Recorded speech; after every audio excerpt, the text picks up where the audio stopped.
캘리포니아 밑줄 I2 밑줄 S 웰컴 투 이 새끼들 안 바랄라. 자고 뭐하냐?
なるほど。それが君の欲の根幹か。全然似てない。ダメだ。なるほど。それが君の欲の根幹か。なるほど。ゼロから始める異世界ラジオ生活。はあ。モノマネ？モノマネされてるの私。違う。そうか、そういう風に聞こえているのか。違う。本物をお願いします。なるほど。それが君の欲の根幹か。これなんかちょっと偽物感あるな。なんかちょっと前に聞きすぎて根幹か。私なんかそれをまあさらに真似したみたいな。やってくださった根幹か。本物です。ありがとうございます。さあこちらのコーナーの説明をいたしますと。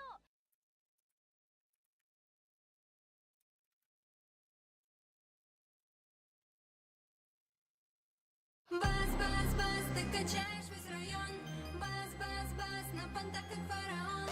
Каждый жрейф, сон не нужен нам уже. Я сегодня отдыхаю, кали-кали татуре.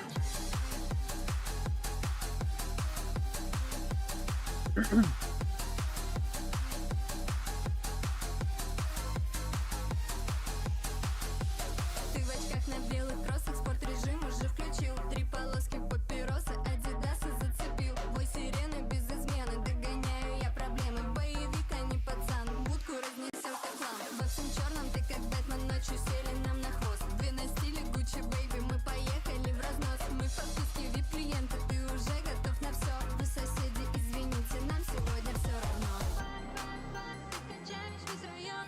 Бас-бас-бас, на понтах как фараон. 마크징크 웰컴 투 발랄라.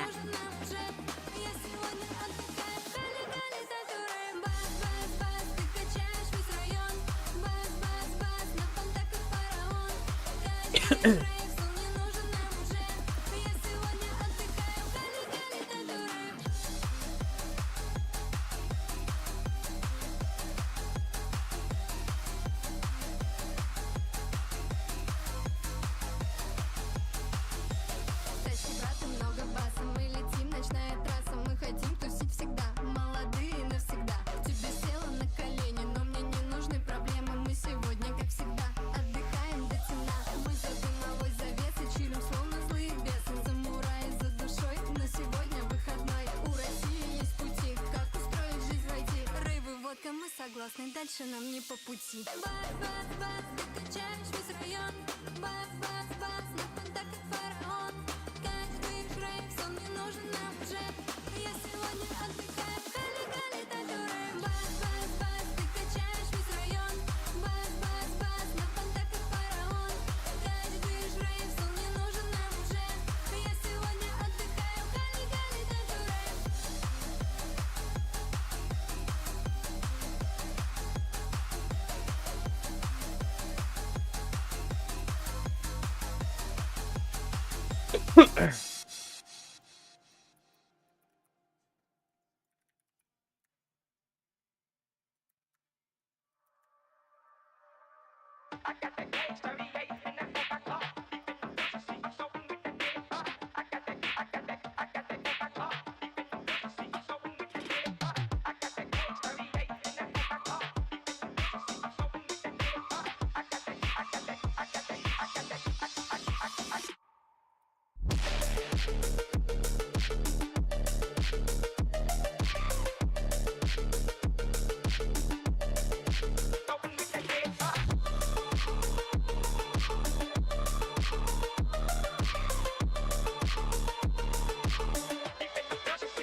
RHVDS 웰컴 투 발랄라.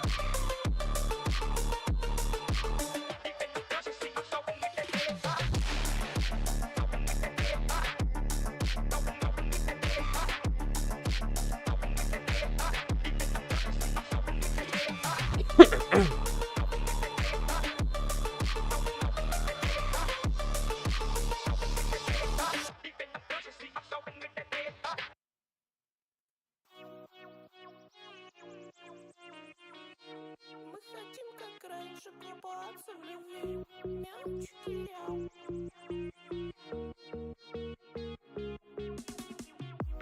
Каша в голове и уже болят мозги. Мы заспамили тикток, перестирали всем носки. Просмотрели весь ютуб, захламили инстаграм. Надоело уже нам, пода-пода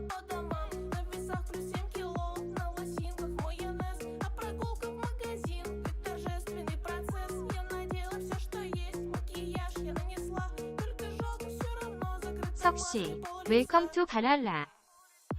Лето впереди, карантин, уходи. Мы хотим, как раньше, купаться в любви. На траве валяться, спокойно гулять. Отдых, отдых, отдых, отдых, отдых, отдыхать. Лето впереди, карантин, уходи. Мы хотим, как раньше, купаться в любви.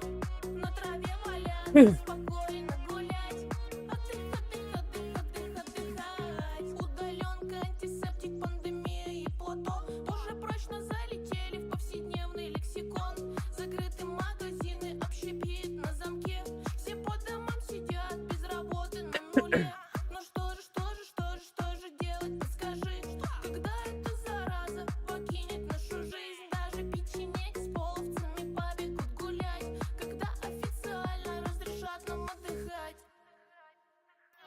Лето впереди, карантин, уходи. Мы хотим, как раньше, купаться в любви. На траве валяться, спокойно гулять. Отдых, отдых, отдых, отдых, отдыхать. Лето впереди, карантин, уходи. Мы хотим, как раньше, купаться в любви. На траве валяться, спокойно гулять. Отдых, отдых, отдых, отдых, отдых, отдыхать. Лето впереди, карантин, уходи. Мы хотим, как раньше, купаться в любви. На траве валяться, спокойно гулять. Отдых, отдых, отдых, отдых, отдыхать.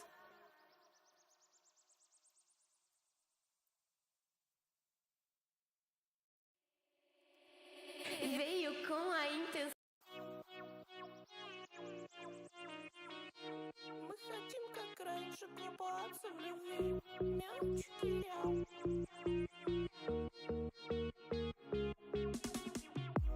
Каша в голове и уже болят мозги. Мы заспамили тикток, перестирали всем носки. Просмотрели весь ютуб, захламили инстаграм. Надоело уже нам по домам. На весах плюс 7 кило, на лосинках майонез. А прогулка в магазин, как торжественный процесс. Я надела все, что есть, макияж я нанесла. Только жалко, все равно закрыта маской пол лица. Лето впереди, карантин, уходи. Мы хотим, как раньше, купаться в любви. На траве валяться, спокойно гулять. Отдых, отдых, отдых, отдых, отдых, отдыхать. Лето впереди, карантин, уходи. Мы хотим, как раньше, купаться в любви. На траве валяться, спокойно гулять. Отдых, отдых, отдых, отдых, отдыхать. Удаленка, антисептик, пандемия и плато уже прочно залетели в повседневный лексикон. Закрыты магазины, общепит на замке. Все по домам сидят без работы на нуле. Ну что же делать, подскажи. Когда эта зараза покинет нашу жизнь? Даже печенеги с половцами побегут гулять. Когда официально разрешат нам отдыхать? Лето впереди, карантин, уходи. Мы хотим, как раньше, купаться в любви. На траве валяться, спокойно гулять. Отдых, отдых, отдых, отдых, отдыхать. Лето впереди, карантин, уходи. Мы хотим, как раньше, купаться в любви. На траве валяться, спокойно гулять. Отдых, отдых, отдых, отдых, отдых, отдыхать. Лето впереди, карантин, уходи. Мы хотим, как раньше, купаться в любви. На траве валяться, спокойно гулять. Отдых, отдых, отдых, отдых, отдыхать.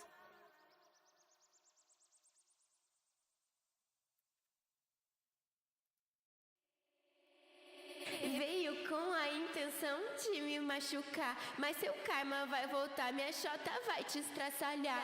Você veio com a intenção de me machucar, mas seu karma vai voltar, minha xota vai te estraçalhar. Você veio com a intenção de me machucar, mas seu karma vai voltar, minha xota vai te estraçalhar. Você veio com a intenção de me machucar, mas seu karma vai voltar, minha xota vai te estraçalhar. Mas seu karma vai voltar, minha xota vai te estraçalhar. Ai, vai,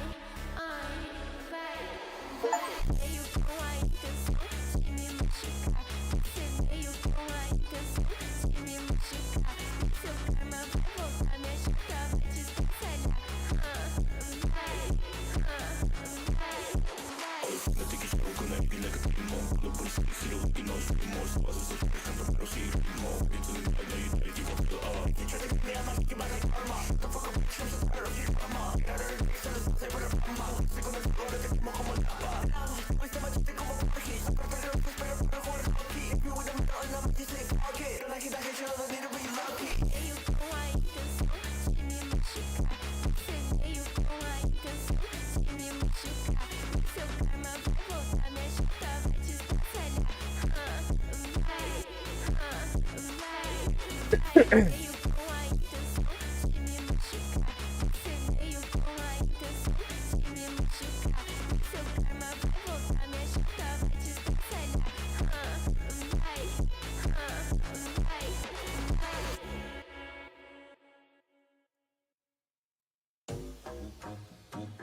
아쿠아요. 웰컴 투 바랄라.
Connais-tu l'avocat qui ne veut pas tomber de l'arbre?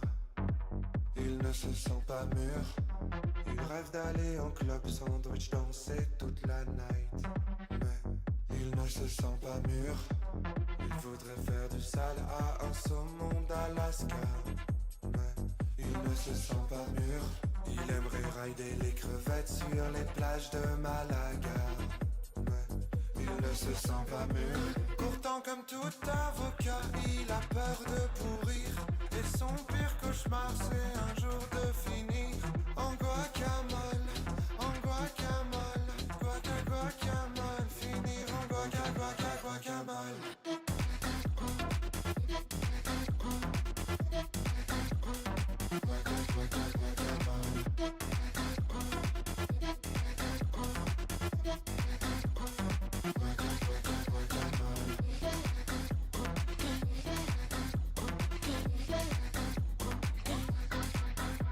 Notre ami l'avocat est toujours bloqué dans son arbre. En attendant d'être mûr, il travaille pour une marque de shampoing Oméga 3. En attendant d'être mûr, bien sûr que c'est pas le rêve, mais ça lui permet de rester gras. En attendant d'être mûr, les années passèrent et le vieil avocat fut déjà bien trop mûr. À skipper n'est jamais trop tard, alors l'avocat sauta. Mais le sale était dur, s'écrasa en guacamole, en guacamole, en guacamole, en guacamole, en guacamole, en guacamole.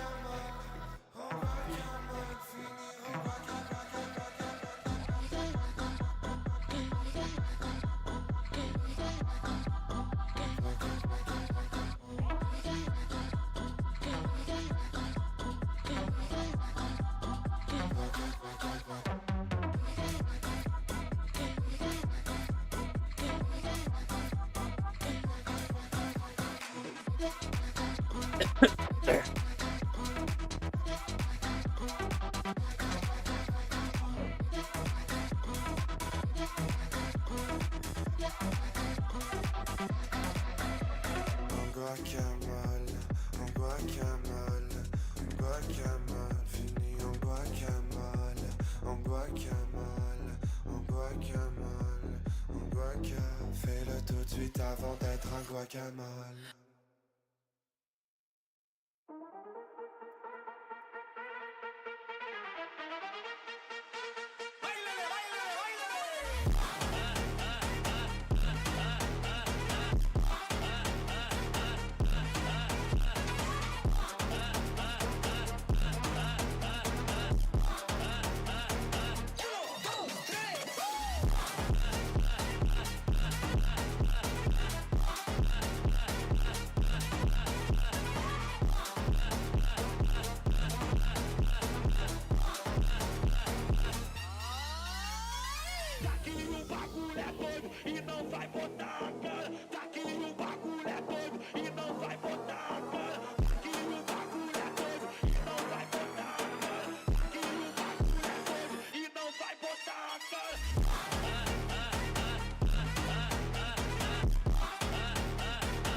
Aqui no baile funk, tu vai ficar molhadinha.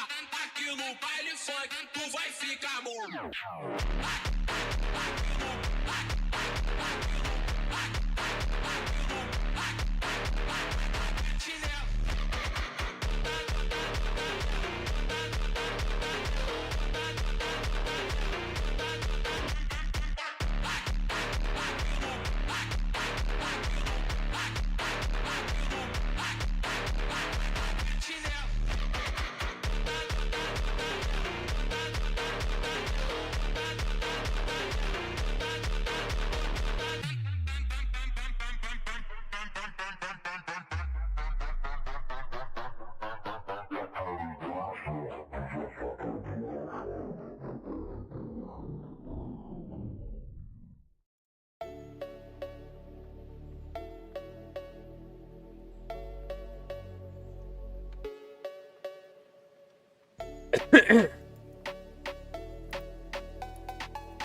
오랜만에 듣고 싶다. 뭐야?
마음 좋네.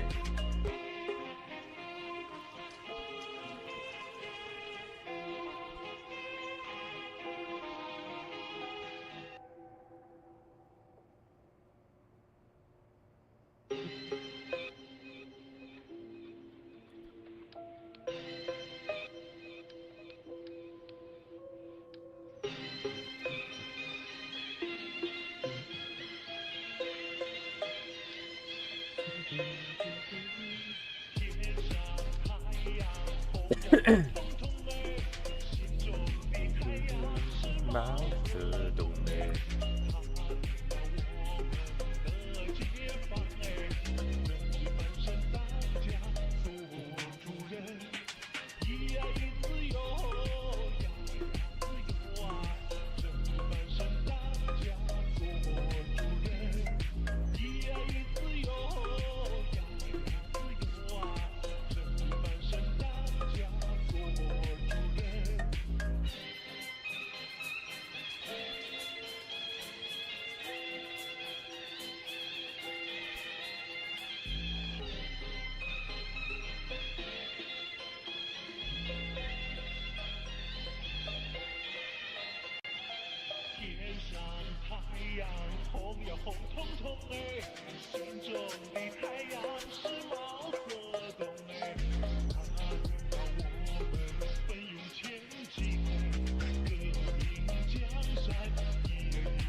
야 이러니까 관성 커플링이 생기네 씨발.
to RoboCop, where this dude plays Alex Murphy, a detective in the disappearing penis Detroit Police Department. But first, introduced to Samuel Jackson, who plays a dickhead TV show host, and in this world America has cut down crime significantly around the world using law enforcing robots. But these robots are all around the globe except for in America. So they basically fucked over the entire planet except for themselves. Why fucked over, you say? Because, well, law enforcing robots are annoying as fuck. So this dude at the Pentagon lets Novak, the dickhead TV show host, watch a live feed of a random patrol that the robots are doing in the Middle East somewhere. We found that random patrols help the local population feel safer and to trust us. No, it doesn't, you dumbass. It just makes them hate you even more. All the while they're watching this random patrol, Novak is like, amazing.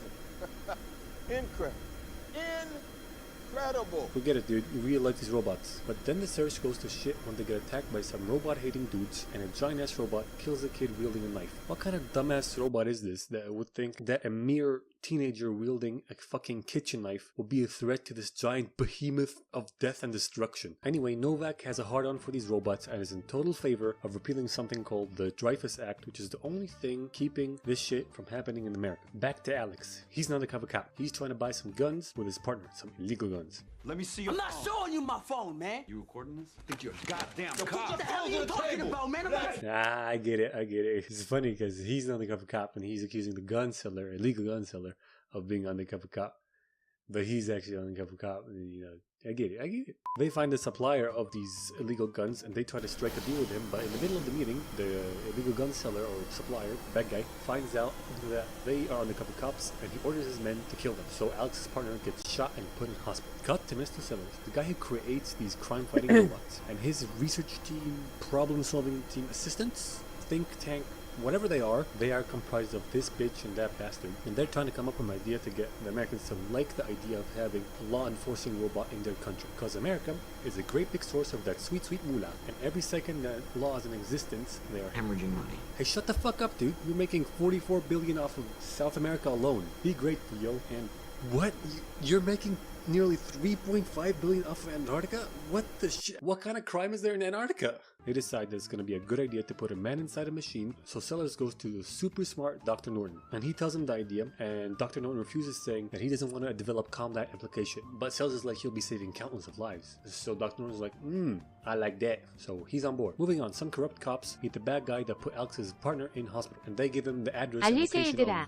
Welcome to of the room to kill 발랄라. him, but he refuses, saying, Kill a cop, looking over my shoulder the rest of my life. Not good for business.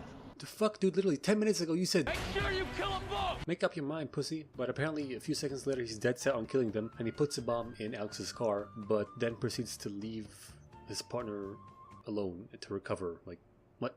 It's kind of confusing. Anyway, Alex goes back to his family, he bonds with them a bit, and then he's about to have some sex times with his wife. Oh wait, no, he's gonna have sad boy hours. Oh, wait, he's gonna have sex at times, but then he's cock-blocked by his car alarm going nutsos, okay? So he goes down to check out the car and why the fuck is this happening, and the car blows up, which begs the question, why the fuck didn't you blow us up at the hospital? I mean, you could have blown up the wife. I mean, she could have gone down to check on the car, which, considering how this movie turns out, will be much better for you, because then you're only gonna have one angry cop after you instead of one angry super cop after you. Later on, Frank Sinatra's playing, Alex is dreaming, and then he wakes up in a lab in China, because fucking everything is made in China nowadays, and he wakes up as RoboCop, okay? And he starts freaking out, then he heads for the hills, tries to run away, but they shut him down and bring him back. By the way, that's a hell of a lucky way to land, because if he landed on his face, he'd be drowning right now. So they bring him back to the lab, and Dr. Norton's like, you have to face the reality of the situation, and he shows him what he looks like. And basically, what's left of him is a pair of lungs, one hand, and his head. You couldn't even salvage his penis? Okay, if you couldn't salvage his penis, you could have at least given him some sort of cool-ass robo-dick or something. So then this bald prick, who is apparently their combat specialist or weapon specialist or whatever, he hates the fact that they're putting humans into robots. He thinks it's a stupid idea, and in turn, hates Alex. But he is tasked with running some tests between Alex and a normal combat robot, and they find out that the robot is much faster than Alex, because fear and bias and whatever always is present in a human, and they'll always fuck with the system. And Sellers doesn't like that. He says it's not good enough. So he tells the doctor to go fuck off and fix him. So what does the doctor do? He goes and fiddles with his brain a little bit and removes all the emotions so they don't interfere with his decision-making process when he's in combat mode. So basically, the machine is doing all the work, but making Alex think that he's making all the decisions, which is illegal as fuck. But Sellers is like, fuck it, it's great. So then they run another test. This time it's in real life, and it's Alex versus the Baldy and his small army of robots. And Alex proceeds to swiftly wipe them out and whoop his ass. So Alex wins a ticket back home to see his family. And why did you not give him a robo dick? Come on, dude, give him a Magnum Dong. I'm out of here. Then he goes to see his partner, and his partner's like, at least you're the right color now, which brings up a great question. Does he have the N-word pass? Next day comes, and they're about to make a big reveal with Mr. Sellers, the mayor, and a bunch of normal folk. But just before the big reveal, they decide to shove the entire DPD database inside Alex's head. Come on, even I, with the fucking 2 brain cells, have a collective IQ of 3. No, that's a horrible idea. You're gonna overwhelm the dude, and he's gonna fucking die or something. So they start uploading the information into Alex's brain, and he starts getting overwhelmed, just like I said. But then he comes across his own crime scene. Then he starts having a seizure, and tells his bitches like, yo, doc, fix this shit right now. The doc fucks with his brain a little bit more and lowers the dopamine inside his head so low that he's basically not even human anymore. He goes up on stage and he doesn't even shake the mayor's hand or anything. He doesn't even say hi to his own son. Instead, he starts scanning everybody, see if they're a threat or not, even his fucking child. Then he moves on to the crowd and starts scanning them, and amidst the crowd he finds a dude that is wanted for rape and murder, and then he arrests him right then and there. And of course Novak's like, ah shit, that's amazing. So Sellers cancels all the interviews that he has lined up for Alex, but keeps him on the street because he's too big of a hit to take off. Then Alex goes into his first day of work. He selects a few criminals and targets to arrest, and he goes to arrest them and tears shit up on the way. All the while not feeling any emotion. Zero. Dude is stone cold. He feels nothing. Nada. Zero. Nada quisto. Zilch. Null. Zero.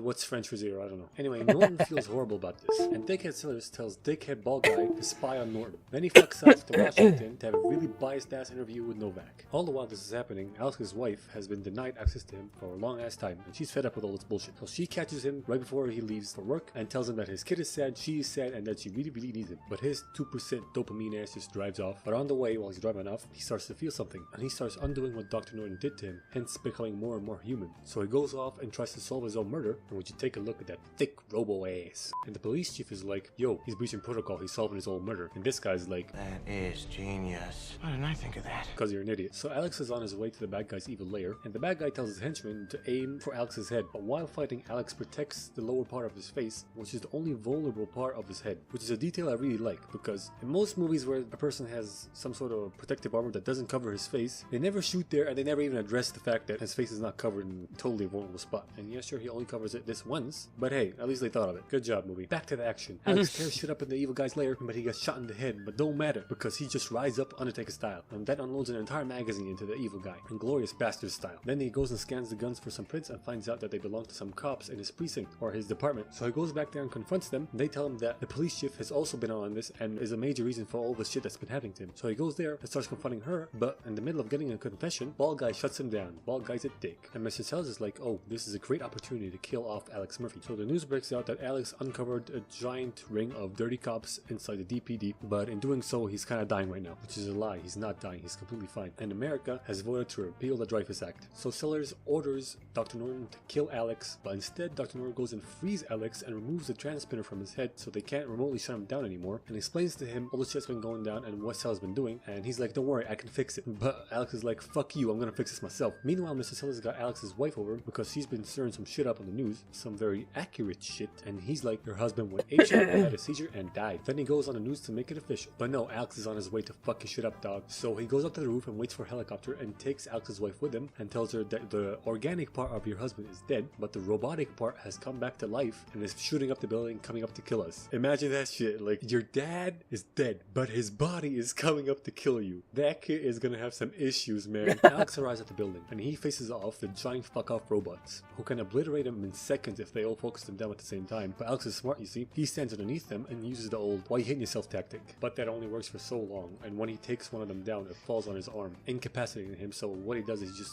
fucking shoots his arm off because it's just a stupid hunk of metal and tries to run away. But while doing that, all the robots try and focus him down and he's about to fucking die. But in that moment, his old partner comes. You see, Norton went to the fucking police station and told his partner what was going on so he can come and save him right now. Rams on the robots and stands in front of the rest of them, and they stop shooting because they can't shoot an unarmed officer. Alex moves forwards and then finds another boss, another character he has to defeat. Yep, it's Bald Guy, okay? And Bald Guy's wearing a bracelet that makes him a red asset, which basically means that he's untouchable, and Alex can't shoot him. So what happens? His partner shoots him instead. Good job, partner. So now Alex can make it to the roof, and he scares off the helicopter from landing, and he tells his family to step aside and these guys to get on the ground. I'm just from marketing. Oh, you're marketing.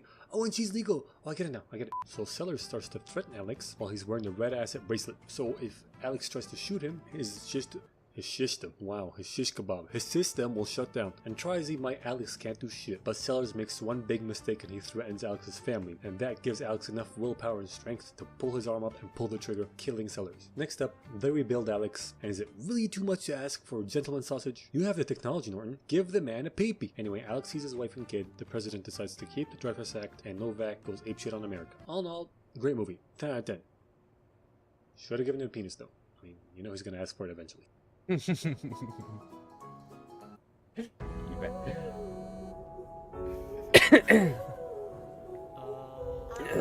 Big fire monster. Welcome to Spider-Man Far From Home, and we start off in Mexico with Nick Fury and this bitch from How I Met Your Mother. But this bitch from How I Met Your Mother is too long, and I don't even remember her name from the show, so I'm just gonna call her Fury's little helper, okay? So they're in Mexico in the place that got destroyed, and then suddenly some dude shows up with a fishball on his head and a fart trapped in it, and he starts fighting off a rock monster. And then we cut to black and some sad montage starts playing, because this movie takes place right after Endgame, where everybody who got unsnapped stayed the same age, but everyone else aged 5 years. And from this clip right here, I'm assuming that anybody who got snapped on a plane ride got unsnapped into midair and fell to their death. Okay? I'm just gonna assume that, because that's definitely what you're saying here. Now we cut to Aunt May and Spider-Man doing a press conference fundraiser type thing, I don't know. Then they go backstage for a little break, and they meet Happy, and Happy does some weird flirtatious shit with Aunt May, and Spider-Man's like, what? Then Aunt May fucks off, and Happy tells Peter that Nick Fury wants to talk to him, he's like, no, I don't want to. Then he goes back out to answer the crowd's questions, but leaves after just 30 seconds because the crowd was asking too many Tony Stark questions, and he got a bad case of the feels. Feels bad, man. Then next day we cut to Peter packing for a school trip to Europe. Then Aunt May comes in and does this.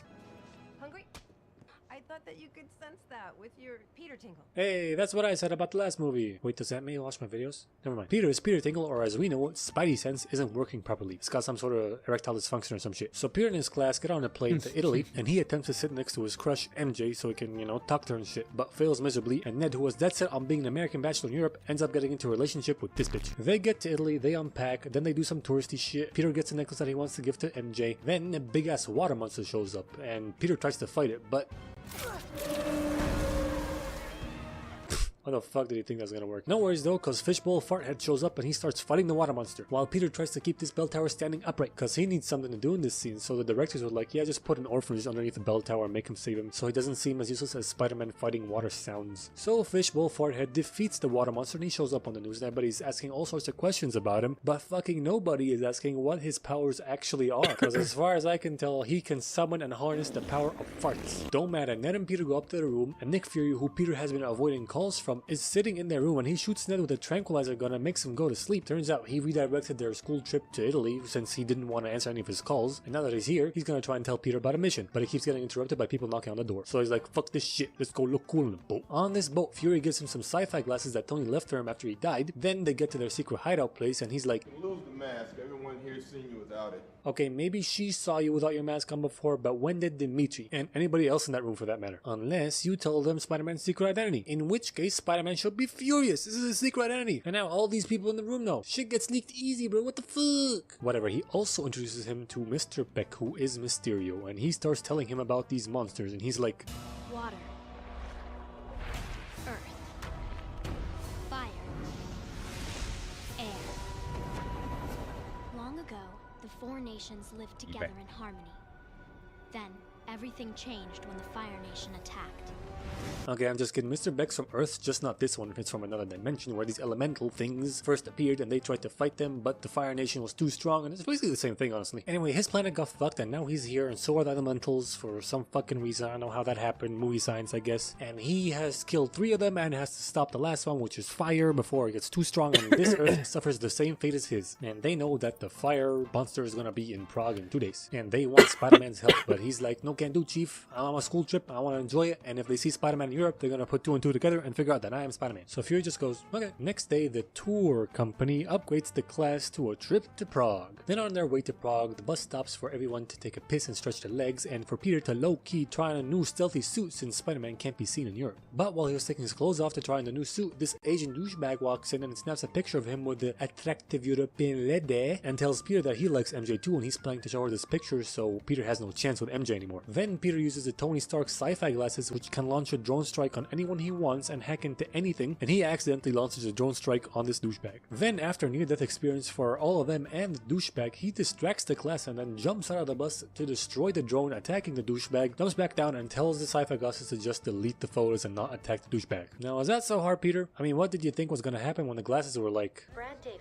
is he a target? Yeah, he's a target. You dumbass, this is Stark Tech we're talking about. Targets get shot and killed. So they get to Prague, and since Peter's already in Prague and he has a new suit, both courtesy of Fury, he has no excuse not to partake in their plan of defeating the big fire monster, which consists of him sitting on a tower and keeping lookout for the fire monster until it shows up so he can tell Mr. Beck or Mysterio to show up and fight it. Now don't worry, this isn't the only part in the plan for Spider-Man, since it can be done by fucking Dimitri or even a goddamn security camera. He's also supposed to try and keep it away from people and metal, since if it consumes too much metal, it'll be able to start consuming energy from the Earth's core and will get too big to defeat and death happens. So Peter tries to keep his class indoors for the time they're fighting the monster, but he fails. The monster shows up, him and Mysterio start fighting it, and Peter shoots some invisible shit out of the air and he's like, what the fuck is that? Then moves on to saving Ned and his girlfriend, while Mysterio is like, oh shit, it's too big. I must summon the Mega Fart. Then he goes Super Fart Saiyan, goes inside the monster and blows it up. After they defeat it, Fury shows up and he's like, good job, me, and then proceeds to give Peter some shit about how he's not ready to be an Avenger and stuff, and then Peter almost cries. So Mysterio takes him to go get a drink, and Peter tells him about all the responsibility that comes with the sci-fi glasses that Tony Stark left for him. Then suddenly Peter gets an epiphany and he goes, hold up, Tony didn't leave the glasses for me. He left it up to me to choose who to give the glasses to. And I choose you, Pikachu. Wait, me? Yes. No. Yes. No. Yes. No. Okay, fine. So Peter transfers control over to Mysterio and he's like, I'ma head out. What the fuck, Peter? You just met this guy 2 days ago. You've known him for 2 days, man. What the hell, dude? You're smarter than this. At least wait for him to have like 2 movies or some shit. Come on. And then Mysterio turns out to be fake. He's a villain. Who'd have thought? Wow. And all the fights and monsters and fire and explosions and sound effects and blah blah blah blah, they're all fake. They're all holograms and shit. And he, as an ex-Tony Stark employee, has a team of other ex-Tony Stark employees who are super smart working for him to make all this shit happen. And now with the sci-fi glasses, he can use the Stark drones to make even bigger and more realistic and deadly illusions. Now we cut to Peter going back to his hotel, and he finds out that everybody's packing to go home to America since all the parents are worried. It's only logical, honestly. And he thinks, well, it's now or never, and he asks MJ out for a walk. She agrees, and on this walk she's like, I know you're Spider-Man. What? No, I'm not. Yeah, you are. I saw you fighting the fire monster from earlier, and here's that thing you hit by accident as proof. And then that thing, which turns out to be a hologram projector, shows a projection of the monster and Mysterio fighting it. And Peter's like, oh shit, this is bad.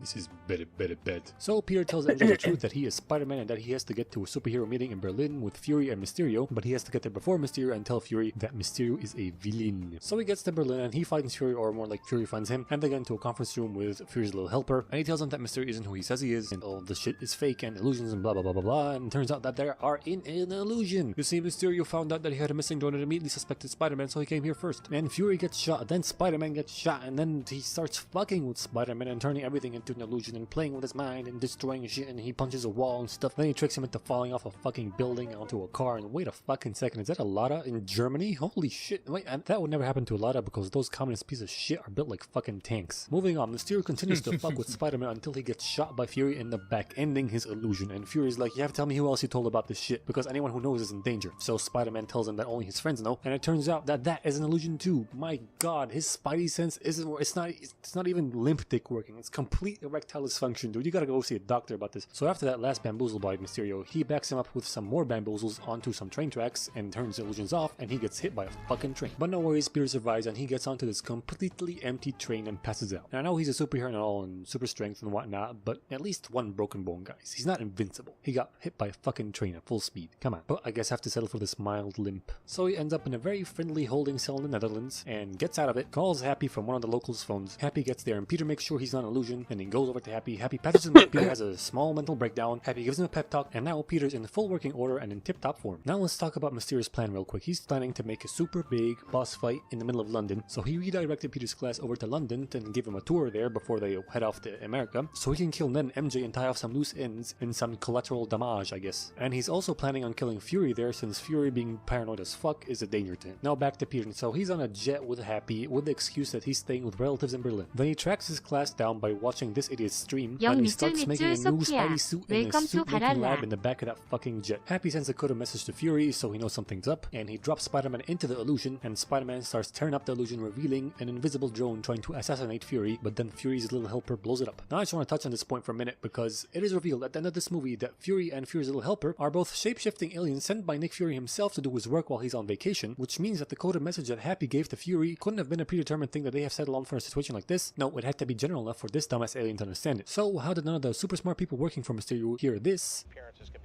and not figure it out? Don't matter, Happy goes to pick up Peter's friends, but Mysterio blows up the jet and sends some drones to attack them and kill them, so they go and hide in the Crown Jewels vault. That's right, the Crown Jewels vault. The one where the crowns and the jewels are literally behind bomb-proof glass. Listen, I don't know too much about the subject, but I'm pretty sure that anybody who has something kept behind bomb-proof glass would have super duper high security, or at least high enough security to keep them from doing this, even if the city was being attacked by a... what the fuck is that? Anyway, Mysterio retargets all other drones to target Spider-Man. So Spider-Man fights a lot of them off, then he gets up to Mysterio to take the glasses away from him, but Mysterio tries to pull one last bamboozle on him. However, this time Peter's spidey sense is cured of erectile dysfunction, and he goes ham on them robots with his eyes shut. And he gets to Mysterio at another hall, who has been shot by one of his drones by mistake and is dying, and he hands over the glasses. Turns out he's trying to pull a fast one on Spider-Man again, but Peter's spidey sense is rock hard, baby, and he stops him from shooting him in the head, takes the glasses off his head, and stops the drones, and then Mysterio dies because of friendly fire. That part was actually real. So in the end, Peter gets MJ, Ned and his bitch break up, and Peter sits down to have a talk about Aunt May and Happy's relationship. Then he finds out that Mysterio had a backup plan to make Spider-Man look like a villain and reveal his secret identity. This movie gets doctors hate this man because of this one simple trick. Way to Welcome to 1002 Spacey Oddness. And just a quick side note, up until halfway through making this video, I legit thought this movie was released in 2001. I know, I'm a fucking moron, but we're gonna gloss over that, okay? And the movie starts off strong and exciting with 3 minutes of fucking black screen and noise. And we see Moon, Earth, Sun, and the dawn of man. We're in the desert where a bunch of apes are drinking water from a dirty pole, while another group of monkeys comes along like, Unga Bunga, you fucking liptards, get on, motherfucker, get out puddle now, bitch. Go on, get out of here. Beat it, motherfucker. Beat it. Nice job, Takamba. Thanks, Bob. They get control of the puddle. We get some shots of a desert, a big cat, a black and white donkey. Nighttime falls and Ape Gang 1 falls asleep in a cave. At least I think it's Ape Gang 1. Anyway, they wake up to a big rectangular box and they lose their shit and do some monkey business. Get it? Because the monkeys, fuck me, my puns are horrible. They start touching it, caressing it, rubbing their ass all over it while some scary opera music plays. Cut to some more shots of the desert and one of the monkeys from Ape Gang 1 finds a bone and he'd be like, what's this? Ooh. Ooh. Yay, motherfucker!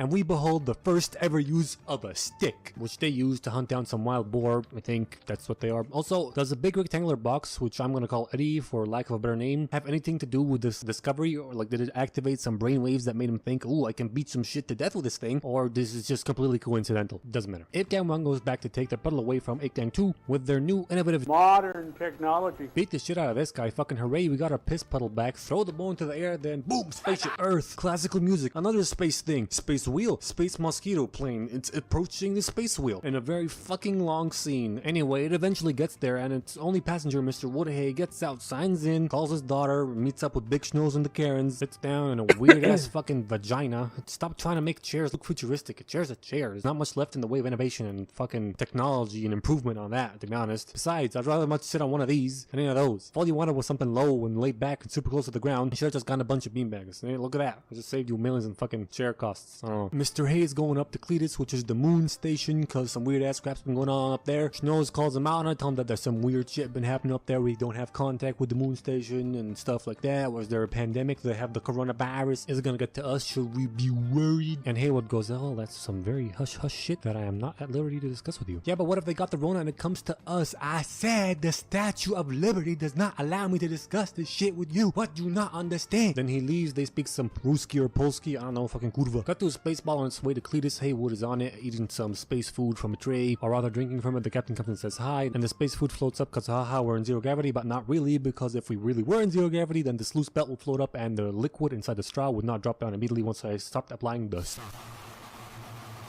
so fuck you. He figures out how to take a dump in space. Some more travel shots happen. Some more travel shots. We're still going. Still going. Going. Holy shit, this movie's so slow. At least there's some good music playing.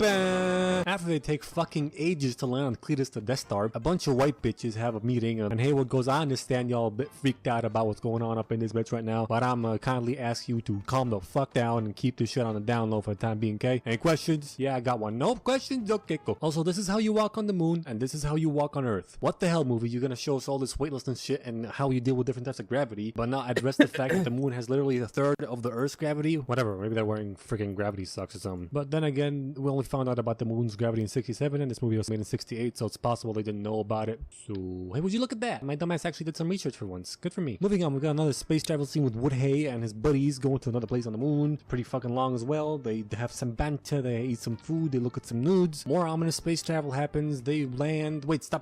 You can just float by on the moon like that, no problem, but you could still walk as if you're walking on Earth? Do you know about the moon's gravity or not, movie? Make up your fucking mind. Whatever, gravity sucks. But they still don't look like they're 2 years old and just learned how to walk. Gravity sucks.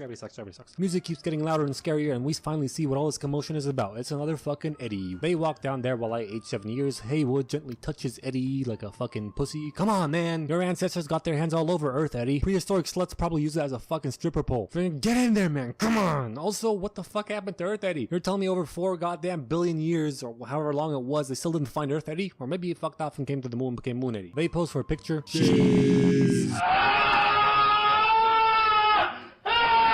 If you can't tell what's going on here, loud noise happened. Don't worry about it. Cut to space 18 months later when a space dildo is traveling to Jupiter, and this is gonna be another long ass space travel scene, isn't it? This is ground control to Major Tom. I take it up the ass, and I'm never not gonna take it up the ass. This movie is moving at Mach -2. Inverse Mach speed. Fucking snail pace. Hey, some dude's exercising on the space dildo, then he sits down to eat with his buddy. Well, hey, who starts eating from the middle like that? Look at your friend over there. He's eating from the sides like a normal human being, you freaking animal. You're only allowed to start from the middle with sauces and shit, not bread. What is this? Anyway, you're wrong. Suck my dick. They're on their way to Jupiter, and the rest of the crew is in hypersleep, and everything's being controlled by this all-knowing supercomputer called the HAL 9000. And HAL obviously stands for His Ass Lickable. Hindu, Asian, Lithuanian. He ain't loyal. High as lollipops. He ain't Lenny. Hi. Autism.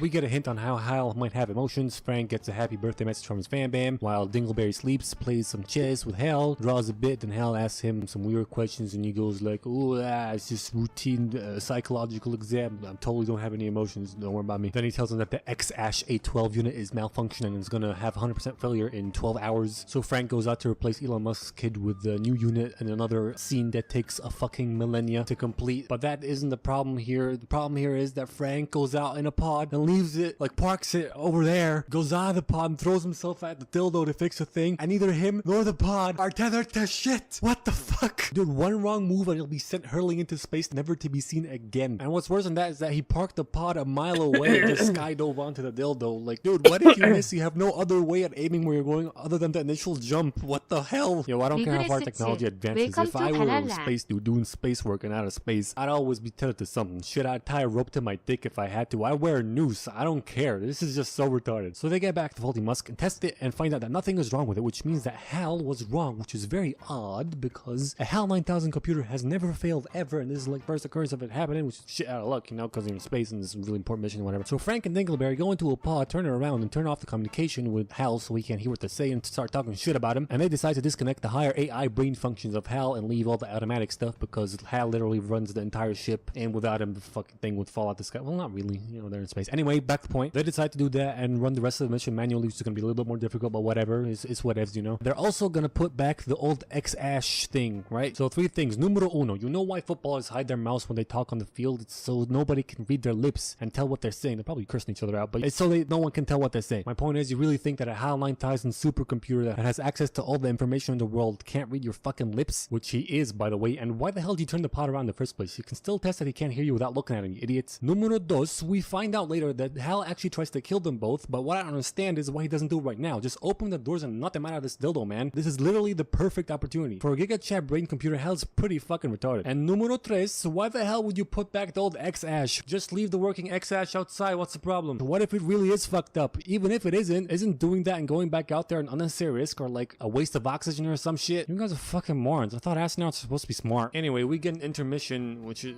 like, what? 3 minutes of scary space music goes by. Dingleberry this time goes out to put back the old X-Ash, parks the pod in the same place Frank did, and makes the suicide jump onto the dildo, but this time Hal takes control of the pod and comes at Dingleberry. Next thing we see is Dingleberry going across the screen like meow with the oxygen line thing unplugged. I told you should have had a fucking tether, you dumb bitches. Anyway, Frank takes another pod and goes after Dingleberry, gets a hold of him, somehow not bumping him further into space, sending him flying into space faster. Meanwhile, Hal kills the rest of the crew members in hibernation. Frank gets back to the space dildo and he goes, Hal, open the dildo doors. Hal. Hal. What? Open the doors, Hal. No. Excuse me? No. Why not? Oh, I think you know why not. You guys are planning to kill me. How do you know that? I read your lips, dip ass. Hal, open the doors. So you can kill me? Don't think so, homie. I ain't letting you jeopardize this mission. Hal, open the fucking doors. Fuck you. I ain't talking to you anymore. Hal.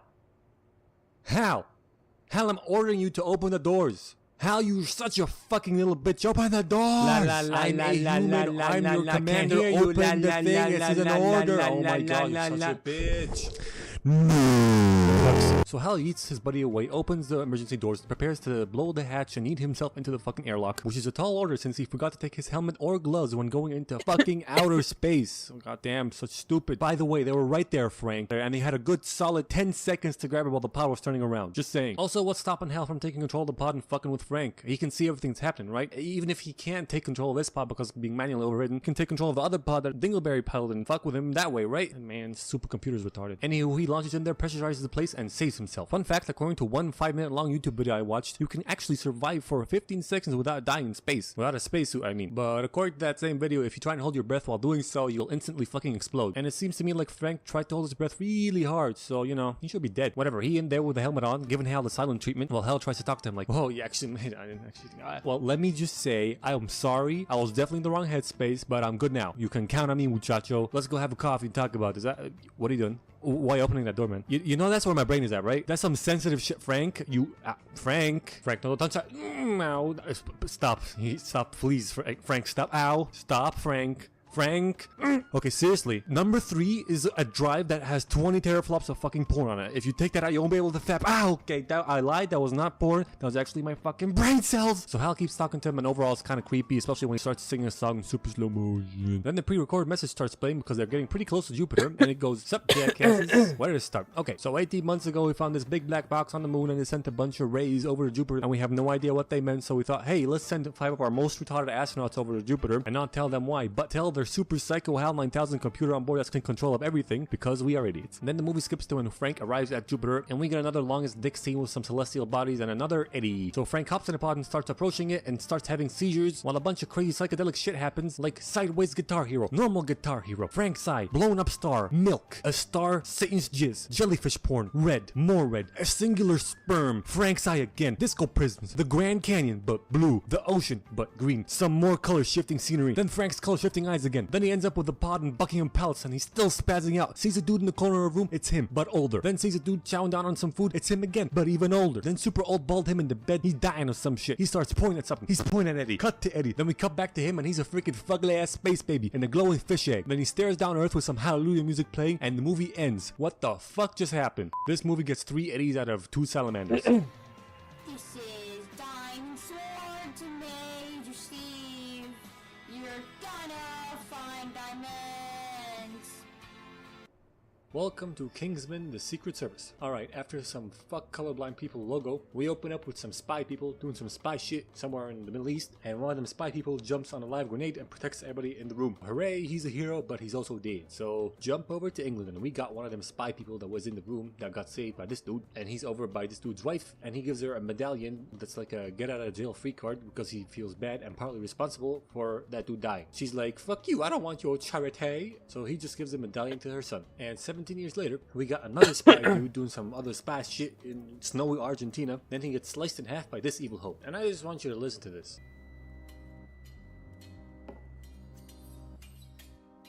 That is the sound of her walking around. That is the sound of her walking around, moving and doing shit, alright? So how the fuck does he not hear her moving around with her fucking sword feet that go clickety-clackety wherever the fuck she goes? Huh?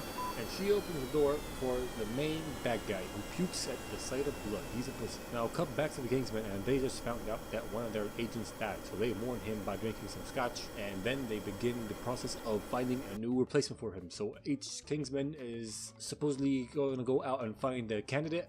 Or, yeah, a candidate to take his place. Now remember the kid that got the get out of jail free card from Harry? Boom, he's all going up now. And his name is Eggsy. That's right, Eggsy. I'm sure no one will ever make fun of that name ever. And his mom is married to this prick, I guess. So he goes to hang with his friends, then steals this car, fucks with it a bit, and gets into a spot of bother with the Roses. Then bam, brainwave, I'm gonna use the get out of jail free card. And he gets out of jail. Duh. And Harry's the one that got him out. So he meets him and they have a chat in the pub over how and why Eggsy's life went so bad since he was gonna be a Marine and he was super athletic, very smart, and blah blah blah, okay? And then the cops that Eggsy stole the car from come in and they want to whoop Eggsy's ass, but Harry whips out the reverse card and whoops the asses. And by the way, if that thing is shot hard enough to make him do a backflip, it shouldn't actually make him do a backflip. It would either tear his fucking head clean off or pierce a hole through his skull. Just saying, this dude's not stunned, he's dead.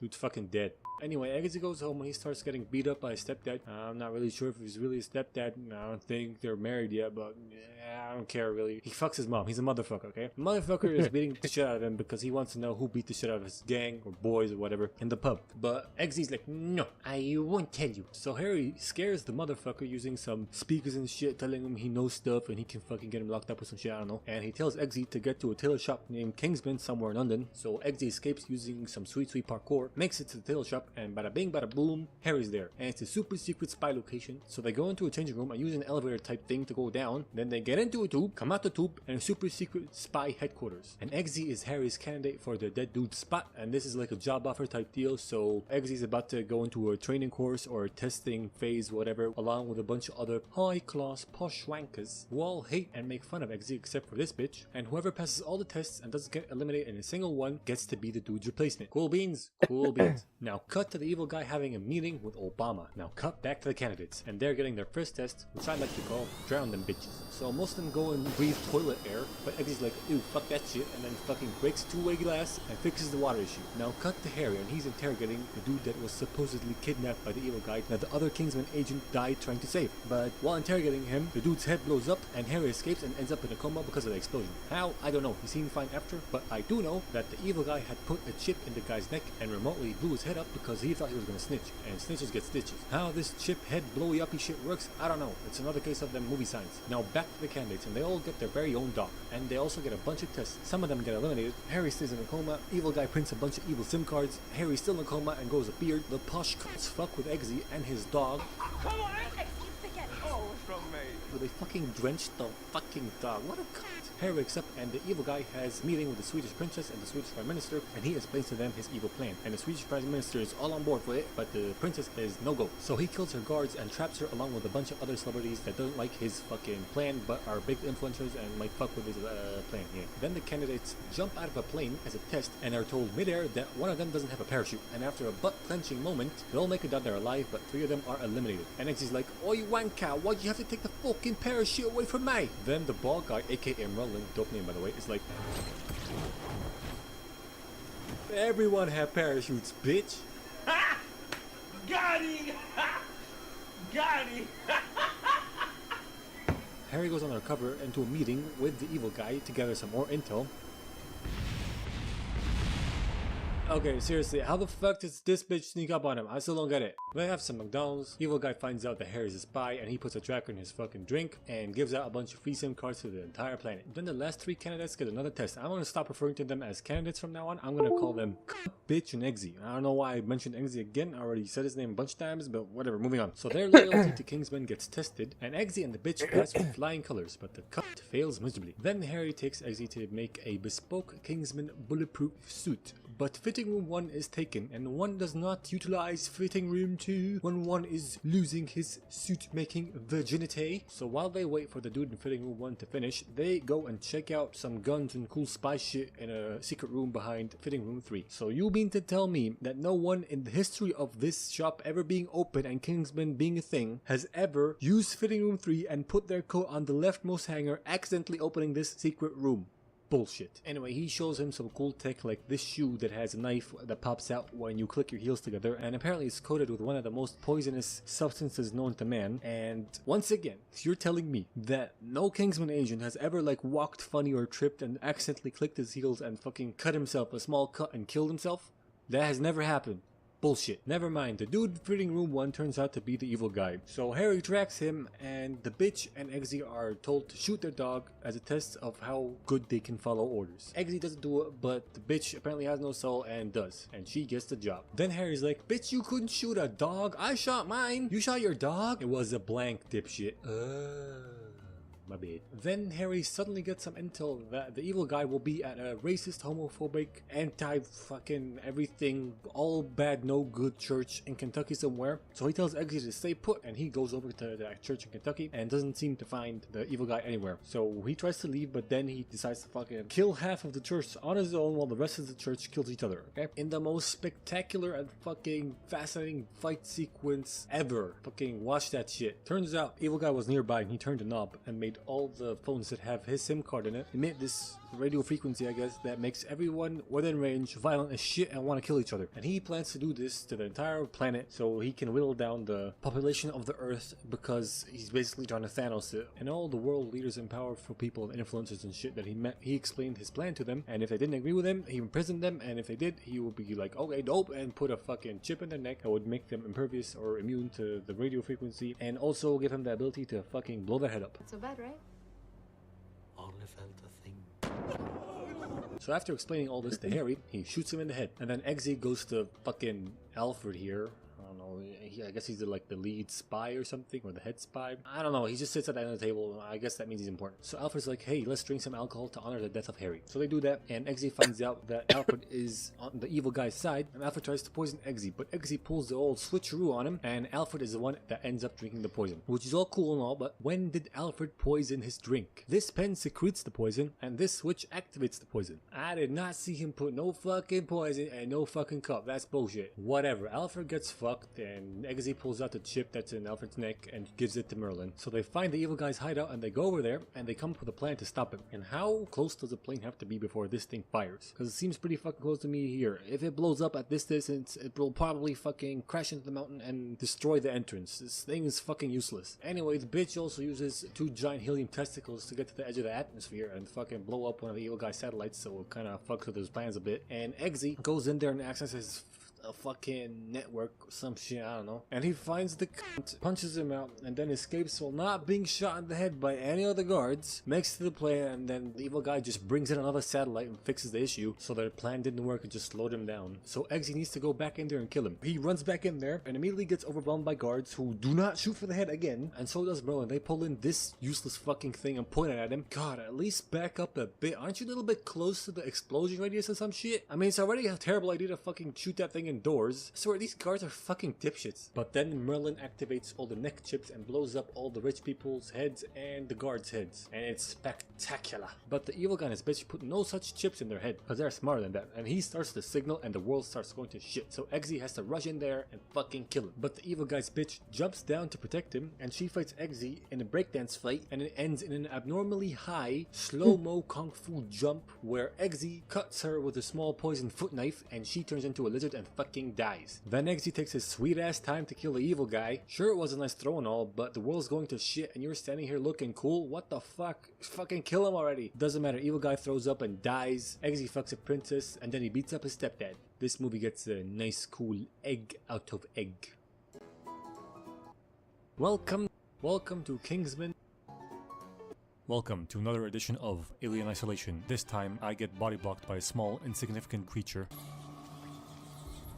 It's body blocking! Welcome to Kingsman. Welcome to Wall-E, where the planet is trash, okay? Planet Earth is literally trash. Well, not literally, it's covered in garbage, okay? And it's too toxic to live on, so humans were forced to abandon ship and go live in space on these big massive spaceships produced by a company called Benil, and they left behind a bunch of robots called Wall-Es to clean up the place so they can come back in a few years' time and fix up Earth. Now all these Wall-Es are dead except for one, our main boy Wally here. He's still kicking, cleaning up the Earth for our ungrateful asses with his little cockroach buddy. And he survived all this time by hiding from dust storms in a bigger Wall-E and taking replacement parts from other non-functioning Wall-Es. So he's basically living inside his fallen brothers and stealing their body parts. I don't know why I was so compelled to point that out. So he goes home where he keeps a bunch of shit that interests him and deposits some more interesting stuff that he found on his day, and that is some bullshit right there because there's no way he found just 6 spoons and 7 forks throughout all these years. Anyway, he's playing a random old movie and we find out that our boy Wally here is looking for love. He's looking for some McLovin, baby. He lonely, you know. Then a dust storm hits him and he closes the door, goes to sleep, wakes up next morning with a super low battery level, so he goes to charge himself up from the sun, then heads off to work after nearly killing his only friend. So he at work compacting some trash and finding some random shit that he wants to take home with him, and then he finds a plant. So he digs it out of the ground and puts it in a shoe to take home with him. How he knew to do that and not just rip it out the fucking ground, I don't know. In fact, now that I think about it, how the fuck does a plant even grow inside a fridge? They know sunlight in there. So he goes home and he finds a red dot, and apparently he has a built-in cat module or some shit because he runs after that dot. And as it turns out, that dot is a landing marker for one of Elon Musk's fancy self-landing rockets. Then he digs a hole into the ground and buries himself to avoid burning to death from the fucking flaming rocket. Then the rocket opens up and releases, wait for it, an egg. Then it fucks off, and once again, so he doesn't burn to death, he hides himself in the ground. Which honestly, I don't think he should have survived this or the one before. There's just no way he can dig a hole deep enough to escape the heat of that fucking rocket. And as much as I love this movie, there's just so many occasions where Wally should have just flat out fucking died. So to get that out of the way, I'm gonna show them all here right now.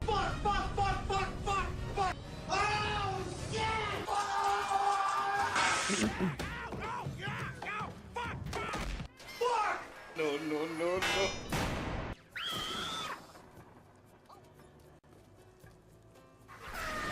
Shit! No! What the fuck? Now back to the egg, and it's scanning the place looking for something, and it will kill anything that moves. Okay, I understand that they're playing on the gag that cockroaches can survive a nuclear blast and shit, but I'm pretty sure by that they mean the radiation, not the blast itself. This thing should be dead, right? Anyway, the egg also attempts to murder Wally multiple times before it decides that Wally is not a threat. That, however, does not stop Wally from looking at her like, I'ma tap that ass. So the egg keeps scanning shit while ignoring Wally, who's being a creepy stalker right now. Then it gets frustrated because it ain't find what it came looking for, and after getting stuck in a magnet, it blows up and destroys 5 oil tankers. Wally sees this and he decides that now is the time for him to shoot his shot, baby. He's going for it. And he finds out that her name is Eva. That's right, it's a she, I think. I don't know. Then a dust storm hits and Wally decides to take her back to his pad for safety. I'd say this is going perfectly for Wally so far. So he takes her home and the crazy ass bitch tries to blow a hole through his wall, and he shows her some of the stuff in his interesting collection of random shit. Then he shows her the movie from earlier and tries to teach her how to fucking dance. But this crazy asshole nearly ruins his house and almost kills him. Listen, my guy, I know you're lonely, but this one crazy ass bitch, dude. Anyway, she only busts his eye up and he goes over to his stuff and gets a replacement part and fixes himself easy. He tries to hold her hand and she's like, nah. She sees the hand holding part in the movie and he shows her one last thing, the plant. And it turns out that that plant is exactly what she's looking for. So she sucks it up and shuts down. And Wally's like, the fuck just happened? And he's super concerned, so he tries to turn her back on to no avail. Then he cares for her and then goes on dates with her unconscious body, you know, the usual. Till one day he decides to go back to work, and on that day, Elon Musk's rocket comes back to take Eva. So he rushes back and tells his buddy to stay put while he hangs on for dear life while they exit the trash-filled atmosphere and travel through space till they get to the Axiom, which is the main and biggest human colony spaceship place in space colony for people. Yeah. Sounds about right. The rocket docks inside the spaceship and lines up a bunch of Evas to get cleaned by a bunch of robots that Wally keeps annoying. Then the 5-0 takes Wally's Eva because she got the plant. So he follows her and leaves a trail of muddy tracks behind him. And the main cleaning robot really wants to clean it, but he has to stay on a predetermined line. So he's like, disrespect your surroundings! Fuck the system, and starts cleaning up the tracks, but he does not start from the beginning. Fucking idiot. So while he's still following Eva, he fucks with traffic and gets his first glimpse of the modern human, who are basically fat blobs of mass stuck to their hover chairs with their eyes glued to the screens of their infotainment systems, completely oblivious to their surroundings, much like me, except my chair doesn't float. So one of the fat fucks gets knocked over and Wally helps him up. Then he gets to a train that Eva's on, and he tries to get to her, but this fat bitch is in the way, so he's like, hey, lady, woman, oh shit, yeah, hi, I'm Wally. Can you please move out the fucking way? I'm trying to get to my girl. Thank you. So the 5-0 escort Wally and Eva to the captain's headquarters, and as it turns out, humans fucked up the Earth so bad that they spent 700 years in space. And their bone density right now is basically non-existent because they spent so long in microgravity. However, they made it pretty goddamn obvious that they have some sort of artificial gravity, so this shouldn't happen. This doesn't make any sense. I am confusion. Anyhow, now that there's finally signs of life on Earth, they can go back and rebuild it. So they start up Eva, and while this dipshit's trying to figure out how to read a book, Eva finds out that Wally has followed her here from Earth. Then the captain figures out that they have to put a plant in some plant activation chamber thing that will activate the let's go home protocol, that's what I'm calling it. So they open up Eva and they find nothing. Plant's gone. And the captain's like, well, I guess we ain't going nowhere, and thinks that Eva is a defective robot, so he sends her to get fixed. Then he gets startled by Wally, and Wally's like, sup, I'm Wally, nice to meet you, and here's some dirt. So the captain also orders for Wally to be cleaned. Eva and Wally get to the robot fixing place and they start running diagnostics on Eva, I think, but that's not what it looks like to Wally. He thinks they're torturing her. So he frees himself and then goes to free Eva, and then accidentally frees all the fucked up robots in the place, who praise him because he freed them. And they run wild with him in the streets till they get stopped by the Popo, who deem Eva and Wally fugitives of the law. So Eva takes Wally to an escape pod so she can send him back to Earth, but then the Fuzz shows up with the plant, and they want to send it off into space and blow it up using the pod's self-destruct mechanism. And Wally's like, hey Eva, check it out, the plant! So Wally accidentally gets launched out with a plant, and Eva goes after him while he freaks out and tries to get out the fucking pod, but he explodes and dies. Psych! He does not die. My boy Wally made it out in time with a fire extinguisher, and he flies over to Eva. And not only did he live, but he also got the plant with him, baby, and Eva is chuffed to bits. So she hugs him, and their heads do this little bzzz thing, and I have no idea what that means, but he likes it. Then they fly out in space and have some fun, cause they ain't in no rush, they ain't no deadline on this shit. They get back on the ship, and all the while Wally just really wanted to hold her hand like in the movie, but she's hyper focused on getting that plan up to the captain. So she tells him to stay put while she goes up to crash shoot to the captain, who has been binge watching videos about Earth ever since he analyzed the dirt that Wally put in his hand. The captain takes the plant and puts a projector thing on Eva's head to see what Earth is like right now, and he finds out that it is, as I said before, garbage. So he's like, we have to go back and care for Earth and fix it up and shit. While Eva gets to see how Wally cared for her when she was shut off, and it is cute as fuck. Then the autopilot comes down to take the plan away from the captain, because it is revealed that a few years after the Axiom took off, the president of Benin, or the president of America, whatever, I don't care, some dude sent a message saying that the Earth is too fucked to come back and it's way too toxic, never come back. And he basically left the ship, and he basically left the ship in charge of the autopilot. But now obviously it's not that toxic because boom, plant. But the autopilot don't care, so he gets the police to throw the plant down the trash chute. But lo and behold, everybody, because Wally's climbing up the trash chute, and he tries to keep the plant away from the autopilot while Eva is held back by the police. But the autopilot electrocutes him, and somehow, although he was literally struck by lightning twice before and came out fine, this damages him. Fuck logic. Anyway, Wally gets thrown out of trash, and they turn off Eva and throw her down with him. So a little while later, we cut to the garbage dump, where Eva gets rebooted by mice? What the fuck are those things? Eva and Wally get trash compacted by bigger Wallys, but this time they're Wallas because they're on the Axiom, and the E in Wally stands for Earth, and these are unimportant details. Why am I talking about this? Moving on. Because they're about to get thrown into space. But you remember that stupid little cleaning robot that was so insistent on cleaning his tracks? Well, that's one persistent stupid little cleaning robot, because he found Wally and he wants his ass. So he sprints over to the airlock doors and wedges himself in there, and with the help of the bigger Wallas, Eva and Wally get saved. Now throughout all of this, I have just one question. How the fuck do you find materials for anything on the ship if you throw out this much trash? So Wally's got some sort of fucked circuit board or some shit, which means he's dying. Hold up, that's the damage? Man, Wally shouldn't even be functional. I can stick my finger through that shit. And Eva is worried as fuck, scouring the trash looking for replacement parts that all won't work. So Wally hands her the plant so she can put it in the plant chamber return thing so they can go back to planet Earth. But she's like, nah, let's hold hands. Bitch, I'm dying here. Ain't no time for that shit. We gotta go back to planet Earth and find me some replacement parts, dumbass. So that finally clicks in her head, and they bust out of there, and they fuck up the police with the help of the defective robots. The captain fights the autopilot, and he opens up the plant chamber go home thing, and even while they're flying over to that thing so they can put the plant in it, but last second the autopilot tilts the entire ship to the side, preventing them from doing that and knocking the plant out of their hands. And I don't even know why this is a feature in the ship. I mean, you're standing still in fucking space. Why do you need to do this? Why is this an option? Anyway, Eva sets Wally down and goes to look for the plant, but then gets occupied by saving a bunch of people from a falling train. Then the autopilot presses the button that closes the plant hatch, but feeble little Wally's there and he's trying to hold the hatch open with all his might. Then the autopilot presses the button hard, and as we all know, pressing the button harder is 100% effective in getting the thing done better. And the hatch closes harder and it wedges Wally and destroys him, and all our hearts fucking sink. But then the captain stands up. I don't know how. He has celery sticks for bones in his legs, but that doesn't matter. He stands up and he turns off the autopilot, levels the ship. Eva puts the plant through the gap in the plant thing and sees the extent of Wally's damage, and he's fucked. Then they hyper jump back to Earth. They get there. Eva takes Wally and she zooms over to his house and finds replacement parts and tries to fix him up as fast as he can. She's performing open heart hard searching on this motherfucker at supersonic speeds. Then she blasts a hole through his roof so he can charge via solar panels, which, like, why? Just take him up to the roof. Why do you have to fucking blow up my man's house like that? Come on, dude. Anyway, he charges up and turns on, and he does not recognize her.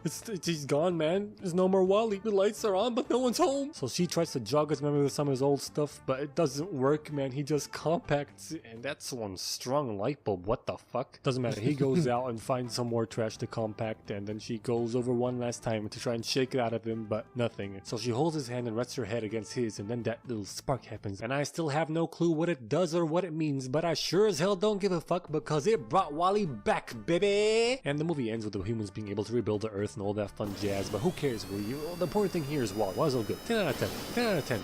Anybody who hates this movie can suck a dick. I don't even care. 10 out of 10.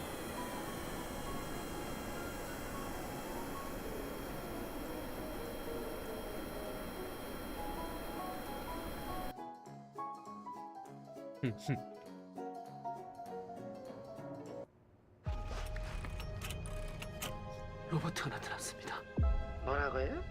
아파트만한 Welcome to Megamind, who's narrating his own life story as he falls to his death, who starts like this, with him escaping Megamind Krypton as a baby because it is getting sucked into a black hole, and Metro Man escaping his planet, which is a neighboring planet that is also getting sucked into a black hole. And as they travel through space, Megamind ping-pongs off of asteroids, and they eventually get to Earth. Metro Man basically takes his place to live with ultra-rich assholes, and Megamind bounces across the city to land in a prison to get raised by inmates. I'm going to excuse all the probable concussions and possible fatal injuries he should have suffered by slamming into space rocks and planet Earth and shit by virtue of him being an alien that probably has a higher tolerance to that type of shit than humans. But how do you get away with raising a child in jail? How does no one notice there is a baby in their prison? Also later, when they do find out that there is a baby in their prison, they don't take him out of there. It's a child. Why wouldn't you take it out of there? Is it because the inmates found him to be evil? It's a child. What? Doesn't matter. As mentioned, the inmates teach him to be evil, and with his superior intellect and his trusty dusty companion Minion, the fish that is in a sphere of water, tasked by his parents to protect him at all costs, although he is more likely to just be a pet that can talk, that they gave him to keep him company. Anyway, with all that, he keeps inventing objects of mayhem. Then the prison sends him off to a nearby shul that's right next to the prison. What great city planning that is to put a school right next to a prison. He again meets Metro Man flexing his superpowers and making friends, being Mr. Popular with all the plebeians, and when he tries to do the same, gain favor and make friends with all the other brainlet kids, it always ends up in disaster and them hating him and bullying him. So he kept making smart guy stuff, learning how to dehydrate shit into cubes and rehydrate them back, and protecting himself from bullies with his new inventions, till he got sick of being treated like shit and was like, fuck it, I guess I'm the bad guy, and makes mustard gas. Then Metro Boy takes off with the school and they begin a lifelong villain superhero rivalry. I said it correctly, fuck yeah, let's go. Where he would lose every single time and get thrown back into jail. Fast forward to now though, the city is opening a Metro Man museum while Megamind's in jail, tricking the warden into putting on a watch that disguises the wearer into something else using holograms or some movie science garbage. The warden mocks him over his 86 life sentences, then walks around prison having the watch disguise him as Megamind, so the guards beat him up and put him into Megamind's cell, where Megamind is waiting for them, taking the watch, walking out, trapping them in there, disguised as the warden. Meanwhile, Minion, who now has a mecha gorilla suit, kidnapped Roxanne, Richie the bitchy, who they always kidnap to fuck you with Metro Man. Runs over some people on his way to pick him up from prison with the invisible car they have. They get to their evil lair and he slips into something a little bit more evil to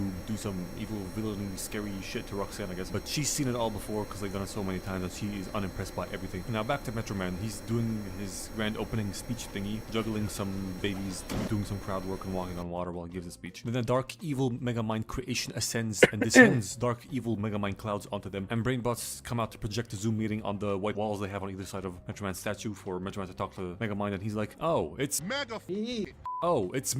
I should have known you were behind this thing, Agent. Back and forth banter. Roxanne docks his location, which is the abandoned observatory, so Subway Dude flies up into the air to spot it and go for it. Makes his way over there while he's being filmed somehow by Megamind. Either he has an invisible brainbot following him all along the way, or he has made strides in camera zoom technology. Speaking of, when they talk to each other on the screens like they're having little Zoom meetings, they look directly at the screen as if they're talking to each other, but that shouldn't be the case. They should be looking to a camera, right? So they achieve that effect of looking directly at one another, right? Doesn't matter. He bursts into the open dome of the abandoned observatory, somehow not seeing with a super sight that nobody's in there, and once he's in there he gets trapped by Megamind because he's not in a real one, he's in a fake observatory. They have some more retard villain versus superhero banter speak until Megamind gives the order to fire his death ray, which harnesses the whole power of the sun onto Metro Man, except that death ray is warming up and he's like, Warming up! The sun is warming up! I told you to have things ready. I told you countless times. you always blame me? Yeah, why are you blaming him? You're the dipshit that somehow built something that weaponizes the instantaneous power of the sun and needs to warm up. Anyway, while they're pointing names and naming fingers, Roxy mocks their shitty plans and he decides to leave because his plan is obviously busted, but then he notices that Metro Man is struggling to get out of the dome of the abandoned observatory while cursing in the most PG way like, dang, nabbit, jiggly, puff nuggets. So Mega Man is like, dude, it's fine, just let the slurs fly. No one actually cares except for virtue signaling white people. But then Metro Man says that this dome was obviously lined with copper and he says that copper drains his powers. And Mega Man's like, wait, copper what? And while he struggles to leave, the death ray finally warms up and hits him, obliterates him completely, sending his skeleton flying at them still wearing his cape. Now a skeleton could have been made by hardened vibranium DNA infused with alien rock hard diamond cock molecules that makes it impervious to even the whole power of the sun. So I'm gonna let that pass. But his cape should have been turned into dust. So Megamind thinking that he won't actually heal Metro Man is absolutely insane for a guy that's smart, but he's kind of dense, funny smart, so I'm gonna let it pass. So he's finally won against Metro Man after all these years. So everyone is in disbelief, including himself. The minions start celebrating and making their way over to the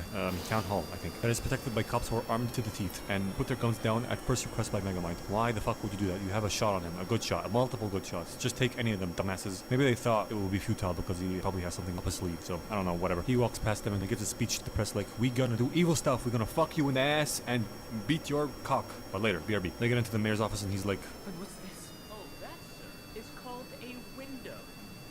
fuck off, dude. You know what a window is. You have a bunch of them in your evil lair, and you have a car, and you went to shul, and they all had windows. Shut up. Anyway, after running around rampant in the city doing whatever the fuck he wants with no one to stop him, he got bored and had an existential crisis, misses Metro Man, and after Roxy finishes a live broadcast for the Metro Man Museum and shuts down her incel thirsty boy cameraman, Hal, played by Jehovah's Witness, forgot his name, who said that he rented a bouncy house back at his place just for them to have fun. Lies. Blatant lies, I tell you. I've seen your place, Hal. I know how small it is. No way you found a bouncy house small enough to put in there. Anyway, Megamind and Roxy both go to contemplate in the museum. How did they not run into each other at all before getting to the top? Last I checked, he was way the hell over there across the artificial pond or whatever in the town hall. Did he use the brain boss to fly him over there? Did he use the invisible car? Still, he had to get out of the visible car. And where did he park it? Did he park it behind the museum? Doesn't matter. They do eventually run into each other because she heard him cry about how he misses Metro Man before starting a 3-minute timer to blow up the place. He notices her, and so she doesn't notice him in his evil PJs. He scans Bernard, the know-it-all asshole nerd in charge of the museum. Cube dehydrates him, which leaves his glasses and his phone. And again, I ask, why only those things and not his wallet as well, for example? The rules of these getting vaporized by a space ray or whatever in movies are always so murky and loosey-goosey. Anyway, he disguises himself as Bernard, and Roxy finally sees him like, oh, Bernard, it's just you. They had a few interactions before that, so she knows who he is. Anyway, they go down the elevator together. Megafuck cries some more about how he misses Metro Man, and she tries to cheer him up by saying that heroes aren't born, they're made, inadvertently giving him the idea to create another superhero using Metro Man's DNA. The more I look at this museum, the more I see just Megamind's inventions. So is it really a Metro Man museum? Think about that. Anyway, he sends her off in a taxi before the place explodes, which is a thing she definitely noticed, and then goes back to his evil lair and tells Minayon about his evil plan to make a new superhero using Metro Man's DNA that he will train to fight him so everything goes back to normal and everything is rosy-dozy. And for the DNA, he's going to use some of Metro Man's dandruff. It's a good thing he didn't try to take a DNA sample from Metro Man's fucking skeleton, because then he'd find out that it's made out of plastic or whatever it's made out of and figure out that he ain't dead. But enough plot hole poking in this specific point. Making you think that this is a really bad idea, but too late. Megamind's mind is already mega set on it, and he made a DNA thing and a gun to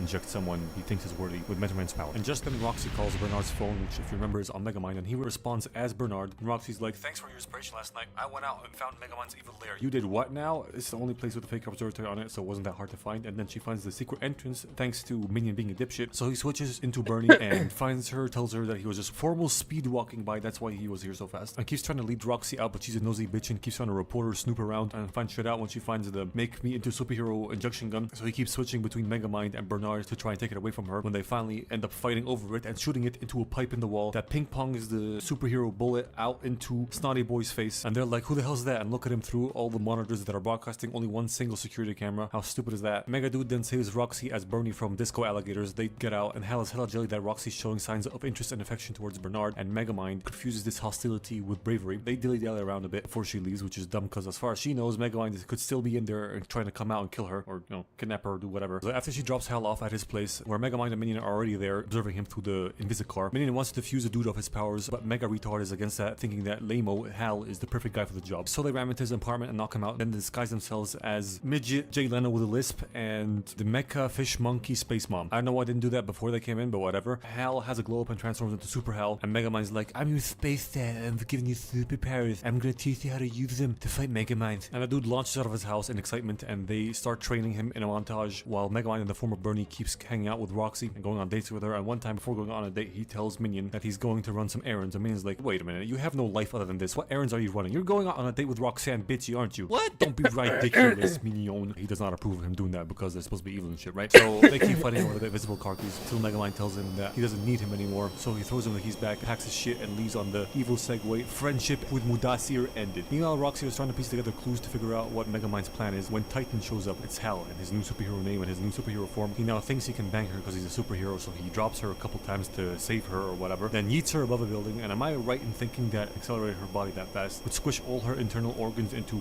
pancakes and kill her? Doesn't matter. She's like, put me down. So he puts her up on the tallest building in the city, and she breaks it to him that they're never going to be a thing because she's just not interested in him, and that he might be a part of Megamind's evil plan. And he does the classic nice guy shtick, like, what the hell? You should be with me. I'm amazing. Look at me. What's wrong with you? Then leaves her there. She somehow gets down and makes it to the date with Mega Bernie. She explains to him in a high degree of accuracy what she thinks Megamind's, aka his plan is. So he steers the conversation away from that back to date stuff so they can have some fun, which Hal sees, and eventually they kiss, and she accidentally fucks with his watch, revealing his big-headed bluiness. So she douses him in water because what the fuck, how dare you do this to me, and walks away in the rainy streets with all the trash he rehydrated considerably slower than Minion did in the beginning of the movie. And he shows up in his car, trying to argue his case on why he should get some ass. Then she finds out that he wasn't tricking her into liking him for some evil plan or anything. He actually had fifis for her, and she's like, do you really think I would ever be with you? Shattering Baldy Blue's tiny little evil heart. And they walk away, indeed leaving his car, which turns out to be a good thing later on. Then he decides to get back to his evil plans, dresses up, and gets into a mech suit to go fight Titan. Marches over to City Hall expecting a showdown, but Titan never shows up, so he marches over to Hal's apartment, and when he gets there, he shoves his hand through the hole that Hal made when he first got his powers and he was excited, revealing a major inconsistency. Observe. Here is the hole Hal made, but Mega Blue goes to the side of the building to shove his hand through a different hole. Bullshit. Anyway, and he's like, why'd you keep me waiting, asshole? And then notices that Snotty Boy went bad and stole a bunch of shit, and tells him that he only took the gig to get the girl, but she likes some other dude instead, and tells him that he wants to team up with him and be an evil duo. But he's like, no, this is not why I created you. You're crazy. Space that told me. Look, I'm your Space that dumbass. I'm also the intellectual dweeb fucking Roxy. And that makes Hal sufficiently mad to go fight him. So they do that. Megamind gets his fix and plays hide and seek with him, then sword fights with him with streetlight pulls, and Hal penetrates him through an entire building before he actually gets a hold of him, and Megamind realizes that he's not going to take him to jail, but he's going to kill him. So he hits the panic button on the suit, which shoots him out of the mech's ass. Brainbots show up to fly him out of there through an exploding tunnel, and he calls in for the failsafe, which encapsulates Hal into a ball of copper, which is Metro Man's weakness, therefore also his weakness. But it turns out that it's not actually his weakness, because Titan busts out of it and then throws it at him, but Megamind escapes into the metro system, and people come to Titan praising him for freeing them from Megamind's rule, but he's like, I wouldn't say freed,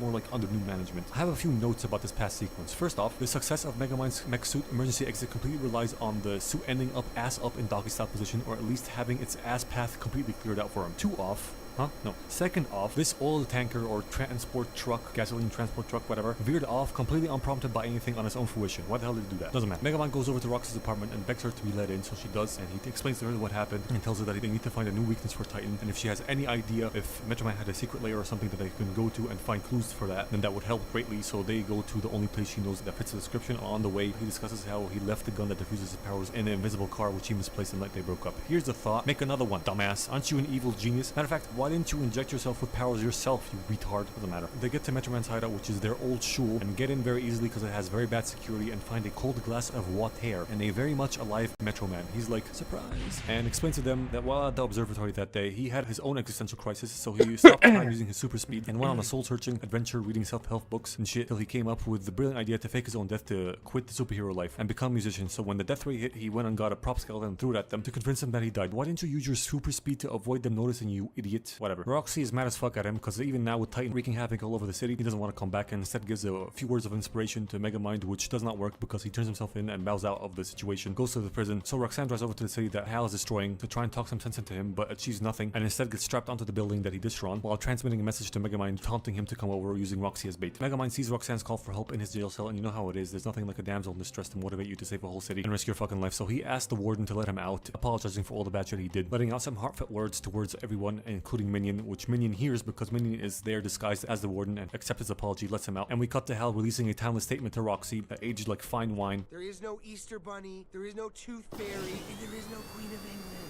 Megamind shows up in style, showing him how supervillainy is done right. Then battle commences, and he slows Titan down with the brain bots while he frees Roxanne from the falling building, but only long enough for Titan to yeet the whole building at them, and instead of going left or right or up or any other direction than forward, Megamind keeps going straight with the building that cannot physically turn. So he throws Roxanne onto store umbrella shade things to cushion her fall and protect her while his hover bike gets destroyed and he ends up at a fountain incapacitated. Titan shows up and goes to kill Roxy, who's running over to Megamind to help him, but then Metro Man shows up and chases him off. How did he push the bus at her from the glass? Shouldn't the glass break and the bus stay stationary because the glass is too weak to support that kick? Doesn't matter. Roxy tends to Megamind, who turns out to be Minion, telling her that Megamind is the one that's actually up there disguised as Metro Man. One question does arise though. Does the watch also alter the mass and physicality or dimensions of the disguiser, whatever? Because how the fuck did she touch his cheek like that without cutting herself on the glass of the broken like water container or whatever? Or wrap her arms around him when they were riding the bike? That doesn't make any sense at all. Whatever. Megamind is up there as Metro Man, messing with Titan. Eventually he gets a hold of him and tells him never to come back to Metrocity. Metro Man comes down to Roxanne, who knows Megamind just trolling, so she turns him back to Megamind using the watch. Everybody's surprised. Then Titan comes back because Megamind called Metro City Metrocity and only one person calls Metro City Metrocity. It's Megamind, so he put 2 and 2 together and come back. Even Sonny Boy the retard can figure that out. Megamind tries to defend, but he a weak mofo, so Titan slaps him around a bit. Then Roxy notices the Invisicar and hints Megamind towards it, so after he gets thrown over to it, he jumps into it, gets to the gun and flips it to defuse, and it starts warming up, and he's like,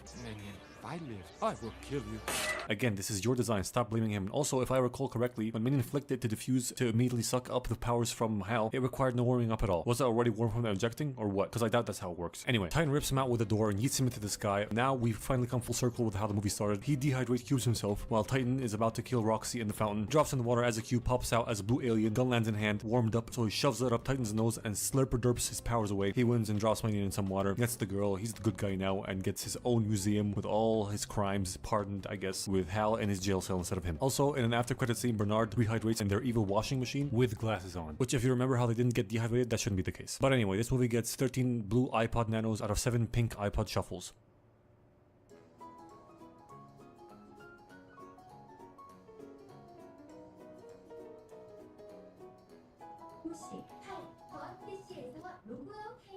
Well, welcome to Down, and the movie begins with a little dude watching a short film about an adventure going to his place called Paradise Falls with a bunch of dogs to bring back a super rare undiscovered bird alive to show all his science friends how cool he is. Kids are like, whoa bro, then he runs off playing and finds this old raggedy shitty house with a female child inside of it that has the same passion for this dude Charles Muntz explorer guy as this little kid. She's a bit creepy but kind. After she breaks his arm, she breaks into his house at night. That is totally normal. I see no red flags here. Anyway, she shows him her top secret adventure book where she wants to go to Paradise Falls just like this guy Charles, and she's left a bunch of pages empty for her adventure there when she gets there. Then she makes him promise to take them there when they grow up, no pressure, and she leaves, and because he's a dude, the power of boners is super strong, so he grows up to marry her. And we start a montage of their life together where they buy the fucked up house and immediately get to work fixing it up. They don't even take their wedding clothes off. Do you know how uncomfortable, not to mention dangerous it is to work in a wedding dress, you fucking shit beans? Anyway, they fix up the house. We find out their names are Ellie and Carl. Nice. No promises on sticking to them though. They turn the house into the gay dream house of their childhood. He needs to do more cardio. He sells balloons. She's a bird person. Then they decide to make bibis together, but turns out her baby oven is kaput. Either that or his piss pump supplies lackluster baby mix. But I do think it's her ovaries though. Point is, Bebe is a no-go and she depresso espresso over that. So to cheer her up, he suggests saving up to go to Paradise Falls finally. But problemo after problemo cucks them from doing that. Stop breaking bones. And Carl, also, if you really want to speed this process along a bit, you should look into shifting your career from selling balloons to something a bit more lucrative. Might I suggest meth? Continuing with the montage, they grow old together and forget the whole Paradise Falls ordeal, but Roblox man, after years and years and years, remembers it, and I guess he has the money now, so he buys plane tickets to surprise Ellie. But hold on, Paradise Falls is in Venezuela? Bro, do you know how dangerous Venezuela is? Doesn't matter, because Ellie's sick and eventually she dies. Pretty sad shit. Apparently lots of people cried. I didn't, but I think that's probably because I have no soul. Just take the internet's word for it. It was pretty sad. On to present now, movie time. Carlito goes about his sad daily routine for us to find out that his neighborhood has been turned into a concrete jungle and some business fucker wants to buy his house, and Mr. Potato Head comes over like, boss man's willing to offer double his last offer for your property. Oh, is he? Let me talk to him. Hey,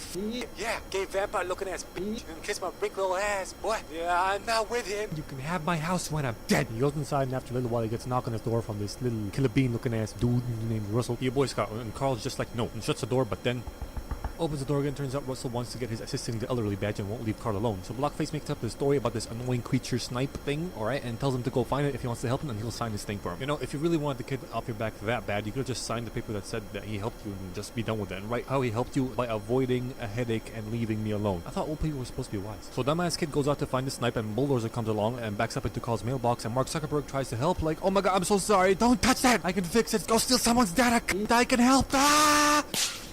He has a tennis ball at the end of that cane, right? How the fuck does it do so much damage? I guess it's possible, but still. Mark's pussy face is bleeding, and since this is the great US of A, we get lawsuits, baby. Fuck yeah, can you smell that? It's freedom, motherfucker. Here Vampire sues his ass and gets the house and forces Carl to go into a retirement home. You know, maybe if Carl didn't run away like a bitch and just apologize right then and there, and then they wouldn't have this problem. But I doubt it, because, you know, this is land of McDonald's. They will salivate at the whiff of a lawsuit. That night, he's told to pack up his shit to go to a retirement home next day, but stumbles upon Ellie's old adventure book, so he looks at it and then looks at the old people home brochure like...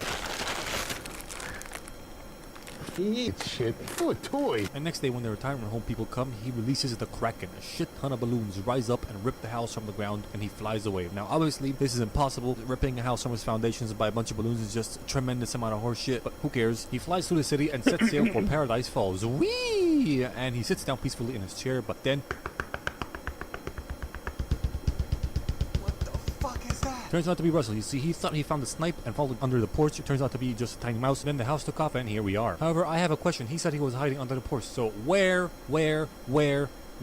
the fuck is this kid in these images? And also later on we find out that Russell can't climb for shit, so this is cat piss right here. Anyway, he lets him in, kid's annoying. He fantasizes about killing him, then he tries to lower the house by cutting off some balloons from this fireplace where they're all attached to the house. But then they approach a cumuloid nimbitch, alright? That's a cloud, storm cloud. They go inside it and plates crack, shit falls, and he's like, no, my stuff! And we cut to later when he tied all his stuff down and he's passed out there. And Russell steered the house to South America using his Wilderness Explorer DPF that he immediately loses. And Carl doesn't believe that they're in South America, so he takes the bird down to get the kid home, and they pass by some rocks and he's like, what the hell is that? And they crash to the ground and fall off and save the house from flying off a cliff. By the way, this guy, this old frail old man, is supposed to have all his bones shattered and or dislocated, and he's gonna keep doing shit like this and be completely fine afterwards. So I'm just gonna pretend he's some sort of invincible mythological god or something and just move on, okay? So the fog lifts and he sees that they're super close to Paradise Falls and the final resting place that he wants to put his house in, and cause Carl has sausage arms and can climb, he decides to walk his house over there. By the way, if Russell could have made it up, he wanted him to hoist him up. That's right, a 12-year-old kid should hoist a fully grown man up. Yeah, that was never gonna happen. Also, now that he has decided to walk the house over there and set it down, he has in effect given up on the idea of taking Russell back home. Just saying. So dipshit Russell decides to help, and they have to get to move him quick because the helium leak out the balloons in 3 days. They wear the house like a backpack, and Russell takes his shit in the jungle, and with the help of some chocolate, he finds a big gay ostrich, brings it over like, I found the snipe. Listen, kid, it's, oh my god, there's no such thing as a snipe, dude. Can we keep it? Of course not. They keep it. Then they meet a dog with a collar on it that allows it to speak. Yes, he's a very good boy, okay? His name's Doug. And he has been tasked by his master to find a bird, and it turns out that the big gay ostrich, Kevin, alright, that's his name, Kevin Malone, is the bird he was looking for. He's like, can I take your bird as prisoner? Please.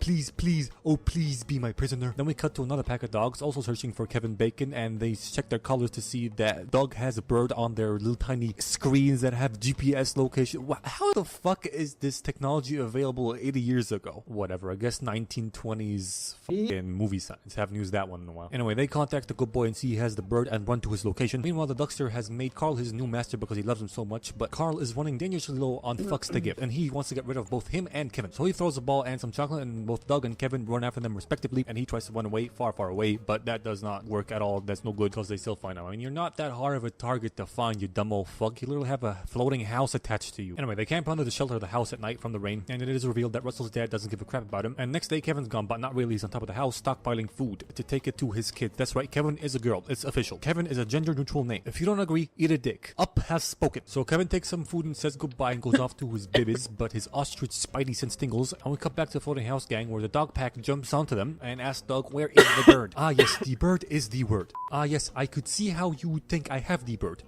Tomorrow. Come back tomorrow and I will have the bird. Yes. Dumb bitch, you lost it. Then the dogs force the gang to come with them to their master as prisoners, and we see Kevin on top of the house. Okay, I know this once, but how the fuck does it get up there, especially without getting noticed? No way it can fly. Ugh, whatever. They take him to a cave and lots of dogs show up. Then Charles Muntz shows up. Yep, he's still alive and he's still here looking for this bird. He takes one look at their mode of transportation and decides that they're not a threat, and Carl goes, holy bazookas, that's Charles Muntz, oh my god! Oh boy, I don't give a fuck. So Charles invites them in for dinner, and they park their house next to his big fuck off blimp, and he trains the dog to be servants and make dinner for him and do everything for him, and he has not left this place because he's still looking for this bird, but he can't catch it because he keeps escaping into this labyrinth place. I've lost so many dogs in there, blah blah, people try to come here and steal my discovery, blah blah blah. I just want to mention that Charles must be at least 80 years old, and the fact that he might be having sex with his dogs is not too far-fetched of a theory, I'm just saying. Anyway, shit dick suspicion keeps arising, and they both see Kevin on top of the house, and Carl uses this as a distraction to get out of the blimp and takes his house, and dogs go after them. So Jesus takes the wheel. Sorry, Kevin takes the wheel. And a bunch of balloons pop while Doug tries to help them out and slow down the rest of the dogs, but he almost gets thrown off a cliff himself. Then they jump this gap, or rather float across this gap, and make it to safety, but Kevin has been bitten, and Russell's like, we gotta get it back to his babies. This fucking kid. Alright, let's go. So they walk through the night to get to the labyrinth where his babies are, and no way the balloons aren't popping here. They're floating at branch level. Come on, this is Donkey Dong. I'm mixing it up here with the you know, the animals and the feces. You see what I'm doing here? Anyway, they get to the entrance of the maze, and the fastest healing bird ever limps over there, but Muntz shows up. You see, he tracked him down using Doug's collar because it has a GPS track, remember? He traps Kevin and tries to burn down Carl's house, balloons popping and shit, and forced between freeing Kevin and saving his house, he chooses his house, and then swoops in and takes the bird. Then Russell goes, you gave away Kevin. I didn't set up for this shit, alright? I'm not your master too. And he calls Doug a bad dog. Now listen here, you raggedy old piece of shit, you take that back. Anyway, he decides to take his barely airborne house to the falls with or without the help of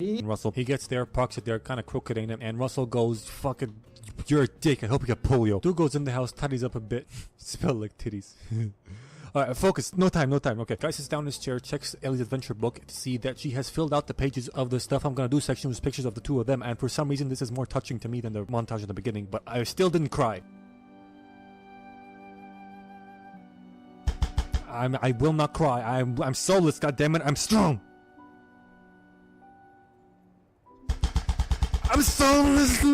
Zane decides to help Russell get back Kevin, but Russell has helped himself to some balloons and leaf blower to go save Kevin himself, and he's like, no! Then he tries to move his house, but it won't budge and goes, fuck this chair. Oh. And he gets the idea to shed weight from the house to make it float, and he does that, and he finally takes off enough weight to make the house take off once more, and Doug shows up at the porch, and he's a good boy now, yay. He was supposedly hiding on the porch as well, but I didn't see him when it took off. Does this porch have a secret compartment? How do porches work? I don't know. Russell finds a blimp somehow, goes inside and gets caught, and then Dick Mitchum does the classic, I'll tie the protagonist to a chair and let some weird fucking mechanism kill him really slowly so he has more time to escape move. Then Clarl.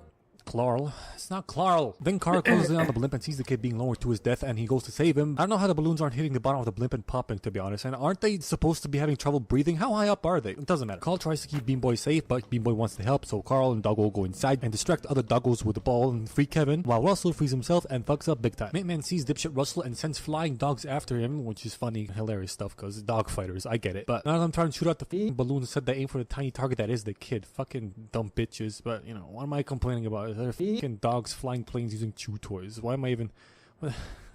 Moving on. Muntz fights Carl and they fight each other while Doug runs away from the other dogs and humiliates the alpha and accidentally becomes the alpha dog himself. You know, like Toothless and other dragons. He's the leader now, okay? Then Carl and the super healing bird climb the side of a blimp and try and knock off Muntz, but he survives and Russell finally learns how to climb rope. The dog fighters crash out because Squirrel, by the way, the fight Carl had with Muntz, he gave him a good whack on the head with a stick, right? And Muntz didn't bleed while Mark had a fucking explosive period in his head. How's that possible? Doesn't matter. I guess Muntz is fucking built different. So Roadrunner and Minecraft reunite with Airbud on the roof and Killer Bean brings the house over, but Musket Man shoots some balloons off with the rifle and the thing slides off, falls down a bit and starts sliding off the blimp, but Carl the Norse god gets a hold of it from the fucking garden hose and he keeps it on board because he's fucking Zeus or something. And Muntz tries to break in the house and get the fucking bird, and he does that, and then Carl gets a brainwave, right? He's like, chocolate! Russell and Doug hold on to Kevin, he shoots through the fucking window. The garden hose says adios, Muntz falls to his death, but motherfucking Carl got a death grip on that motherfucking hose, man. And he saves these idiots while he sees his house float down into the abyss. Is that an abyss? No, it's just the sky. Never mind. We transition to Kevin getting back to his kid, then Carl assumes ownership of the airship and leadership of the dogs. That's a lot of ships there. And they get back to their town or city for Russell's badge receiving ceremony, and his dad ain't there, but Carl is, and he gives him the Ellie badge. And I don't know if this bitch is his mom, stepmom, maid, caretaker, or whatever, but she seems hella okay with the fact that the kid's been missing for 3 fucking days. Also, what the hell is wrong with this kid? His cat died or something? Is he constipated? Doesn't matter. Movie ends with them parking their blimp on top of a ice cream shop, because that's fine, that's legal, no problem with that. And his old house very conveniently resting in the correct spot on Paradise Falls, which you might call luck, but I call it camel dookie. This movie gets 8 schnozzes out of 8 Cessna 172s.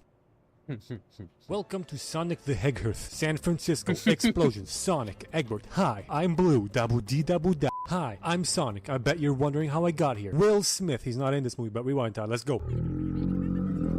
Back to when Sonic was a kid on a video game island in another dimension or another world. He'd run around doing some shit, and then he goes back to his owl caretaker like, here's a flower, I got you, woman. And she'd be like, you been running super fast again? I told you not to do that. People trying to kill us, you dipshit. We supposed to be laying low. Then bad people do come along, and Owl protects Sonic, then flies away with him and gets shot. And she'd be like, God fucking damn it, I should have just eaten you when I found you, stupid fucking rodent. Then she throws a ring and creates a portal to Earth where he'll be safe and gives him a big bag of magic mushrooms. I mean coins, mushrooms are involved, but he's not magic mushrooms in the bag. No drugs are involved, and he's not Mario. He's supposed to go through this portal to Earth, and whenever he gets found again, make another portal to this magic mushroom land where he'll be safe again, okay? But that's only if he gets in trouble on Earth. So she sends him through the portal and stays behind to protect him and die for no apparent reason at all, because as we can see here, she had a lot of time to go through the portal before it closed, and the bad guys wouldn't have not been able to go through with her, but dumb bird, I guess. Cut to a bored sheriff guy, Tom, in some lonely-ass Hannah Montana town, and grown-up Sonic keeps fucking with this P-trap. Then Tom finds his hedgehog quill from Sonic, a blue hedgehog quill, and leaves. Then a turtle gets the ride of its life from Sonic, and he explains his fine way of living in this lonely fucking town, and that if he ever gets caught, he should escape to, as I said, the mushroom land. Nice, safe little world filled only with mushrooms.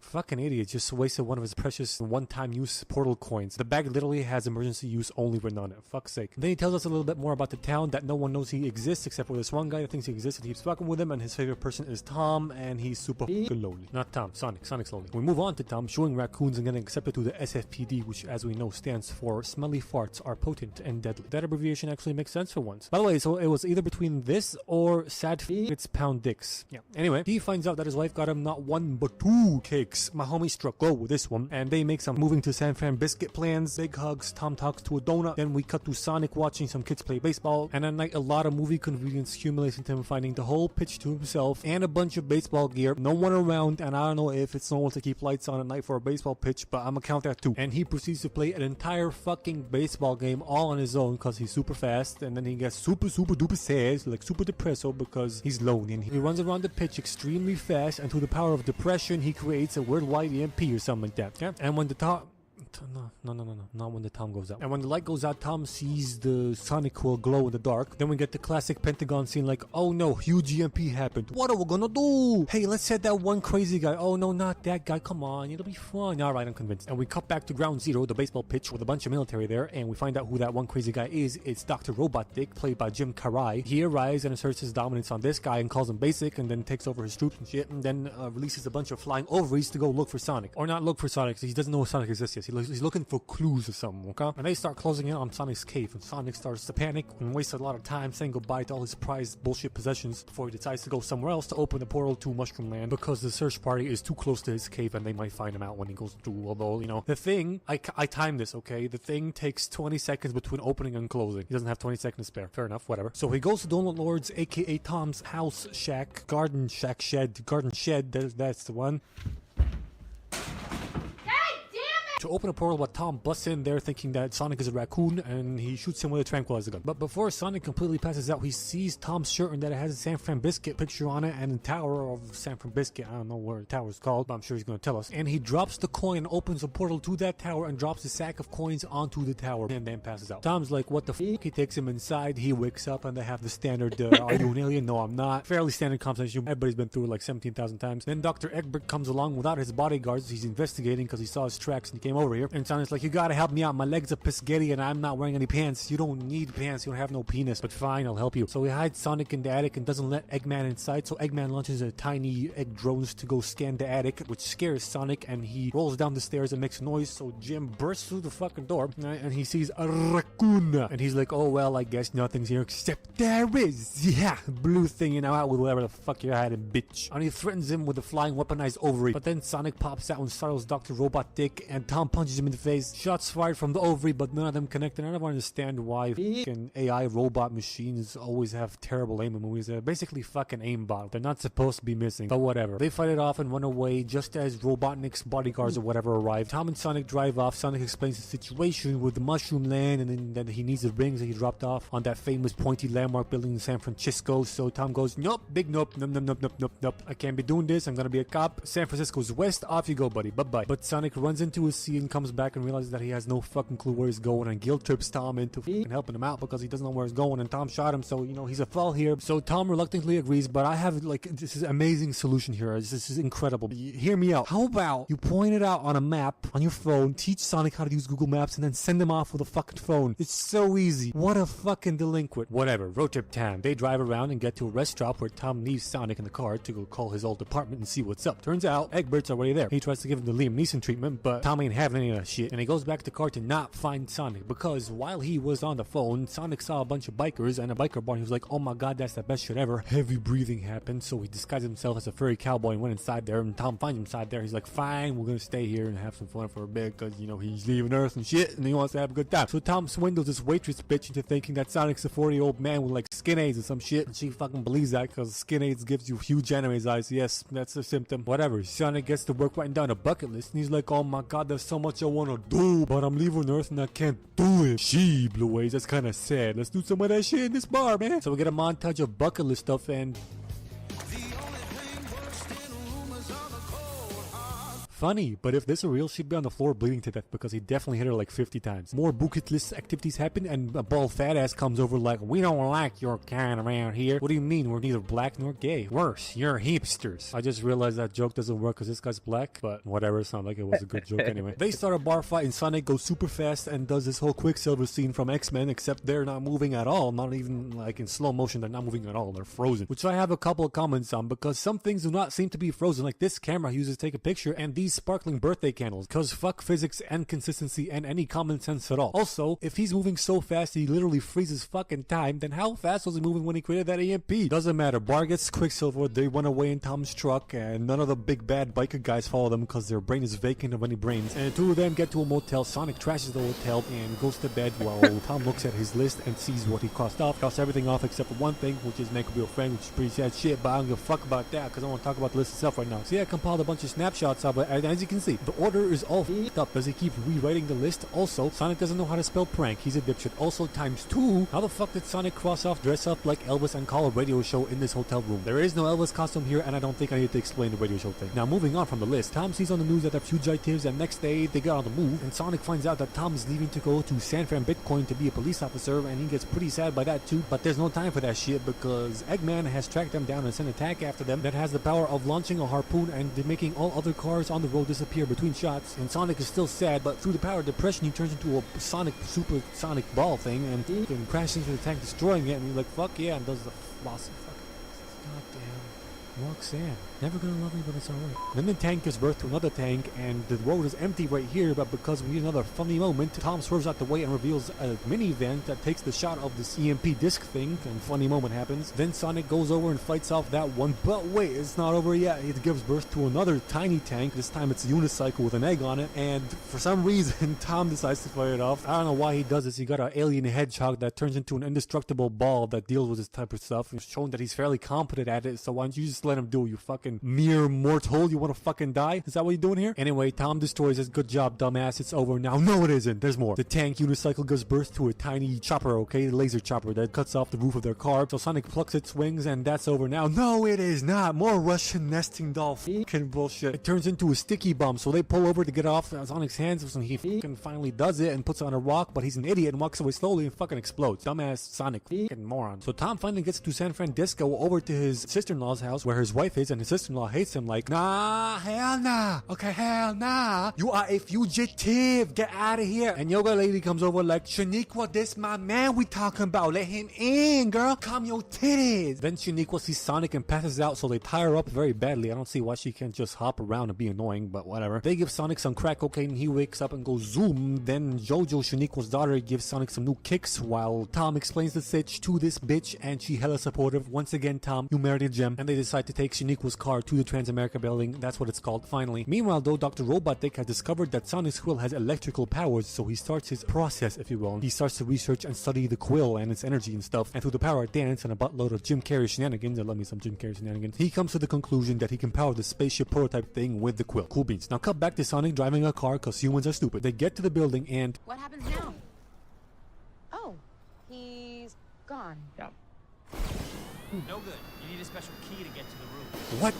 You can run up buildings. Where's the problem here? What the fuck? This is so dumb. Oh, whatever. Through the power of movie bullshit and the fact that Tom is a sheriff in Montana, they get up there and Tom goes, All right. What are we looking for? oh, I don't know, Tom. It's just a sack of coins and the only other thing on this godforsaken roof. God damn it, Tom. Get your head in the game, you fucking retard. No, seriously, this line makes me super mad for some reason. Like, what the fuck? What do you mean? What are we looking for? This roof is tiny. He specifically said a sack of coins. And you've been traveling hundreds of miles to get... This is the objective here. Fucking Tom. God damn it. So Sonic gets his fucking sack of shit. Tom and Sonic have a bromance moment. Then he throws the ring to get to Mushroom World, but the egg drones are there, and so is Eggman in his new spaceship. They have a little witty back and forth, and Sonic pushes these bitches off the roof, and then rockets launch. Sonic goes Quicksilver again, and this time it's really fucking confusing, because get this, rockets are standing completely still, but Robotnik's nearing this button, and these guys are still falling off the building in super slow motion. Are you meaning to tell me that actual legitimate rockets are moving slower than these guys, ergo making the rockets look like as if they're standing still? Hell no. So which is it? Did he freeze time or not, for fuck's sake? Doesn't matter. Let's move on. Eggboy presses the button, and apparently that triggers the use of Sonic's Squirrel and makes him super fast, and Sonic be like, what the fuck? And he teleports Pretzel Lady and Donut Lord over to Green Hills to keep him safe, then tries to run away from Eggman, who keeps blowing up the city, and people are definitely dying here, make no mistake. Then Sonic keeps opening up portals to different places to escape from him, like France, China, Egypt, and they fuck with the Sphinx. Don't fuck with the Sphinx, dude, come on! And finally they portal back to Green Hills, but Sonic has had the wind knocked out of him, and Robotnik wants to kill him, but Tommy to the rescue, however, and not a successful rescue because he knocks him off. But then this bitch comes along, I don't know what he's called, forgot his fucking name, but yeah, he comes along, and then this guy comes along too with a chainsaw, and then Sonic suddenly goes Super Saiyan and gives Eggman's ship the big suck to take the power of his quill away, so Egg Dude takes aim, and Sonic goes Monkey.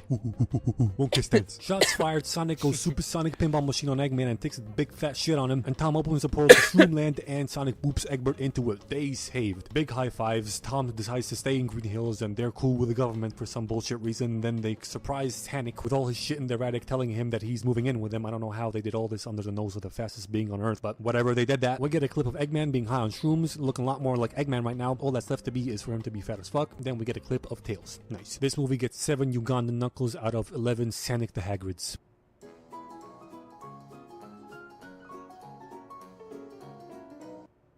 Welcome to Pulp Fiction. And we start off right away with these two peeps being all like, let's rob some shit. No. Yes. Okay, what place do we rob? I don't know. Well, how about this place? This place? Yes, this place. Alright, this is a robbery nobody knows.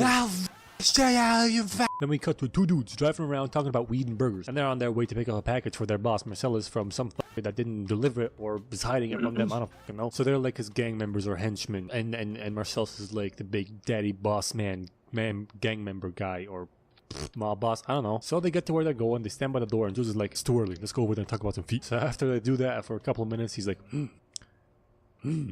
why the fuck is there a voice crack in my oh fuck. So they go there and do that for a couple of minutes, and he's like, yeah, now's the time, let's go. Okay, I feel like I could have gotten in right away, but whatever. They knock on the door and get in there and find 3 dudes. Jules eats Ferris Bueller's food. Vincent gets the package or the briefcase, which could contain anything from a COVID-69 vaccine to a 12-inch solid gold luminescent dildo. We don't know, and they never tell us. They just look at it all the time like, whoa. Then Jules kills this dude, quotes the Bible, and they both unload into Ferris Bueller. Boom, next chapter we got bald Brucey boy Butch Willis. He's a boxer. Marcellus is bribing him to throw a match. Being all like, pride, eat shit, you my bitch, you gonna throw this match. And Brucey boy obviously doesn't like that, but he still takes the money. Then Jules and Vince walk in, and they're not in suits no more. Jules goes to the bathroom while Vince stresses because Marcellus wants him to take out his wife, Mia, for a good time and dinner. And Marcellus is a very dangerous man who just finished talking to Brucey, and he calls over Vince and hugs him. Now cut to Vince buying some heroin and shooting it up, then driving over to Mia to take her out for dinner. He gets there, she snorts some coke, and then we see her stanky feet. They go out to eat, talk about some shit, and she orders a really expensive milkshake, which she just has to taste to see if it's worth it. And she's like, don't worry, you don't have to take the straw out, I don't have cooties. Hello? That's exactly how viruses get transferred, you dumbass unhygienic bitch. Stay safe, wash your hands, fuck the Toyota Corolla virus. Then she goes to the bathroom to quote-unquote powder her nose, but we all know what that means. Okay. She comes back, they dance to win a trophy, go back to her house for some drinks and music, and he goes to the bathroom to work up the courage to tell her thanks but no thanks, because if shit goes too far with her, Marcellus is gonna make sure that he ceases to exist. Meanwhile, crackhead Mia, who is wearing his coat, finds the heroin that he bought in his pocket, and she's like, oh yes, yummy nose candy. She snores that shit, and I don't know too much about drugs, but I'm guessing her brain starts to self-destruct. Vince comes out and he finds her overdosed. So he puts her in his car and drives over to his dealer's house instead of going to the hospital because cops and stuff. He crashes into his dealer's house and tells him that if he doesn't help her, they're both fucked. And honestly, at this point, I don't think it even matters. I think she's pretty much fucking dead, but then again, I don't know much about drugs. So he drags her in the house, and this bitch starts looking for a little book that's supposed to tell him how to administer an adrenaline shot to the fucking heart. But he can't find the book anywhere because he's an unorganized little freak. So he's like, fuck it, here's a thing, here's a heart, you do it. They count to 3 using some very long Mississippis, which are just giving her more time to die if she hasn't already, and then Vince stabs her in the heart and she springs back to life. Bullet dodge. Now all you have to do is deal with the permanent brain damage she got from overdosing. No biggie. He takes her home and they promise each other never to speak of this incident to Marcellus. Next scene, we cut to a kid and an army dude who was in a POW camp with his father, and his father really wanted to give him this watch that he kept up his ass for 5 years and this guy kept up his ass for 2 years. So in total, that's 7 years of watch up ass. Now I'm really interested in how they would take a shit. Like, would you take it out of your ass, take a shit and then shove it back up, or would you shit it out and then rummage through your feces and then plug it back in your ass? I also feel like this is a very unnecessary question. Jump cut 1, the kid turns out to be Butch, and he's about to go into the fight and he doesn't even have time to throw it because he fucking kills the guy and then jumps out of the building into a dumpster, which apparently had no sharp objects in it at all because he came out fine. And then in that same alley, there's a lady with her cab who was listening on the fight. She heard what was going on, that he killed the guy in the fight, and then she sees the dude jump out of a fucking building that the fight was in boxing clothing, and she's like, yes, that is my guy. What a great potential customer. So now he takes that cab, and on the way to where the she's taking him, he throws out his boxing gloves and his boxing gear out the window, basically leaving breadcrumbs for Marcellus' guys who are out looking for him. Not only that, he also gives her his name. Bro, this is not how you go about being discreet, you fucking moron. Now I know he pays her off at the end so she can keep her mouth shut about driving him anywhere, but you don't think Marcel can pay her double to get this information? Anyway, she drives the bitch over to wherever he wants to go, to a motel where he goes in and finds his petite French girlfriend. And they do it, they shower, they sleep, they wake up at the They wake up and he looks through his suitcase that she packed for him while he was at the fight because they want to run away now that Marcellus is looking for the asses. But he can't find his ass watch, which he specifically told her to pack. So he throws a tantrum and then decides to go to his apartment and get the watch, although it's pretty dangerous since Marcellus' goons are probably already there. But he doesn't care. He doesn't give a fuck. He wants his ass watch. And he takes his girlfriend's shitty ass little Honda, goes over there and parks 1 street away and inserts the key very cautiously and quietly into the hole, unlocks the door, then fucking opens it loud as shit. Like, bro, you completely negated the purpose of the whole key caution and parking a street away. What, you had the brains to do that, but you can't open the door quietly? What the fuck's wrong with you? Anyway, he gets in, he finds his watch, and he does not leave. No, he snoops around a bit and finds that no one's there. Then he's like, I'm gonna make myself some food. Fucking dipshit, you haven't looked around properly. That's first of all. Second of all, if they're not here, they're probably on their way here right now, you idiot. But as we're about to find out, he is not alone, because at the end of the kitchen counter, he finds an Uzi with a very girthy silencer on it. Then he hears a toilet flush and someone opens the bathroom door and it's Vincent. Very surprised to see Butch holding his gun, and Butch shoots him up and kills him. He literally, almost literally, caught him with his pants down. Very lucky, yes. However, other than Butch being the dumbest imaginable, there are a few things wrong here. First of all, who the leaves their gun on the kitchen counter when they go to take a shit? Fucking Vincent. Especially in a situation like this, you take your gun wherever the fuck you go. Second, if Butch can hear the toilet flush from over there, then whoever the fuck is in the bathroom should be able to hear all of this.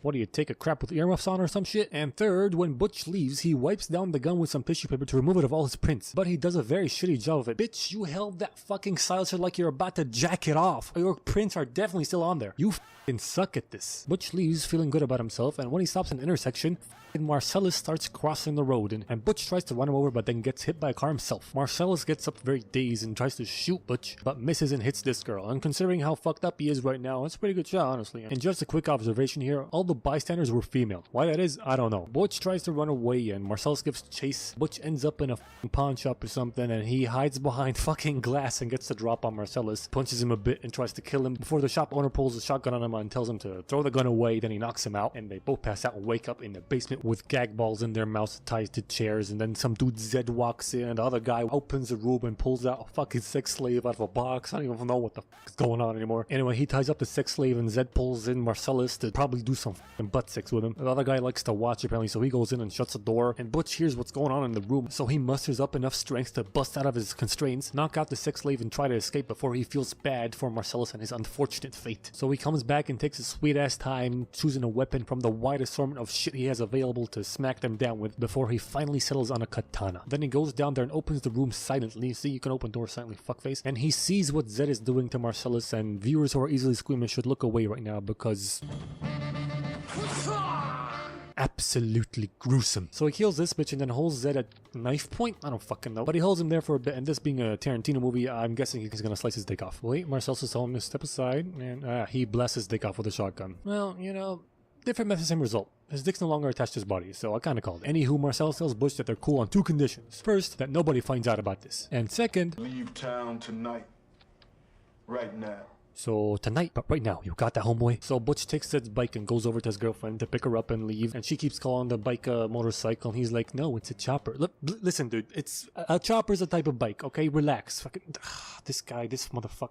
You know what? Who cares? Who cares? Because that's the last we're gonna see of that motherfucker and his bitch. Because he takes her and they skip down. Next chapter, we're going back in time to when Ferris Bueller died. And after he got shot, some fourth dude came out the bathroom with a fucking gun. And he emptied his gun into Jules and Vincent, but misses all his shots. So Jules and Vincent kill him too. And they take the last guy with him in the car, where Jules tells Vincent that what just happened was a miracle. And a sign from God that he should retire. And it certainly was a miracle, because judging from where you were standing and where the bullets landed, he didn't miss. His shots phased through you and left you unharmed. Whatever. Vincent thinks this miracle retirement talk is a bunch of BS, so he turns to take this sad sack of shit's opinion and accidentally blows his head off. And now that the insides of the car are covered in blood, and so are they can't stay on the road. So they go over to Jules' friend's house, hey Quinn, and he says that if his wife comes back in an hour and a half from work and she finds a dead body in her house, she's gonna divorce his ass, and he doesn't want that. So Jules calls Marcellus, Marcellus calls the Wolf guy, and Wolf guy comes over in his NSX, and he's supposed to help them deal with their current situation. But he's kinda useless, honestly, because all he tells them to do is clean up the car and cover up the seats with some cloth, rinse themselves off, and change into some acquaintance clothes. So all obvious common sense shit, you know? The only usefulness he provided was a junkyard that's gonna deal with the body and the car to dispose of evidence. So technically speaking, if they're any smart, they could have done all that shit by themselves and hit the car in some discreet location and call them later for the junkyard. Anywho, after all that shit happens, Vince and Jules go over for some breakfast before they drop the briefcase off by Marcellus. And while they eat, they talk about pigs and how Jules wants to retire after this. Then Vincent gets up to take a shit, and that's the 3rd time he goes to the bathroom in this movie. I don't know why I'm keeping count, but you know, that's the 3rd time. And I remember these 2 dudes from the beginning of the movie. Yep, they're here, and they're robbing this place, screaming all around, threatening people. Meanwhile, Vincent...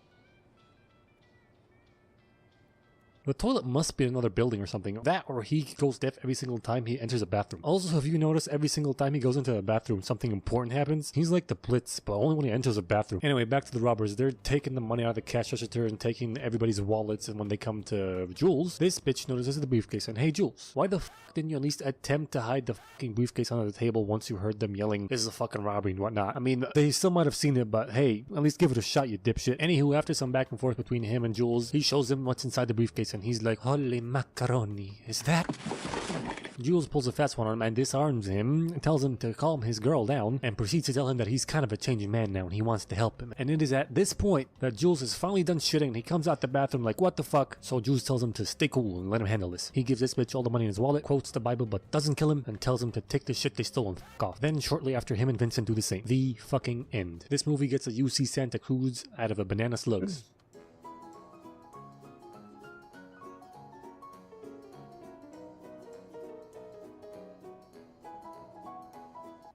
Welcome to Zombieland. I should have made this video before the second one came out, but fuck it, better late than never. First, we are introduced to our boy Columbus, who's trying to get to Columbus because he wants to check if his family's still alive in this zombie-infested world. But when he goes to fill up his car and to take a shit, he gets attacked by 2 zombies and he runs around in circles and then gets into his car and drives away. Then he finds a zombie in his back seat, which I don't know how the fuck he got there, since you have this rigorous and long set of rules that you use to keep alive in this zombie land, and I'm pretty sure you were driving this car from the 4 and you didn't just find it at this gas station. And I know the doors to the car were unlocked, but assuming zombies can't unlock or open the door without fumbling around and falling for a while, how the fuck is there no blood on the car from the zombie opening the door? And while I'm on the subject of blood, to my understanding of zombies in this movie, it takes a while for you to turn. So, once you turn, does that automatically give you blood splatters all over your clothes? And if you don't understand my point, let me explain. Because in the opening sequence, we got a shit ton of people who just turned, running after people who are normal, trying to eat them. For example, this bride. Notice her bloody gown, and that she is a fucking zombie. Now this shot indicates that she just turned right here, right now, on the place where you say I do, yes, you may kiss the bride, whatever. Because if she had turned before on her way down the aisle, she would have attacked anybody in the fucking audience, or family members or whatever. But no, she had turned right there. So I ask you this, how the fuck is her gown all bloody and shit? That's only supposed to be her face, right? However, the first zombie that Columbus ever encountered was this bitch that slept on his shoulder and then turned while he was asleep, and while she was asleep, presumably, and her clothes weren't bloody at all. What's the deal? Sorry, that was a weird tangent. Now back to the movie. So Columbus has a zombie in his car. What does he do? He rams straight into a wall wall and has the zombie fly out of the fucking windscreen. He gets out the car and shoots him twice to make sure he's dead with his double barrel shotgun, which is one of the most inefficient zombie weapons, in my opinion at least, because you can only shoot 2 shots and then it takes forever to reload. It's just, no, it's just a bad weapon in my opinion. Whatever, since his car is fucked, he hits the highway on foot, passing by all these presumably non-functional cars. Then he hears a car in the distance coming to him, and it stops for him. Then a dude comes out and he has a Mexican standoff with him. Then he asks him for a ride, and Tallahassee, one badass mofo who has a sweet spot for Twinkies, agrees to give him one. And since he's gonna be going in the same direction as him for a long while, badass Tallahassee is gonna be stuck with fidgety nervous Columbus for a while. And on their travels, they stop by a Walmart or some big ass supermarket because Tallahassee wants to have one last Twinkie before the world's Twinkie supply expires. So they go in there and Tallahassee kills 3 fat fucking zombies with style and splatters their brains all over the place, which, come to think of it, is a very risky way to kill zombies, not because you have to get really up close and you might risk them biting you, but because of the blood splatter that can get into someone's mouth and infect them. So after he kills the 3 zombies, they find a hot female Wichita, and she leads them to her younger sister Little Rock, and she is infected and she doesn't want to turn into a zombie, so she wants one of them to kill her so she doesn't have to go through the pain of turning into a fucking zombie. So Tallahassee's about to shoot her, but last second Wichita says, wait, no, give me the gun, I'm gonna do it, I'm her sister, I should do it, blah blah blah blah. And she's about to shoot her, and then boom, she turns to Tallahassee, points a gun at him. Then her not so infected little sister takes Tallahassee's gun and points it at Columbus, and they take their shit and their car and they leave them into another parking lot. Now this all leads me to believe that these girls were in there with the 3 fat zombies without any guns. The same 3 fat zombies that were alerted by a dude playing a few soft notes on a fucking banjo. How? Doesn't matter, because they're on their way to a theme park in LA called Pacific Playland, and that is one stupid idea, you dumb bitches. So Tallahassee and Columbus are walking through town, and then Tallahassee vents some anger by destroying a minivan, which no nearby zombies hear. Then they find a yellow Hummer H3, which by the way is one of the worst zombie apocalypse vehicles I can think of, just because of the gas mileage, nothing else. Inside this Hummer, there is a bunch of guns in the backseat and 2 severed hands on the steering wheel. Tallahassee's overjoyed with this news, and he takes one of the guns and he shoots it in celebration in there, and no nearby zombies hear this either, and the only way 2 severed hands would be on the steering wheel is if a body was sitting there at some point and it got ripped out by a bunch of zombies. If so, where's the fucking blood? Whatever, they drive down the road and eventually they find their old car broken down, and it's a trap set by the girls, who once again steal their car. But this time, because the girls feel bad for how dumb they are, they let them hang with them. And Wichita tells Columbus that Columbus is run down, there's nobody living there anymore and everybody's dead, which is bad news for him, and he's sad because that means his family's dead, so he decides to stick with them for the time being. And as they drive down the road, they get to a Native American souvenir shop and they decide to destroy it and have some fun. And I'm just gonna pretend like they found a functioning gas station with gas in it and filled up that Hummer before they got there, because there's no way they drove over 400 fucking miles on 1 tank of gas in that thing. No. They drive some more and bond and shit, then they arrive to California and they decide to stay in Bill Murray's mansion, which sadly for Tallahassee has no Twinkies in it. So they decide to split up and search the mansion to see if anybody's there, but both of the groups end up getting distracted and doing dumb shit. Then a zombified Bill Murray walks in onto Wichita and Tallahassee, and Wichita smacks him in the back with a fucking golf bat or racket, golf stick. What's it called? Golf club, that's the one. And as it turns out, Bill Murray is not a zombie, he's just wearing some makeup so he can get out of the house, because zombies don't mess with other zombies. So the 3 of them end up having a good time and getting high and shit. Then they decide to go and scare Columbus and Little Rock, but mainly Columbus because he's a scared little pussy, which is a horrible idea, since they were supposed to be looking for, in essence, a zombified Bill Murray. Anyway, Bill tries to scare Columbus and he succeeds because Columbus fucking shoots him and kills Bill Murray. Told you it was a bad idea. So they respectfully send off Mr. Murray. Then they play some Monopoly and they find out that Tallahassee had a kid and the zombies got him, and that's why he really fucking hates zombies. Then Tallahassee shows Little Rock how to shoot properly, while Wichita and Columbus sat around drinking some wine and flirting. Then they get up to dance and they're moving in for a kiss. Then Tallahassee comes in and cock blocks Columbus. Good going, man. Then the next day comes around and the girls decide to leave in that giant gas guzzling behemoth. I mean, seriously, that Porsche would have been a better doomsday vehicle for LA, honestly. Anyway, they decide to leave because they're getting too attached to the guys and they're better off on their own apparently. And they get to Pacific Playland and this dumbass bitch turns on every single light and ride in this fucking Playland shit, which attracts every single zombie in the area to said Pacific Playland. Finally movie, thank you. So they get in the car and they get surrounded by zombies and they drive into some water. Then they get onto this fucking pogo stick ride in the theme park. I don't know what it's called. It just goes up and down, up and down, up and down, up and down at varying speeds. You know what I'm talking about. Then when they're at the very tippy top, they shoot the control panel to stay at the very tippy top and not get eaten by zombies. Meanwhile, back at Bill Murray's mansion, Columbus has decided to go over to Pacific Playland and tell Wichita how he feels, I guess. And Tallahassee's gonna help him out because he feels bad for how stupid and helpless he is. So they get there and they find out that the girls are in trouble and the zombies have started climbing up to them. And Tallahassee attracts most of the zombies using an air horn, and then he starts wreaking havoc on them while enjoying some of the rides. Then this madman gets into a teddy bear booth and closes himself off, while all the zombies surround him and makes his own little theme park game shooting range thing. Except he doesn't really close himself off properly because it's very clearly open here, but it doesn't matter, he kills them all and still looks dope as fuck. While this was happening, some of the zombies broke off and started following Columbus, who's still using that horribly inefficient double barrel. Not only that, he makes it another stupid decision and runs into a haunted house to deal with the zombies. Yes, a dimly lit haunted house with sudden flashing disorienting lights and many disfigured characters that could very easily be mistaken for zombies. Yes, how wise of you. Doesn't matter, he gets out of there and gets lucky with one of the rides that kills off the rest of the zombies following him. Then he kills a big scary zombie clown with a hammer from that whack the base of this thing really hard game. I don't know what it's called. Then he gets the girls down using the emergency kill switch. They kiss, Tallahassee gets his Twinkie, and they drive off as a happy zombie killing family. This movie gets an A out of a Z. I like.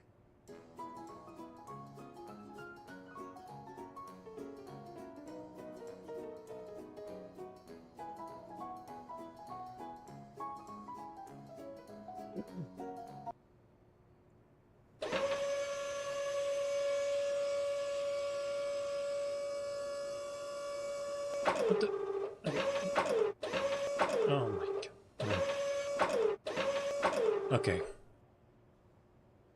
Alright, welcome to Kingsman The Golden Circle, and we start off with some action right away with our boy Eggsy, who's looking fly as fuck, and the cunt that he knocked out in the previous movie, who shows up to him with some goons because he's a bad guy now and tells him to get in his cab, which he does, so they have a kick-ass fight scene in the cab. Eggsy's driver dies via poison, and they crash into a pillar, and the cunt, who now has a very loosely attached bionic arm, flies out of the windscreen while his arm stays in the car. Then this shit happens.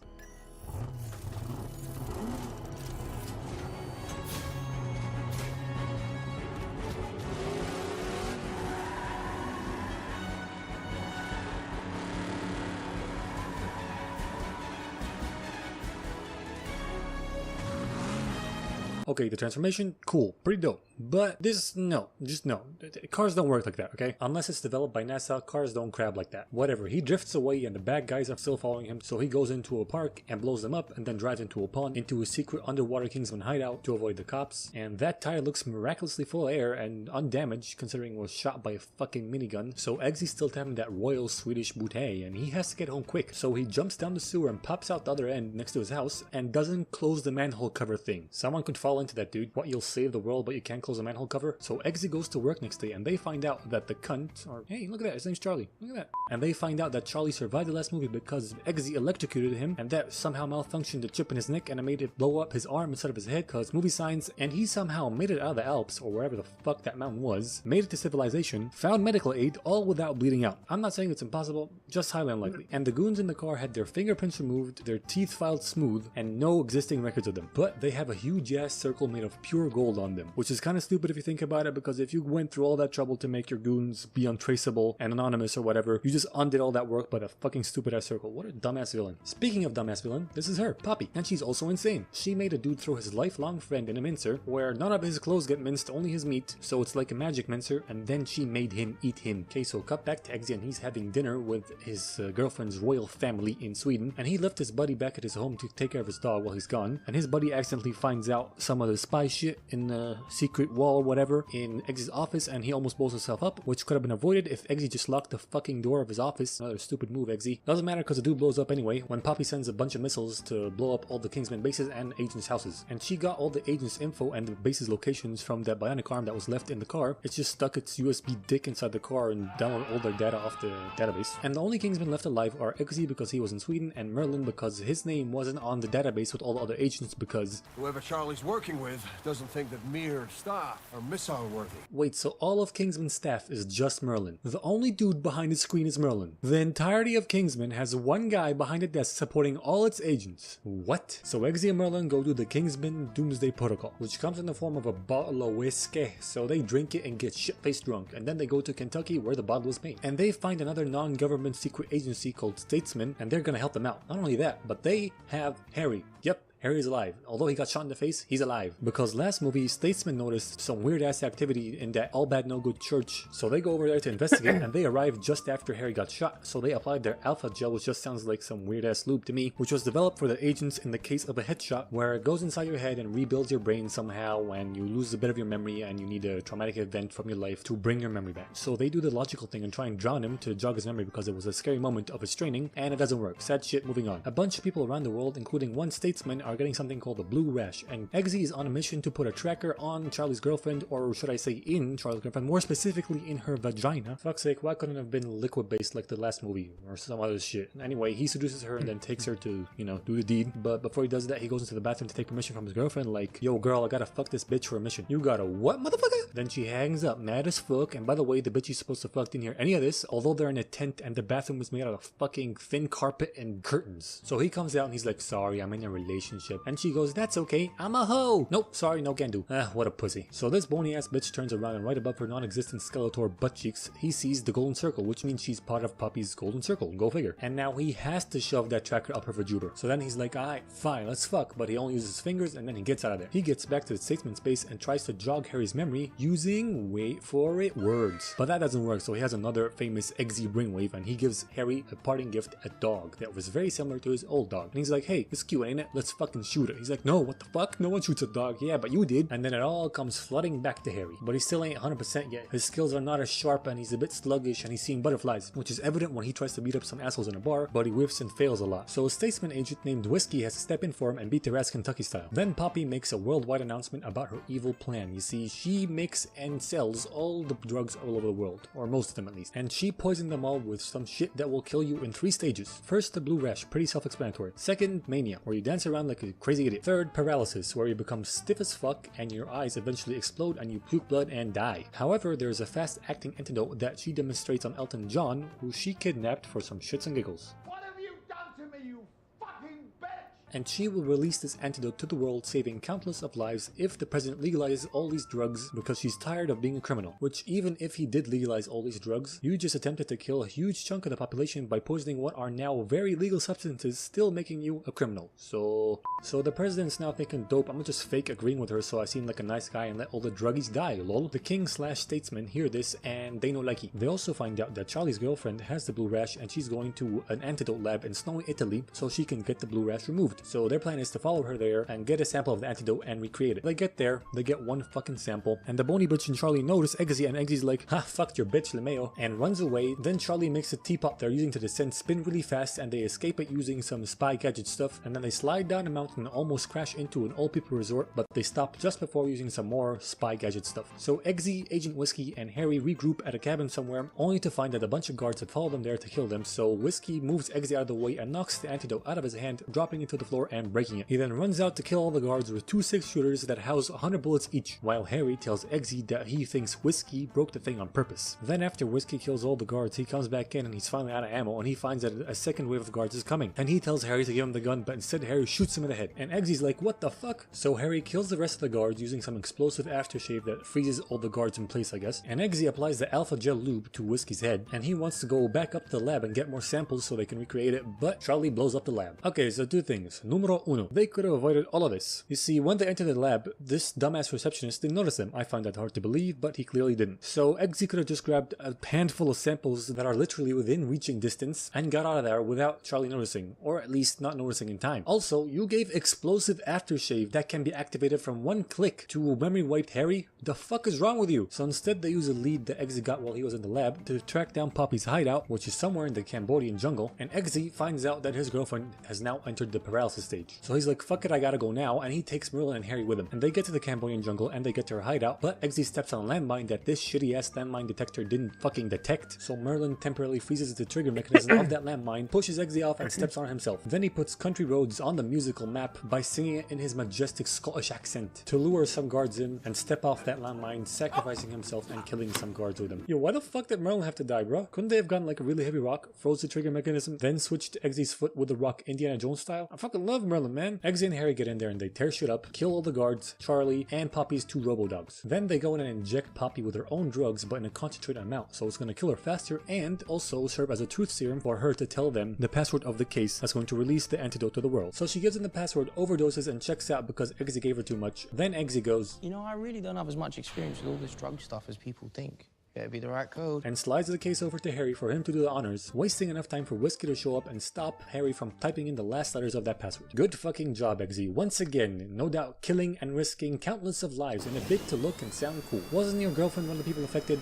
and you were pretty rushed to get the shit out there since you don't know how long any of these stages last. Anyway, Whiskey got his head fixed up and got his memory back by seeing a picture of his old wife, I guess, that got killed by some drug users, and that's why he wants all drug users to die. He's not working for anybody, it's just a personal matter. So they fight him in a fight where Harry moves faster than electricity, and Eggsy turns on the magic mincer to mince a knife, but then Whiskey lassos his neck and then throws the other end into that mincer, sucking Eggsy in, and dipshit Eggsy resists the pull of the mincer instead of just turning it off, which is stupid because he's the one that turned it on and he knows where the button is. No matter though, cause Harry helps him out, and then they throw Whiskey into the mincer and mince him up. They enter the password into the thing, and the antidote gets released to the entire world, and whoever hasn't had their internal organs blow up yet is saved.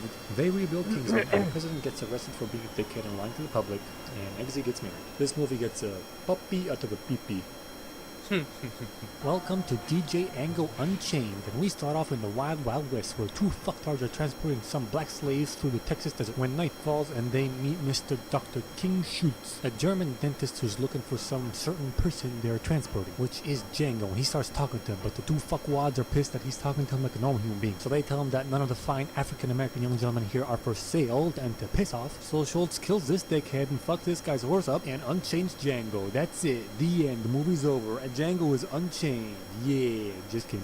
Schultz throws a bunch of money into Fuckhead's face, buying Django, frees these peeps, and rides off with DJ Angle. Next day rolls around, they ride into some fucking town, everybody be looking at them weird. Dr. Schultz asks Django why they looking at them weird, and Django goes, they never seen a nice man with different colored pigment and skin on a horse before. They go into a bar guy runs out getting the sheriff because there's a black man in his bar. Meanwhile, Schultz explains to Django over a drink how he's no longer a dentist but a bounty hunter, and that he wants his help killing three dudes called the Britton Brothers or Brittle Brothers. I don't know who the fuck cares, all racist bitches anyway. So Schultz wants his help killing these three dudes because he doesn't know what they look like, but Django does know what they look like. So he tells him, if you help me find them, I'll give you some money and your freedom because I hate slavery. So Django's like, dope, I'm in. Then the sheriff comes over and Schultz shoots him dead in the street, then goes back in with Django. The town marshal comes along with a shitload of guns, and Schultz makes super ultra duper sure that they won't kill him once he gets out, like he's being really anal about it, which is pretty smart. So I can't really fucking nitpick anything here. Fucking Germans being so anal about anything, I mean, like fun. Turns out the sheriff was the one outlaw posing as another dude with a different name, and there was a bounty on his head, so he killed him, and now the marshal owes him $200. Whoa, cool stuff. Cut to a little while later, Django was smart, so I can't really fucking nitpick anything here.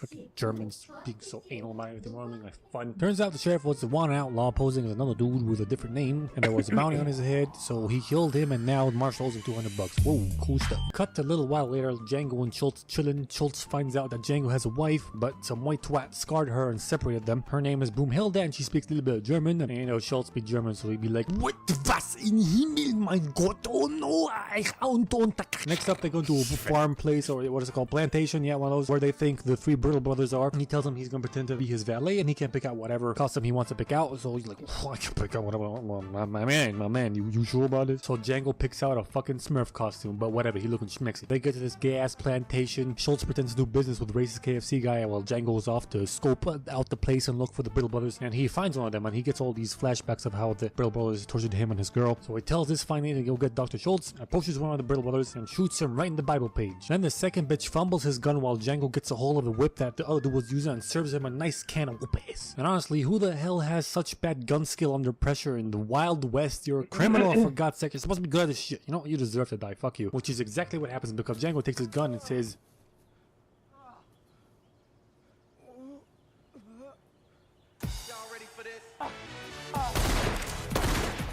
Schultz comes along, kills the third Brittle brother. Same shit as the marshal happens with Kentucky Fried Chicken Man, and he tells him to fuck off, gives Django the stank eye. It turns out this dude's part of the KKK, and he rallies up the fucking KKK dudes to kill Django and Schultz at night. And if you don't know what the KKK is, don't worry, I'm gonna educate you. It stands for cunts, cunts, cunts, and it's a group of cunts that hate black people. And they try to attack Schultz and Django that night while they're sleeping, but Schultz's tactical German prince sees us coming a mile away, and he posts up with the sniper rifle and shoots this thing. You know, the tooth that is on top of the dentist cat that he has, that he filled with dynamite, and it blows up, scares all the people off, and probably kills some of them. Then he gives Django a shot to shoot Thomas Sanders while he's running away on his horse. Now, a complete novice making this shot from that far away, fine, whatever. The movie says he's a natural, he's a natural. Who the fuck cares? What I want to address here is the fucking blood splatter all over the horse from the entry wound. Is this some explosive bullet, Tarantino? What is up with your bullet physics again, dude? Isn't all the blood supposed to come out from the exit wound or whatever? Ugh, you know, whatever. I never shot an old racist guy with an 18th century sniper rifle from a mile away before, so you know, I don't know what I'm talking about. That night, Django and Schultz be chilling again. Schultz tells Django about an old German tale. Whoa, hey, no, not yet, doctor. Put your hand in. You're like 80-something years too old for that. Put your hand in. When he tells him to be his bounty, no, not yet. Chilling again. Schultz tells Django about an old German tale. What? Hey, no, not yet, doctor. Put your hand there. You're like 8-some years too early for that. Begin.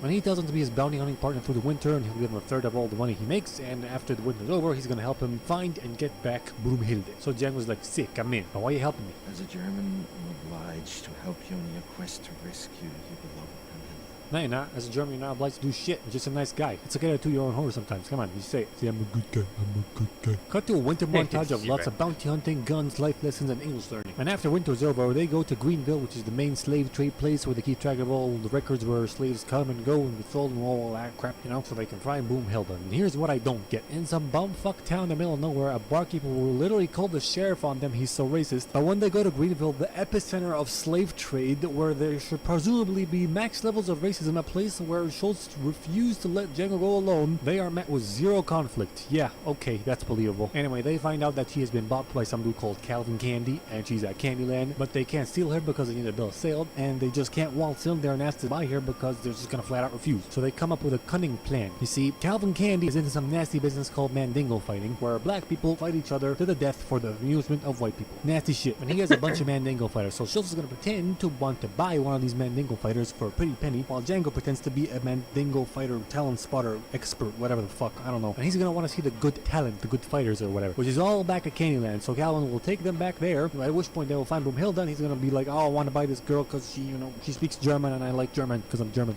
I don't know. So they're gonna end up buying a Mandingo fighter and her, or just end up buying her and not the Mandingo fighter and like scheme him out of it. I don't know, fucking, that's the plan, okay? They meet up with Candy, and he's in Greenville doing some Mandingo fighting business. The introductory BS happens. He refuses to sell them anything, but then he hears the price that they're willing to pay, which is 12,000 bajingas for the right specimen, and he does a complete 180 and invites them over to Candyland to see like the good fighters and stuff. On the way, white bitches be assholes to Django, so he does this. Man, Django be strong. Can people actually do that through pure strength, or is it like some secret kung fu ninja way to make a horse fall down easier? Also, this horse gets up in a split second and it's not freaked out at all. What's up with that? Anyway, after that bit of tension, they keep moving. All the other black folk looking at Django mean because he's pretending to be a black slave. Then Schultz has a word with his man Django, telling him to calm the fuck down and not overdo this shit, right? And he also tells him that he slyly got confirmation that Broomhilde is at Candyland. I talked about it with Calvin, which is something I never saw him do in the movie, but whatever, I'm gonna take his word for it. They keep moving and they get to this checkpoint place or something like that, and they see a Mandingo fighter that tried to escape, torn to bits by dogs, and Calvin and Django exchange some bad will passion. It looks freaking, there's some stank vibes going on between them. You know what I'm saying? Fucking obviously dude's a cunt, but they keep moving and arrive at Candyland, where they meet Samuel Jackson playing Steven, Calvin's house fella. Servant? Yeah, servant will do. And he's really irked that Django's riding a horse and staying in the big house, but Calvin tells him to calm his titties. Did they make Samuel's skin darker in this movie? Give me a second.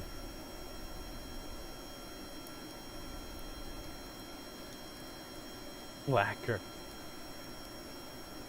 Oh, geez, seems like they did. Anyway, Schultz asks for Broomhilde to be sent up to his room, so the fucking assholes bring her out of the torture box and almost set Django off. They dress her up all nice and send her up to his room that night, and she's really scared because she thinks she's gonna have some forced sexy time. But little does she know he's a good guy, he don't want none. And this bitch tries to make some small talk, but he's like, eat a dick.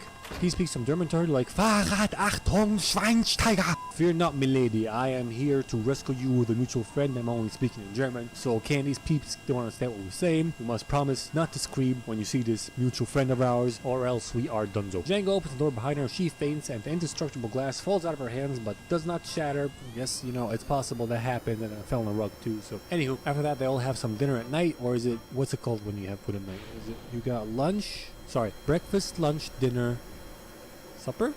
What? Who cares? They're eating food at night, discussing the sale of the Mandingo fighter without ever seeing the dude that they're gonna buy, which is the whole reason they came here for, but maybe they did it off screen. Whatever, doesn't matter, because Hilda is serving drinks on the table, and Sammy Boy notices some chemistry betwixt her and Django. He puts two and two together, and just as Schultz was offering to buy Hilda, he calls in Candy for a secret meeting and tells him they ain't here for no Mandingos, they're here for the girl, cause her and Django are in cahoots. See that? Here's some old-timey-wimey Wild West convo linguisms. I don't even know what I just said. Candy comes back to the table mad at his testicles because he's being too timed by these people. Keeps his calm for a bit. Then he threatens to bash Hilly's head in and forces them to buy her for 12 grand. Goes to write the bill of sale while Schultz sitting there fuming. Dude's nearly at his boiling point, yo. With all his racist, stupid retardation he can't stand, and they also disrespecting Beethoven, yo. Ain't nobody disrespect Beethoven when they playing with Beethoven.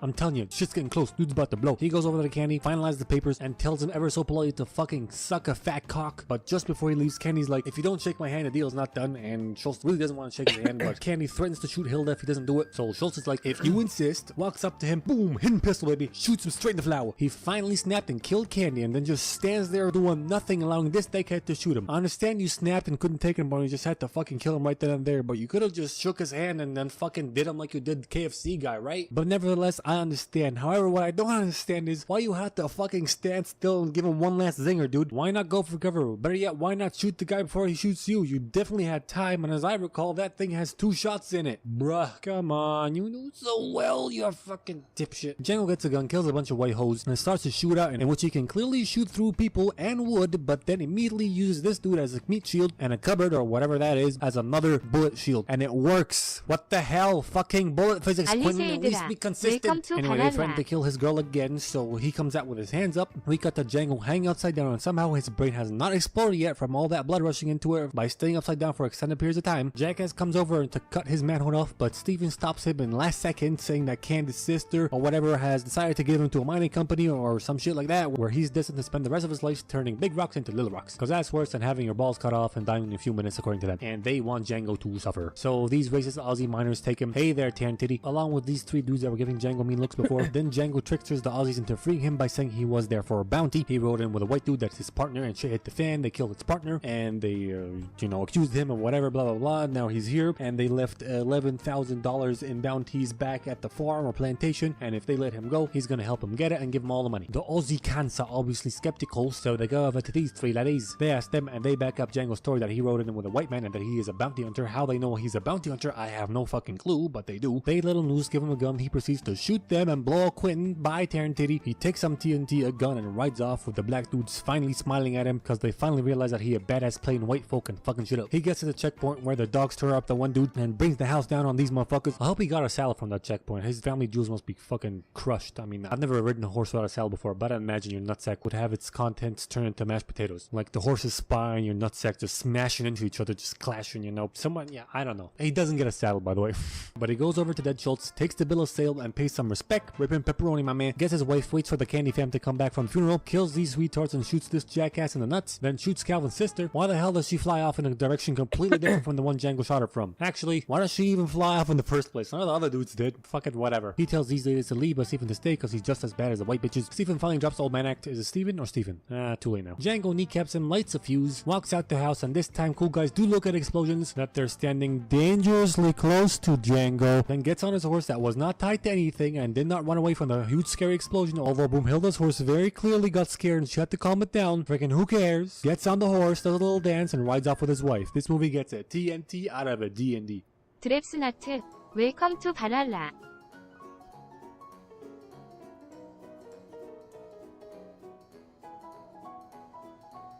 Welcome to Fight Club. And before we start off, there's a lot of weird quotes in this movie, like, in this world, I see you're stalking elk through the Grand Canyon forest, around the ruins of Rockefeller Center. You're the all singing, dancing crap of the world. Worker bees can leave, even drones can fly away. The queen is their slave. And you got shit like, I am Jack's complete lack of surprise, I am Jack's cold sweat, I am Jack's fucking burst appendix, and I don't know what any of that means, but I'ma guess it's a bunch of I'm insane, fuck society, screw corporate America type of shit. I don't know. So I just want you to be aware that that stuff exists. Now on to the movie, and we start off with Eduardo Nortano and a gun in his mouth. He's sweating profusely. Then a cut to a van full of explosives. Cut to Ed and some big old man boobs. Cut to Ed and his shitty ass dead end boring as fuck shit job, and we find out that he has got insomnia and he's addicted to buying a furniture. Then his doctor tells him to go to a support group for people with no balls. Enter Bobby Bitch Titties. And they're all having a group crying session where Ed cries for the first time in 6 months, and for some reason that lets him sleep like a baby. So he becomes addicted to a new thing, going to support groups and crying so he can sleep peacefully. Skin cancer, leukemia, kidney disease, parasites, you name it, he had them all. And went to all their support groups to continue sleeping. Shit was going so good he even hallucinated a fucking penguin. I know, crazy shit, man. But then this whole Marla comes in and she ruins everything. For some reason, her simply existing kills his sleeping boner. You You see, she too just showed up to support groups, although she has nothing of that support group in her. She just fucking likes the coffee or something, I don't know. And he doesn't like that, so much so that instead of hallucinating a penguin, he hallucinates her. No good, no good. So what do? He confronts her, alright? Being all like, you're a faker. You ain't here hallucinating fucking penguins, I am. You need to fucking leave or I'm gonna expose your ass like it's YouTube 2016. DJ King Quat's gonna make a fucking video about you and everything. Alright, if you do that, I'm gonna just expose you, cause you're a lying fuckface too. No, you son of a bitch. So the bitch steals some clothes, does some suicidal shit, and then they come to an agreement to split down time with support groups evenly, like they're splitting the custody of a child in a divorce. She does some more suicidal shit, and then they exchange numbers just in case they want to switch groups. Now, I understand that he wants to go to a group every day so he can sleep every day, but those cannot be the only groups that are present that day that will give him the opportunity to cry, right? Just look at all these ads. You just pick one of them, right? That fulfills your needs of making your eyes sweat and be on your merry way. However, I think that doesn't even matter. I think he's already mentally deranged. Next up, we got Ed traveling all over America to check out some of the cars that his company manufactures that has major design flaws that end up killing people, and see if they would do a recall on them, which they never do because, you know, money and shit. And he tells this information to every single passenger he meets on a fucking flight, which makes me think he never signed an NDA or has no idea what it means. Then this lady asks him what car company he works for, and he's just like, a major one. Now this, coupled with the fact that they showed us an almost unrecognizable burnt wreck of a car with a fake badge on it, makes me think that this movie is hiding the real manufacturer of this car to be deep and cool and shit, or they're avoiding a lawsuit from said major car company. However, as you may recall, I said almost unrecognizably burnt wreck. That is because I'm 90% sure that this is a 1999 or earlier Lincoln Town Car, and a quick Google search confirms this. Now, given that Ford has owned Lincoln since forever, this major car company is Ford. Ha! Think I wouldn't notice, movie? Think I wouldn't notice, but I fucking did. Not me. I did. Eat my shit, movie. Okay, so I did some more detective work, and apparently other people have found this out before me, but still, I found that on my own. So I'm still proud of myself. Moving on a flight back home, he hallucinates this and then meets Tyler Eugene, one crazy motherfucker that's super enthusiastic about homemade explosives. He gives him his car, they land, and Ed goes home to his condo to find out that it has been blown up with every single thing inside of it, including his beloved IKEA furniture has been burnt to a crisp. He can't go up there, and with nowhere to stay, he finds Marla's number and calls her up, and he's like, no, I'm gonna call Tyler. Okay, so I understand you're a sad sack of shit with no friends, but you clearly have enough social skills to strike up conversation with complete randos. You must have like a coworker you know a bit enough to like crash at their place, or even the doorman that asks you if you have a place to stay, your doctor, fucking Bob, whatever. All I'm saying is your first two choices to call for help shouldn't be a woman that you have expressed nothing but hatred for and a literal fucking terrorist. Or whatever, you know, dude's got issues. What you gonna do? So he meets Tyler at a bar, they drink, talk about some stuff, we live in a society, blah blah blah blah blah. Ed asks him if he could crash at his place, and he's like, sure. Hit me. What? So this is right around where we get a little bit of a history lesson about Tyler. You see, by day, he is an explosive soap salesman. By night, he is a projectionist that splices in porn pictures into kids' movies, and a waiter at a fancy place where he shits and pisses in rich people's food. Now let's cut back to where we were. So Ed hits Tyler, and Tyler's like, vibe check.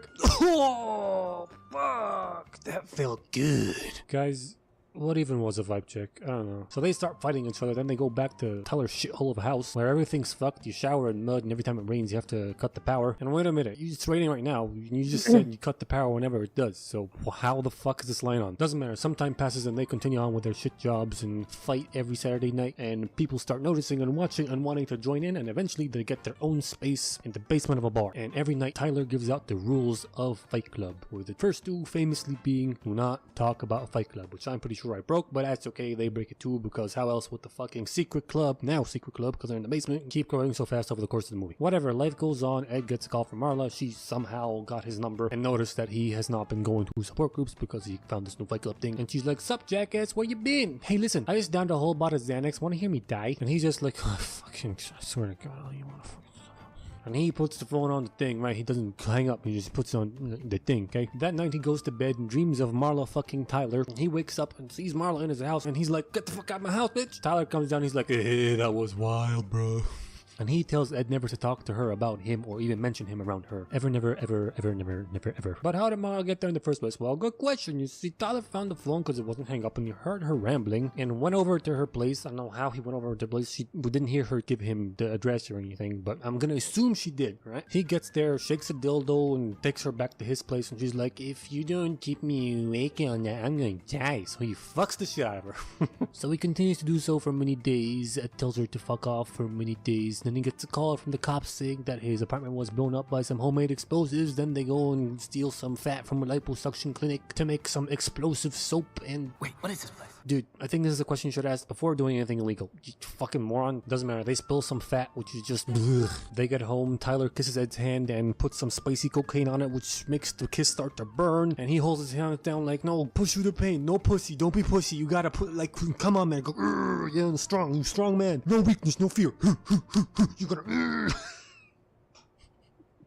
What the fuck am I doing? Then Tyler holds up his hand and shows him the same scar he's getting from that fucking kiss. And this right here is what did it for me. This is where it clicked in my brain. And if you still don't get it, that's fine. I'm gonna give you another chance to figure it out on your own. See, I'm nice like that. I know. Moving on. He makes some soap, then sells it. Ed threatens his boss, checks Marla for breast cancer, and then bumps into Bob, who has stopped going to support groups. Instead, he goes to Fight Club, but on a different day than Ed, because it has gotten so huge. A fact that Tyler points out next time they go there, but he gets interrupted by the owner of the bar, Lou, and his assistant. Yeah, that's it. And he tells them to get the fuck out of his bar. But Tyler just keeps going like, hey, you should join our club, and pissing him off and stuff. So Lou starts beating Tyler up. All the while, Tyler just fucking laughing, going like, oh yeah, harder, daddy. Lou finally lets go, turns around, and then fucking Tyler jumps onto him and fucking like just drools blood all over his face like, come on, Lou. We really like this place. Give us this place, Lou. And Lou's like, fine, shit, fuck. God damn, let me go. Really? That changed what? You don't seem convinced at all, man. Doesn't matter, but you know, they get him up, and over the next, I don't know how long, but over the next period of time, he gives out assignments to all the members of the club to do shit like start a fight, then lose it, feeds a bunch of birds some laxatives, and some other insane shit. Ed's boss tries to fire him, but Ed's like, no, actually, you're gonna pay me. I'm not gonna do shit, or else I'm gonna expose this company for making shit cars and killing people. Fuck you, dude. His boss calls for security, but Ed starts fucking himself up, punching himself, and just beating himself all over the place, and then ends up at his boss's feet to make it look like his boss punched him up, which makes his boss give him everything he wants and more. Then one night, Tyler holds an agent dude at gunpoint and tells him to follow his dreams. The screen shakes very violently, and Marla almost sees Tyler and Ed at the same time, but then Tyler tells Marla to piss off through Ed.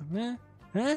Yeah, get it. Tyler and Ed are the same person. Then Tyler starts hazing and recruiting Fight Club members to make a Tyler army to do some crazy shit, like making the devil's smiley face, which is part of Project Mayhem that Tyler knows everything about, but Ed knows nothing about. And now, because of all the ludicrous shit they're doing, cops are on their asses, so they threaten to cut this politician's balls off if he doesn't keep the cops off their asses. Then Ed beats up a dude and gets in a car with Tyler not facing Blockhead, and they drive along. Ted and Ed have a big ass argument. I'm really curious what this looks like from these two guys' perspective, because they can clearly hear what they're saying, but obviously Tyler and Ed are the same person, so what does this look like? Is he having a seizure? Is he talking to himself left to right? Is he bobbing furiously? I don't know. I just want to know, man. Tyler tells Ed that he has to stop being a pussy and let go, figuratively of many things and physically of the steering wheel. They crash to another car. Ed passes out and wakes up in the house with Tyler nowhere to be seen, and the Tyler army filling the house to the brim, making explosive soap, and no one wants to tell him anything about Project Mayhem. So he gets sad, goes out, meets Marla, tells her that Tyler isn't here and to beat it. Then he hears the ruckus inside and everybody rushes in. Everybody except for these two guys. Apparently they don't give a fuck. I don't know why, but that doesn't matter because Bobby got shot while doing an assignment with these two cunts. Then everybody starts chanting his name, but I have a question about the logistics of getting Bob over here, because he's not exactly what you would call a light human being, and the cop was right there. How the fuck did you carry him all the way over here, avoid the cops, and avoid getting shot at the same time? Doesn't matter, let's keep going. Ed finds out that Tyler's been traveling all over America, starting up fight clubs and franchising, he calls it, and everywhere he goes he asks questions, but everybody just answers like, I don't know what you're talking about, sir. Wink. Everybody except for this guy. This guy calls him Tyler, and he's like, oh fuck. So he calls up Marla and asks her if they ever had sex, and he's like, yes. Then Tyler shows up and he's like, fuck you, dude, you said you talk about me there, blah, blah, blah, blah. And that he's everything Ed wanted to be. And then everything starts clicking in Ed's brain, right? He's like, oh my god, I made this dude up in my brain, I am him. And Tyler takes over Ed's body every time he goes to sleep. Then his brain gets overwhelmed and he passes out, wakes up to find that Tyler has made a bunch of phone calls, so he flies back home and finds that the army has been mobilized to blow up a bunch of credit card companies and create chaos and delete all the debt from all the people people. So he collects all the evidence he can, tries to keep Marla safe, who now hates him because he's a fucking psycho. And then he goes to the cops to give all the evidence, tell them all the fucking credit card explosion stuff happening. So this guy goes like, I'm gonna go check this shit out. And all these 3 cops turn out to be part of the fucking army. And they're like, I really respect what you're doing here, sir. Sama titties. You see, Tyler told the army that no one should get in the way of Project Mayhem, not even himself. And anyone who does should have his balls cut off. So they start doing that. But he fights back, takes a gun, runs away through the fucking police station and boxers with a gun, goes to one of them buildings that's about to be blown up to defuse one of the bombs. But Tyler's there to stop him, and they start fighting each other. But they're the same person, so he's fighting himself. It's fucking insane, man. Ed gets knocked out, and Tyler takes him to a place where they can witness the fall of financial history with front row seats. Ed desperately tries to stop Tyler, but plan's already in motion, motherfucker. So he's just like, oh, fuck my life, man. Wait a minute, if we're the same person, and you've got the gun in your hand, that means the gun is in my hand. Suddenly, Tyler's on the back foot, but he can't shoot Tyler. He tried that before, and that doesn't do shit. So he just puts the gun to his own head, right? Then he puts it in his mouth, pulls the trigger. Tyler fucking dies, but he stays alive. How? Don't give me none of that fucking bullet came out of the side of his face shit, right? Because if Tyler has a bullet through his skull, he should have one too. That's how it works, okay? But whatever, still cool scene. So fucker's miraculously still alive, and some of the Tyler army dudes bring up Marla and some beer, and he tells her everything's gonna be fine. Then half the city fucking blows up. Man, this movie gets 69 cobras out of 3 burritos. Welcome to Interstellar. Now this movie might be confusing to some, but worry not, because your boy with his outstanding single-digit IQ is here to give you the lowdown on the shit to the whiteboard. Okay, so important things to know in this movie are that the Earth is dying, okay? It's currently getting fucked by blight and dust, or maybe blight and dust are the same thing, I'm not too sure. But anyway, this blight's some nasty shit, only allowing a certain decreasing types of crops to grow, fucking up the air and humans along with it. Now in this movie, all dumbass humans have basically stopped all scientific research and engineering advancements, you know, all the type of shit that might actually help in solving the current predicament. Genius move, right? Anywho, as I said, they were basically renounced science and went full steam ahead in agriculture and farming, because according to these 2 dumbass teacher bitches, we don't need more engineers. The world needs farmers. Other things to note are that NASA are still operating in secret, and that they found a wormhole near Saturn that leads to a different galaxy with 12 potential new planets. And someone or some 5th dimensional beings put it there for them to use, and they sent a bunch of shit in there that we're going to talk about later. So what about the characters? Well, we got Cooper, a super smart ex-NASA pilot that is an engineer but is currently a farmer. Murph, Cooper's daughter, who's just as smart as her dada. Tom, Cooper's son, who's also smart but not Cooper or Murph smart, more like farming smart. Then we got 2 Dr. Bands, but I'm gonna call them Alfred and Catwoman, because why not? They both work for NASA, and Catwoman is Alfred's daughter. Then we got 2 robots, Case and Tarzan. They're pretty dope. Now on to the action movie, and the first thing we see is a bookshelf in Murph's room, and this is also a very importante thing in this movie, so keep that in mind. Then Cooper takes his kids to school, and on the way he lets Murph shift gears for him, which is a super fun thing to do, but he obviously didn't teach her correctly, because when he asks for second, she gives him third. After that, they get a flat tire, and when they get out to fix it, a low-flying drone that's really old flies overhead, and Cooper's like, fuck that tire, bitches, get in the car, we're going after that shit. Then they drive through some cornfields, hack it, almost drive off a cliff, land it. Then Cooper mentions how it's been flying around for 10 years, and that he's gonna use his parts for a smart combine he has on the farm, and that it flying so low is super fucking weird, bro. After that, they get to school presumably very late, considering the whole drone thing and the fact that they still haven't fixed that flat tire, but whatever. There's a parent-teacher meeting, and Cooper finds out that Tom is farm smart, and Murph is also quite smart. However, she got in trouble for bringing a book that said the moon landing was real, but as I said before, they're like, fuck science. But not only that, but in their infinite genius, they're releasing books saying that the moon landing was communist propaganda or some shit, and teaching it to kids, and obviously Cooper's like, so he goes home with Murph, only to find that his smart combines are malfunctioning, which he claims is also quite weird, just like the low-flying drone. Not only that, but apparently there's a ghost in Murph's room knocking over books off her bookshelf, and she thinks he's trying to communicate Morse code, but a skeptical Cooper's like, fuck out of here. Then a dust storm hits, and the dust makes some weird markings on the floor, and after some very close inspection by Cooper, he's like, I say, aha, this ain't no ghost, it's gravity. And these weird markings are coordinates and binary, so he takes Murph and goes over to these coordinates to find the still secretly operational NASA with Alfred and Catwoman. And it's right about here where a bunch of information gets dumped out, but no worries, I am here to condense. So basically there's no solution for this blight shit. Eventually it'll not allow any crops to grow, and will fuck up air so bad and make people living on Earth not be able to breathe it, whatever. That's where the wormhole comes into play. You see, they send 12 people, 1 to each planet, to study it and see if it has potential or not, and send back if it does. And it turns out that 3 of the planets might be alright. So they want to send some more people to check out which of the 3 planets is actually bueno, so they can send humanity through the wormhole on a giant roll of duct tape that they want to get off the ground using an equation that Alfred is working on ever since he realized that gravity can be harnessed, and he hopes he'll have this extra saucy movie science equation ready by the time whoever he sent comes back. Now, that's plan A. Plan B is to fertilize said Bueno planet with 5,000 fertilized eggs. How this works, I don't know, and I don't care. What I do know that Alfred is telling this to Cooper because he's the most experienced pilot they have, and all the other pilots they have only trained on simulators, blah blah blah blah blah, and whoever put that wormhole there also must have led him here, so it's like fate or some shit. So he agrees, which really pisses off Murph since she loves her dada and doesn't want him to leave. So they get home and see Superman, locks herself in the room, so he tries to console her with a super low voice, like, seriously Matthew, your voice is already low as fuck as is. I can't hear shit, man. Anyway, after turning on subtitles, she tells him that she figured out the ghost message and it spells stay. But he's like, nah, I gotta go. And honestly, knowing how this movie ends and rewatching it to make this video, I just found myself going, Why? You're not listening! no, man, stay! You fucking idiot, stay! Stay! Then he gives her a watch and he's like, due to the circumstances of space and traveling near black holes and stuff, the time might move differently for us, so let's compare our times on these two watches when I come home, yeah? What the fuck did I do that? Anyway, she's like, fuck your watch, and he leaves, and as he does, the ghost pushes the book off the bookshelf. Like, dude, just fucking stay. Like, really, just stay. I don't even care that you're gonna save humanity eventually. I don't really care. Just stay, man. So Cooper, Catwoman, and two dudes, one named Rami, the other I keep forgetting his name, so I'm gonna call him Hunger Games guy, go up to NASA's last high-tech space station called the Endurance with their last high-tech spacecraft called the Ranger. So they dock onto the Endurance and spin around real fast to simulate gravity, then they go into hypersleep for 2 years till they get to Saturn. And let the two dope robots I told you about, Tarzan Case, take care of shit while they're asleep. When they get there, they wake up and go through the wormhole where some weird shit like the fifth dimensional beings shaking Catwoman's hand happens. And that is one sentence I never thought I was gonna say. Moving on, so right now they're on the other side of that wormhole in the other galaxy. And the closest planet to where they are right now is Miller's planet, but they are faced with a small problemo in the form of a giant black hole that Miller's planet is orbiting too close to. So they're forced with a choice, either go to the two farther ones, which will take them a lot of years to get to, or go down on this planet where every hour there is 7 Earth years because of how close it is to the fucking black hole. I ain't no fucking scientist, but if you ask me, if any planet is that close to a black hole, it's no bueno. But whatever, they choose to go down to Miller's planet and rescue her and her data and come back up super quick, you know,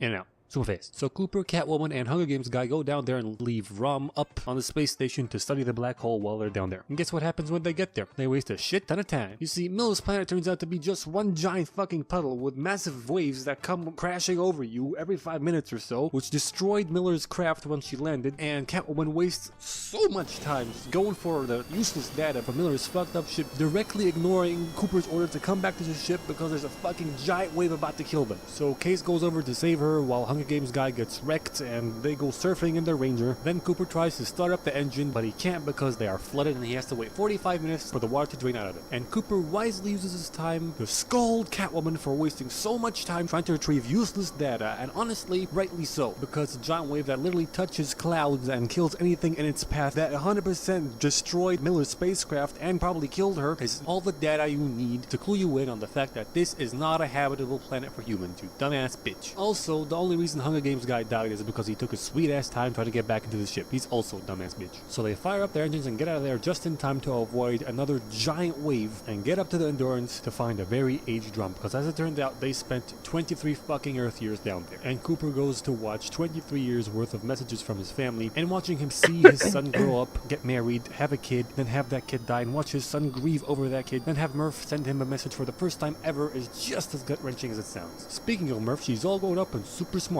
trying to help Alfred solve the equation when she notices that there's something fucked up about it. Like he's been trying to solve it with 2 arms tied behind his back. And I'm not gonna try and explain what it is because I don't fucking know, but that's what she said. And he's just like, I don't know what you're talking about. I'm an old man. I'm gonna go send a message to my daughter. Meanwhile, back at Galaxy wherever the fuck, they waste so much fuel hovering over Miller's planet for 23 years that they only have enough to visit one of the other 2 planets, Man's planet and Edmund's planet, which is farther but with more promising data. However, he stopped transmitting years ago, which might mean that his planet is trash or that he just died of natural causes. So they go to Man's planet, which is closer and still transmitting. And on their way down to Man's planet, they graze by a fucking frozen cloud and land. And just imagine how lucky they had to be here. I mean, imagine like there was no gap in the clouds and they thought, oh, we can just pass through these clouds normally like on Earth and just slam straight into it and fucking die. Yeah, that'd be pretty shitty movie. Anyway, moving on. They get down there and they wake up Dr. Man from his hypersleep, and it turns out to be a very deep and emotional Matt Damon. They tell him that he is their last hope, and he starts telling them about his planet, which is cold as fuck, and you can only breathe its air for 2 minutes before you fucking die on this crust or like icing layer of the planet. This is not the surface. And he promises them that there is a surface and it has breathable air and can support life and blah blah blah blah blah. And they're obviously stoked for that, but then they get a message from Planet Dirt, and it's Murph telling Catwoman that Alfred died and that his equation cannot be solved. The dude was a lying bastard. He just wanted them to execute Plan B all along. There was no hope for humans on Earth. And then Dr. Man tells them that Alfred knew humans wouldn't work together to save the species, and they want to save themselves because of primal instincts and whatever, and he knew about the equation that it couldn't be solved, or more accurately, that it could be solved, but it just needs more data. Specifically, data from the inside of a black hole, which obviously no one can fucking get, so they're kind of fucked, you know. So Cooper's like, fuck this, I'm out, and he wants to go home and see his kids. So the plan right now is for Cooper to help them set up shop on the surface of this planet for the fertilized eggs, and after that to leave, and on the way home through the wormhole to send TARS with an upgraded part from Kip, Dr. Man's old TARS-like robot that he decommissioned for very fishy reasons, which I don't understand, but you know, they're fishy, into the black hole so he can study the inside of it and hopefully send out the data that he collects back to Earth so they have a chance of finishing the equation and save the people. So Dr. Man takes him to a place that will supposedly lead them to the planet's surface so they can set up shop down there, and on the way he keeps spewing out some profound, deep, spiritual, survival bullshit, and then he flicks off Cooper's radio transmitter, and I gotta say, what a shittily designed radio transmitter that it can be flicked off that easily. Anyway, he pushes Cooper off a cliff, fights him, and cracks his visor. You see, Dr. Man is a cunt. He faked all the data so he has a higher chance of people coming and rescuing him, so he can steal one of their ships and go and continue the mission, and there is no surface to this planet and it's all just frozen hell. So he leaves Cooper there to die and makes his way back to the ship so he can steal it and continue the mission, but then by sheer luck, Cooper finds the radio transmitter and he contacts Catwoman and Case for them to fly back with one of the Endurance's spaceships called the Lander, which takes them way too long considering that Dr. Man and him walked here in just a few minutes and Dr. Man's almost all the way back to base, so what the fuck. Anyway, Catwoman arrives just in time before Cooper runs out of oxygen, then Ron blows up when he tried to start up Kip, so they pick up TARS and resume the chase and go after Man, who now is in the Ranger and on his way up to the Endurance, and he arrives there before they do, and he doesn't dock properly and tries to open the hatch by force and get into the space station while spewing out some more I have to save humanity bullshit, and even the movie is tired of his crap at this point, so it's like, shut the fuck up. Seriously, look. This is about all mankind. There is a moment.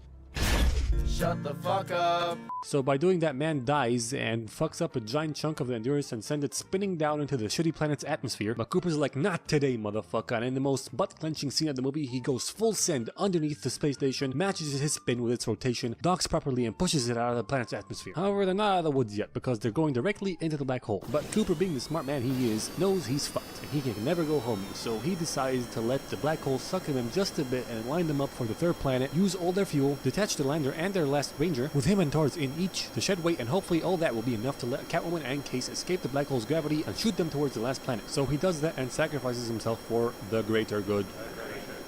And gets sucked straight into that black hole but doesn't die. Instead, he starts falling through all moments in time in one specific place, and that place is, boom, behind the bookshelf in Murph's bedroom. And he sees himself leaving that day and he knocks over the books in the Morse code pattern of stay. That's right, he's the fucking ghost, boys! And TARS starts talking to him. He got the data, but he can't send it out of the fucking black hole because it's a fucking black hole. So Cooper writes the coordinates of super secret NASA in binary in the dirt so he can come here in the first place. Then he tells TARS to feed him the data in Morse so he can code it into the second hand of the watch that he gave to Murph, who went back to her room and found out that the watch is the answer and that Cooper is her ghost because she just felt it in her bones, you know? And she's able to solve the equation like, Eureka, motherfuckers! Then the place he's in starts shutting down and he travels back through the wormhole and shakes Catwoman's hand. That's right, he's the fifth dimensional being, or not him, but like super advanced future humans who put that wormhole there and let him do all that black hole shit, and I don't really understand this part, but hey, he wakes up on Cooper Station, yay! Which is a giant toilet paper roll that Murph got off Earth with her now working equation. Then he goes to see his 114-year-old daughter, steals a spaceship, and goes looking for Catwoman.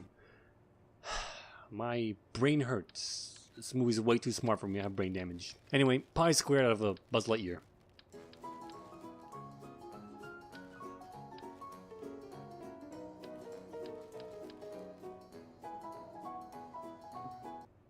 He finds out that they didn't tell his crew that he is alive. He Welcome to The Martian, where Mars people are doing NASA stuff on Mars, and one of those people is Matt Damon, and he having some banter with his teammates. Then danger approaches in the form of a storm that is bigger than they anticipated and will fuck up their whole shit. So it's gonna cut their stay on Mars short. Matt's like, let's stay and see if we can wait it out. But Murph, who's the commander of this team, goes, fuck you, you made my dad choose the wrong planet and we're getting off this one. Fuck you. And they make their way to the rocket ship, which is called a MAV, which stands for Matt's Ass Voluptuous. So it does not stand for Mars Ascent Vehicle. So they're on their way to that, and Matt gets launched into oblivion by a communication antenna thingy, and they're forced to leave without him. Sad boy hours, crew feel bad, NASA makes statement. But why didn't they go to the MAV earlier? I mean, Martinez went there because he was the MAV guy, he flying dude, right? He set the MAV up, and they probably stayed behind to close up shop. But why? Murph made it out to look like it's a very abandoned ship, leave everything behind because we're gonna die situation. Why not go with Juan? Huh? Why not go with Juan right away? Don't sit there and tell me you got NASA procedures. Fuck that, you're gonna die. You gotta go now.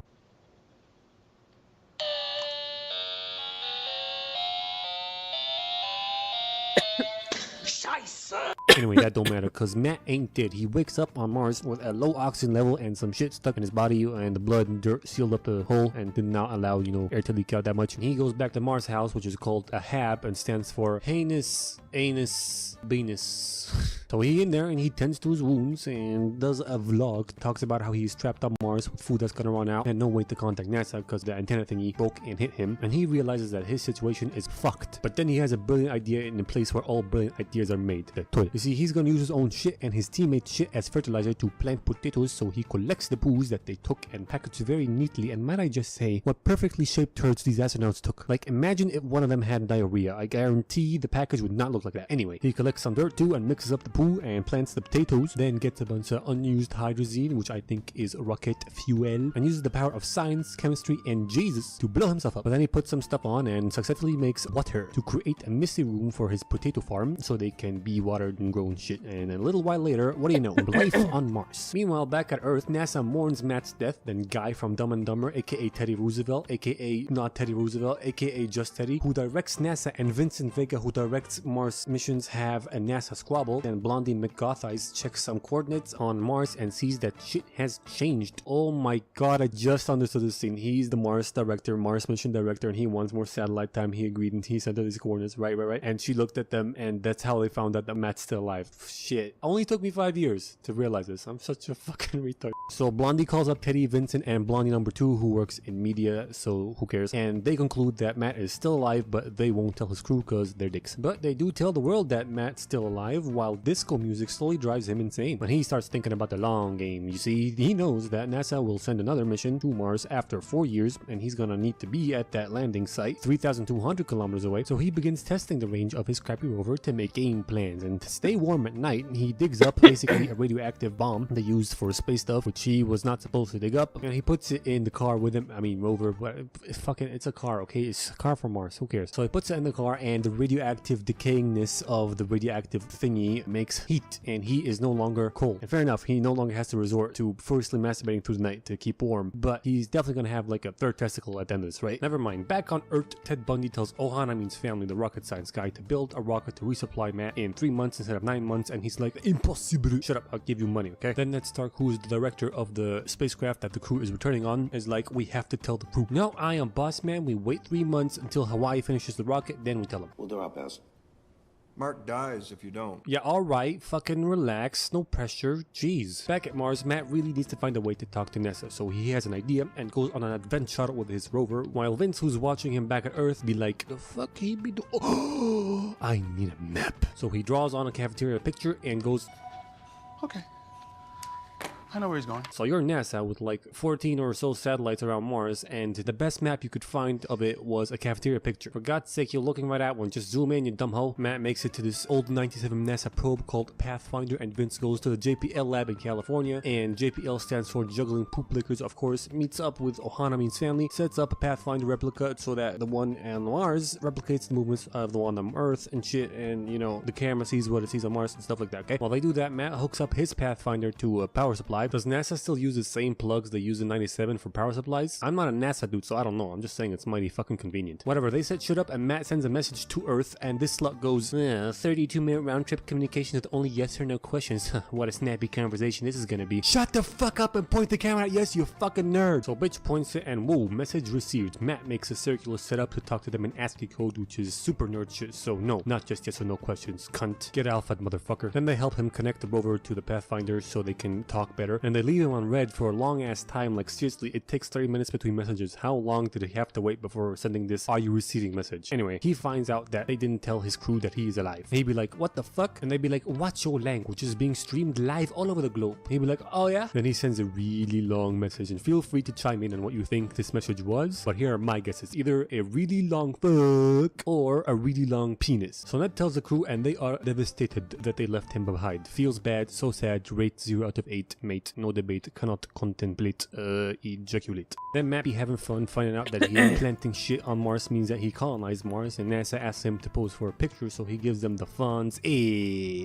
What is he doing? I asked for a photo and what, he's the Fonz? I can't use this, Vincent. Why not, you fucking killjoy lame ass hoe? I need a picture of his face. What do you mean? You can see it right fucking there. Bruh, this bitch. Whatever, cause one day the room that pressurizes the hab gets cut and blows the hab up, the room flies away and Mark cracks his visor thingy and duct tapes it so he doesn't die and goes into the hab to find that half of his food supply has been ruined and spends the rest of the night in the rover. I assume he got the nuclear heater inside with him. But anyway, now the JPL team has only half the time to make a resupply probe and send it over there, so they have to work doubly as hard now. Then NASA allows Matt to talk to his crew for all of 5 minutes. Wow, how generous NASA. Then he uses a plastic tarp and the power of duct tape to seal the hab, pressurizes it and fixes it, which is a very sketchy solution to say the least, but what's he gonna do, you know? And I know your situation is dire, dude, and that's all you got, but considering there's a storm going on outside right now in this scene with rocks flying around that can cut straight through that plastic, which is literally the only thing standing between you and imploding, you should really consider putting on a fucking spacesuit, dude, just to be safe, you know? But anyway, back on Earth, Childish Gambino has an idea. It's gonna be important later. Just know that Childish Gambino in this movie, and he has a brilliant idea. Cut to NASA dudes who are 15 days behind schedule on the probe, so to speed shit along, they gonna cancel the pre-flight checks, which works, and they make the probe. It launches just fine, but then blows up mid-flight because vibrations happened, and that would have shown up if they did any pre-flight checks, but they didn't, so poopy doo-doo moment. Matt talks some more to his crew, and some Chinese people go ching chong wing wong tai ling wong kai ting tong shing bong ting tong, which roughly translates to, we have rocket, we can help, and China will recur. So they offer to help, and Ted be like, yes! And Hawaii gets to work making a probe in 28 days this time with his team. Meanwhile, Donald Glover does some big math, goes over to NASA. You see he's an aerodynamic space engineer person, and in a meeting where he does not know who Teddy is, he proposes that the crew aboard the Kermit spacecraft starts accelerating towards Earth and slingshots around it using its gravity while they shoot a care package up into space, and they catch it while they're slingshotting around, and they make their way to Mars at super speed. And once they get there, Matt is going to use the math that they're going to want to use for the next Mars mission to launch up there and meet them in space, slingshot around Mars, make their way back home. And that is going to be much faster than just sending him supplies, so we can, you know, spend much more time on Mars and wait for another manned mission over there. But here's the thing, they can only do one of those because they only have one China rocket. So they can A, have a high chance of killing one astronaut, or B, have a low chance of killing 6 astronauts. And Ned thinks this decision should be left up to the crew, but Teddy's like, nope, I'm the boss man and I go with option A. So Mr. Stark calls him a coward. And by the way, Donald stole Teddy's pen because that is not the one he took from him, but the one that Vincent clicked off the bitch's head. So yeah, I don't know why I mentioned that. Moving on. Stark sends a secret message about Plan B to the crew aboard the Kermit. Why am I speaking like this? So Murph, Martinez, Bitch Boy, all German, and I actually know her name. Her name is Johansson, but I'm gonna call her Hot Nerd because I tapped that and also tapped Murph. Why are all female astronauts so hot? Anyway, they all come to the decision that they are going to go back for Matt and defy NASA's decision to go with Plan A. And Hot Nerd says some tech shit, which basically translates to, don't worry about NASA trying to do a remote override on our trajectory or whatever, because I can disable it. And they start readjusting their course to a course that's gonna add 500 more days of space travel to their mission. And back at NASA Mission Control be like, what the fuck is going on? Why are they off course? And why can't I do anything about it? And where's my fucking latte? Oh my god! Then Teddy has a meeting with Ned like, so the Kermit changed course, basically forcing our hand to do Plan B. You know anything about that? There must always be a Stark at Winterfell. What? Nothing. Yeah, I don't know anything about that. Yeah, sure. I expect your resignation after the end of this, okay? Understandable. Have a great day. So Matt updates his vlog, modifies it over for the journey, gives it a giant tumor, and China sends the probe up to the Kermit. I notice a romantic connection between Bitch Boy and the hot nerd. My dreams are shattered, and does this mean that they're gonna do the fucky in space? I bet it does. They get the probe and make their way to Mars, and 7 months later we see Matt Damon's ass cheeks, and he proclaims himself to be a space pirate and embarks on the long ass journey to the Mav. By the way, Matt's a very witty person in this movie, and he's gonna go on a profound speech about how he's the first to do everything on this planet wherever he goes. So I cannot believe that he missed out on the opportunity of taking a Mars bar to Mars and being the first person to eat a Mars bar on Mars. Totally missed opportunity, dude. Anyway, he drives around, stops to recharge, drives around, stops to recharge, rinse and repeat, rinse and repeat, rinse and repeat. Then when he gets at the Mav, they tell him that in order for the Mav to get high enough to get picked up by the Kermit, he has to make it drastically lighter. Basically, he has to take off everything. Take off the windows, the nose, the seats, the control panels, just leave one seat in there for him to get launched into fucking space and probably die. But they say that is not a problem because Mars's atmosphere is pretty fucking thin, and also they're gonna put a tarp over it and it's gonna be controlled by crazy Mexicans, so And Matt's like, goddamn fucking shit. But he has no choice, so he does that, and 0 hour comes. He gets in the spacesuit, and why is he so beat up? Has he been fighting bears on this planet or something? Doesn't matter. Martinez launches his Mav, and after dealing with some in-flight issues, they get the trajectory right, but they'll be moving too fast in comparison to him to catch him. So he'd be like, I can poke a hole in my suit and fly over to you like Iron Man. No. We gonna blow a hole in the ship. What? Bald German goes inside and makes a bomb with the power of chemistry, and Bitch Boy does some parkour on the outside of the ship without a tether. Fucking huge balls, man. And ooh, they are a thing. They should have SpaceX. Focus. Okay, they place the bomb and lock themselves in a safe part of the ship and blow the bomb, and all the air rushes out, slowing the thing down. So now they have matched their speed with Matt, except I don't know how they're gonna get all that air back. I'm sure NASA has some sort of air canister thingy for them to get the air back. Anyway, the speed issue is solved, but now another issue has arisen. They are going to be too far away from Matt, so Murph gets in a suit and goes for Matt with a tether, thank God. But another problemo, the tether is too short, so Matt's like, fuck it, I'm going Iron Man, and cuts a hole in his suit, flies over like an unstable ballerina. She gets a hold of him, the crowd goes wild, he gets inside, and they call him a stanky bitch because I haven't had a shower in a year. Incorrect. As I recall, last time you were at the Hab, you had one. Granted, it wasn't a good one because you probably showered in your own recycled urine, but still, haven't had a proper shower in a year and a half would be more correcter, so fuck you, Matt. Anyway, cut to Matt on Earth. He given smart guy NASA lectures now. Martinez does another mission. Murph runs. Bitch Boy and Hot Nerd have a baby. Wait, how long after getting back to Earth is this? I know it's pretty hard to conceive a baby in space, but don't you dare take the possibility of SpaceX away from me, movie. This movie gets 87 bags boonies out of 6.9 Daffy Dukes. Welcome to Spider-Man 3. And I know this is a CinemaSins thing, but over 3 minutes of opening credits? Come on! Also, this movie takes place after Spider-Man 2. Fucking duh. But like, the Tobey Maguire one, okay? Which I watched many moons ago, but have not rewatched before making this video. Cause I'm a dumbass. But I'm hoping my memory does me a solid and fills in the blanks. You hear that, brain? I got you, homie. On to the movie! We got Peter and James Franco at a Broadway show that MJ's performing at, and after she's done singing, Peter goes to James and he's like, yo, we gotta talk, bro. And he's like, nah, nothing to talk about. My daddy did. Because something happened. I don't remember what it was. Whatever. Peter tells MJ that she was dope. Then James comes out of a fart canister contraption. Peter and MJ now stargazing on a giant spiderweb. And like, are they stuck to it? Are the sticky bits only the tips of the spiderwebs? I feel like they should be stuck to it. Anyway, they do some smoochy. Some shit falls out the sky. And then some black goop comes out of it and sticks to Peter's moped when they leave. Cut to some dude running away from the cops. He just escaped from prison. Then he makes it home, puts on a Blue's Clues t-shirt. That is the Blue's Clues t-shirt, right? Oh, give me a sec.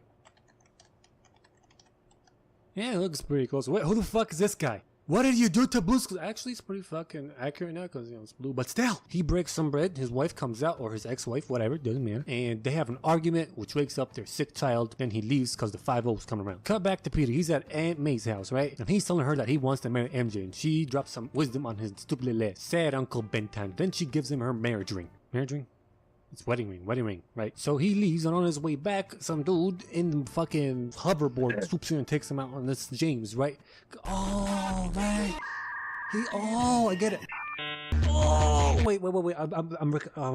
It's all coming back to me. He's Green Goblin's son, so he's like, I don't know what his name is, his comic book name is. He's like Little Booger, okay? He thinks he kills that. Okay, so I get it now, So James picks him up and they have a big ass fight, or not big ass, it's low key fight, right? But he still does some Spidey stuff, which should have been seen by everybody on the ground. Cause at many times he's super close to the ground. It's not that low key actually, because dude rips a fucking chunk of building off and then shatters it. Which, by the way, not only do the occupants of this apartment have a heart attack and major renovation plans, but the chunks he shattered this wall into are nowhere near small enough to be inconsequential to the people below. Just saying, people are fucking dead and cars are destroyed. They fight some more and actually take the fight somewhere though people can't see him, like in a fucking alley. Peter does some cartoon shit on James' ass and he goes bing boom splat. So he's kind of fucked right now. So Peter takes him to the hospital. Then we cut to Blue's Clues. He's on the run, right? Police are on his behind and he evades them by jumping into this testing facility, then drops into a pit where a bunch of lab coats are about to do some movie science on some sand when they notice that something's in the pit and they're like, probably a bird. It'll fly away when we fire it up. Yeah, probably. How very scientific of you, Mr. Science Man. This is a testing facility research type place, right? So you gotta have like a camera pointed in that pit or some other way to actually look inside before making the stupid assumption, you dumbass. Like, look at these guys. You just tell me this fucker's staring blankly into an empty wall? Fuck no. He's probably looking at some screens or like maybe even a see-through glass into the pit, like to tell what's going on in there. Moving on. They turn on the thing with the dude inside and he turns into fucking sand. He gets vaporized or sandized or whatever. And the cops can't find him, but don't worry, cause Blue's Clues ain't dead. He just turned into sand. He now is Sandman and he remakes himself the next morning and grabs onto a locket his daughter gave him, which makes me ask like why the fuck it didn't get sandized. I mean, if it's cause it's metal, then his belt buckle shouldn't have been sandized. What are the rules here, man? Cut back to the hospital and James is up and he is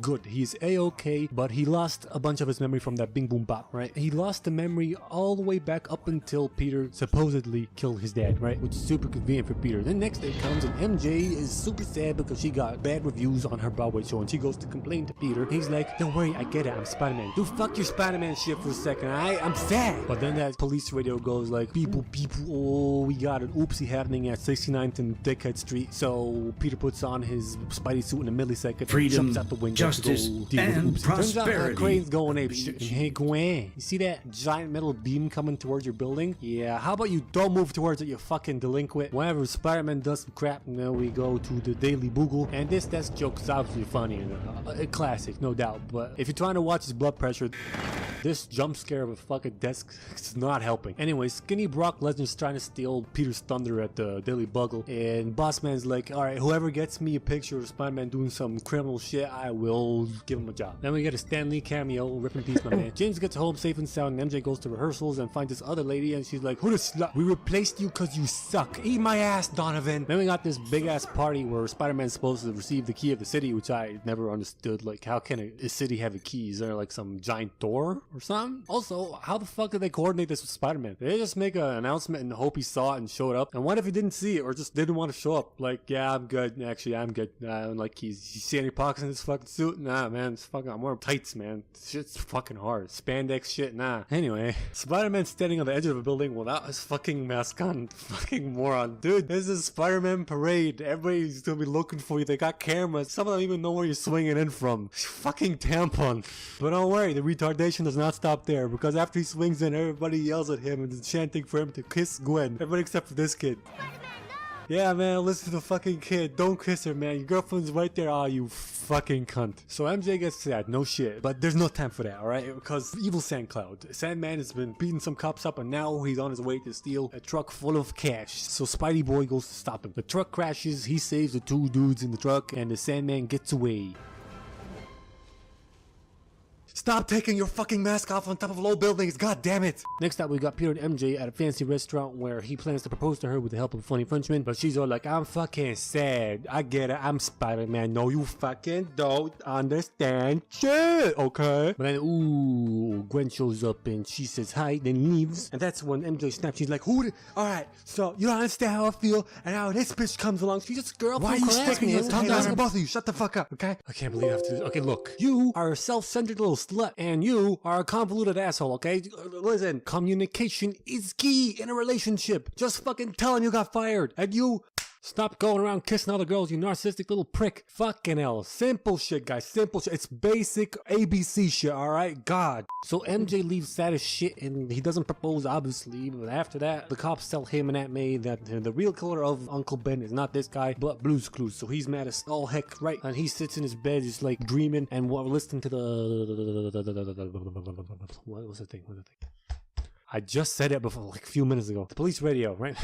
So yeah, he's listening to that to see whenever Blue's Clues comes on the radio. You remember that black space goop, yeah, it has remained dormant till now, and jumps on Peter, consuming his suit, you know, being one with his suit, and he has an orgasm and turns into emo Spider-Man, who is stronger and better and more confident in his abilities and all that shit, right? But when he gives the sample of that black goop to his doctor, university professor or whatever, professor tells him, don't come near that shit because it's dangerous, okay? But he's like, fuck that shit, I live on the edge, and he goes after Sandman in the black Spidey suit, and he fights him, the guy fights back, then Spider-Man flushes him down the sewers with a giant pipe, which Blue's Clues had all the time in the world to avoid, but he just stood there like a fucking moron, so whatever. Peter walks away from that fight and he sees himself in a mirror and he's like, oh yeah, I'm emo Peter now. Then he yells at his landlord and takes the suit off. Goes to Aunt May where she drops another wisdom bomb on his ass. MJ hangs out with James, they dance, they make food, they kiss, and they're like, oh, we shouldn't have done that, we should not have done that, oh no, I have to go, I'm so sorry, no, don't go, oh, I have to go. After she leaves, James has a bunch of flashbacks and hallucinations of his old papi chulo and remembers how he thinks Peter killed his dada, so he kidnaps MJ and forces her to break up with him and break his heart. Then he meets up with Peter to tell him how they kissed, and she told him that she got fired from that job and didn't tell Peter, and now they're a thing, and he just rubs it in his face like, fuck you. Then Peter leaves sad as balls. James looks back and like, hey, fuck you, and then, you know, doesn't vanish. He's a magician. Woo! Later that night, Peter shows up as emo Spider-Man at James's house, and he expects him, you know, and they have a big ass fight, which ends with Peter sitting James' ass down. Then Peter, one last ditch effort to fuck Spider-Man up, throws one of them goblin explodey balls at him, but Peter's like, no, you reverse Uno card, fucker. Pew! And the exploding ball fucks up James instead. After that, emo Parker goes to the Daily Bagel to expose Brock Lesnar for photoshopping Spider-Man into a bad guy, which gets Brock fired. Then he asserts his dominance on Boss Man by being a douche and uber fucking confident. Then he struts around town, supposedly impregnating women with his fucking finger guns. Buys his suit, then air humps a bit, and takes Gwen Stacy out on a date to a bar where MJ now works as a singer/waitress to flaunt his new date and dance with her in MJ's face, but he just ends up pissing off both girls. Gwen leaves and he goes over to MJ and she's like, what the fuck is your problem, man? Then security tries to escort him out, but he, you know, he's super strong emo Spider-Man, so he just fights security. Some more security comes onto him and he just pushes them all off one by one until MJ comes along and he pushes her off too by accident, and he's like, what have I become? Oh no, don't look at me.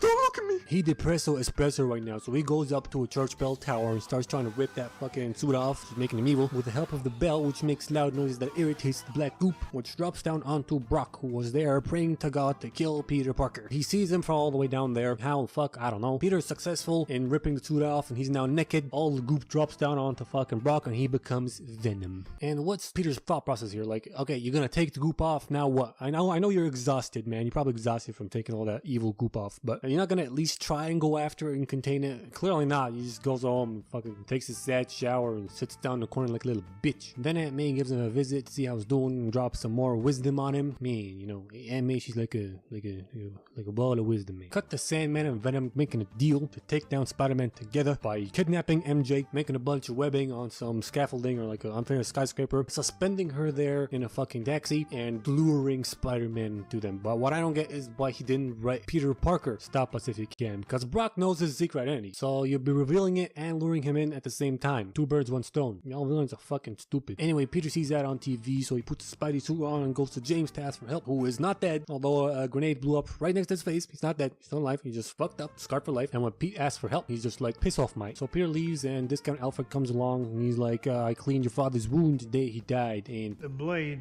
that pierced his body came from his glider. There's no question that he died by his own hand. which is a smart choice of words because that could mean anything from that he killed himself or Spider-Man used the glider to stab him and kill him, which technically still holds because he made the glider with his own hands, you know. But why the fuck do you wait so long to say this? What, it's only getting out of hand now? Doesn't matter. Spider-Man swinging his way over to MJ and USA.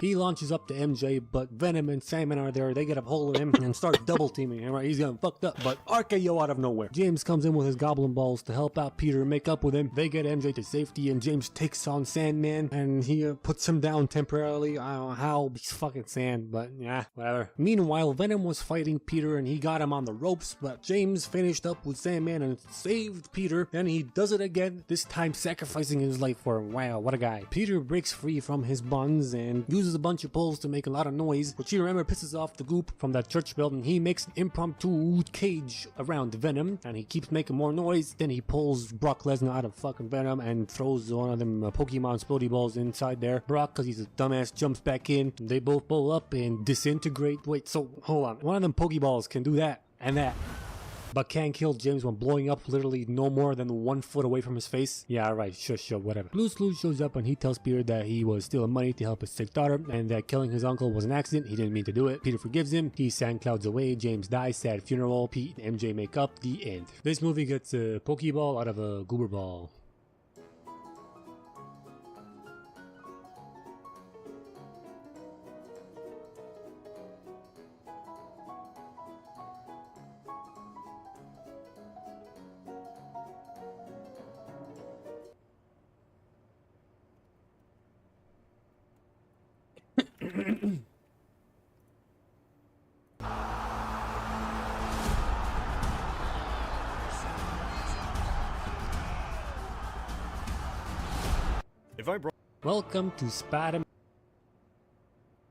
Welcome to Spider-Man Homecoming. We are greeted by this old dude. Welcome to Shazam. We start off with this kid and he's in the car going to his grandparents' house with his dickhead dad and his asshole brother. And then bam, he gets transported to a superhero lair and he meets a super hobo. Okay, and the super hobo tells him, I'm looking for someone pure of heart so I can give him my powers. But to give him his superpowers, he has to test that he is indeed pure of heart. And the kid's like, ooh, shiny evil thing, mustache touchy.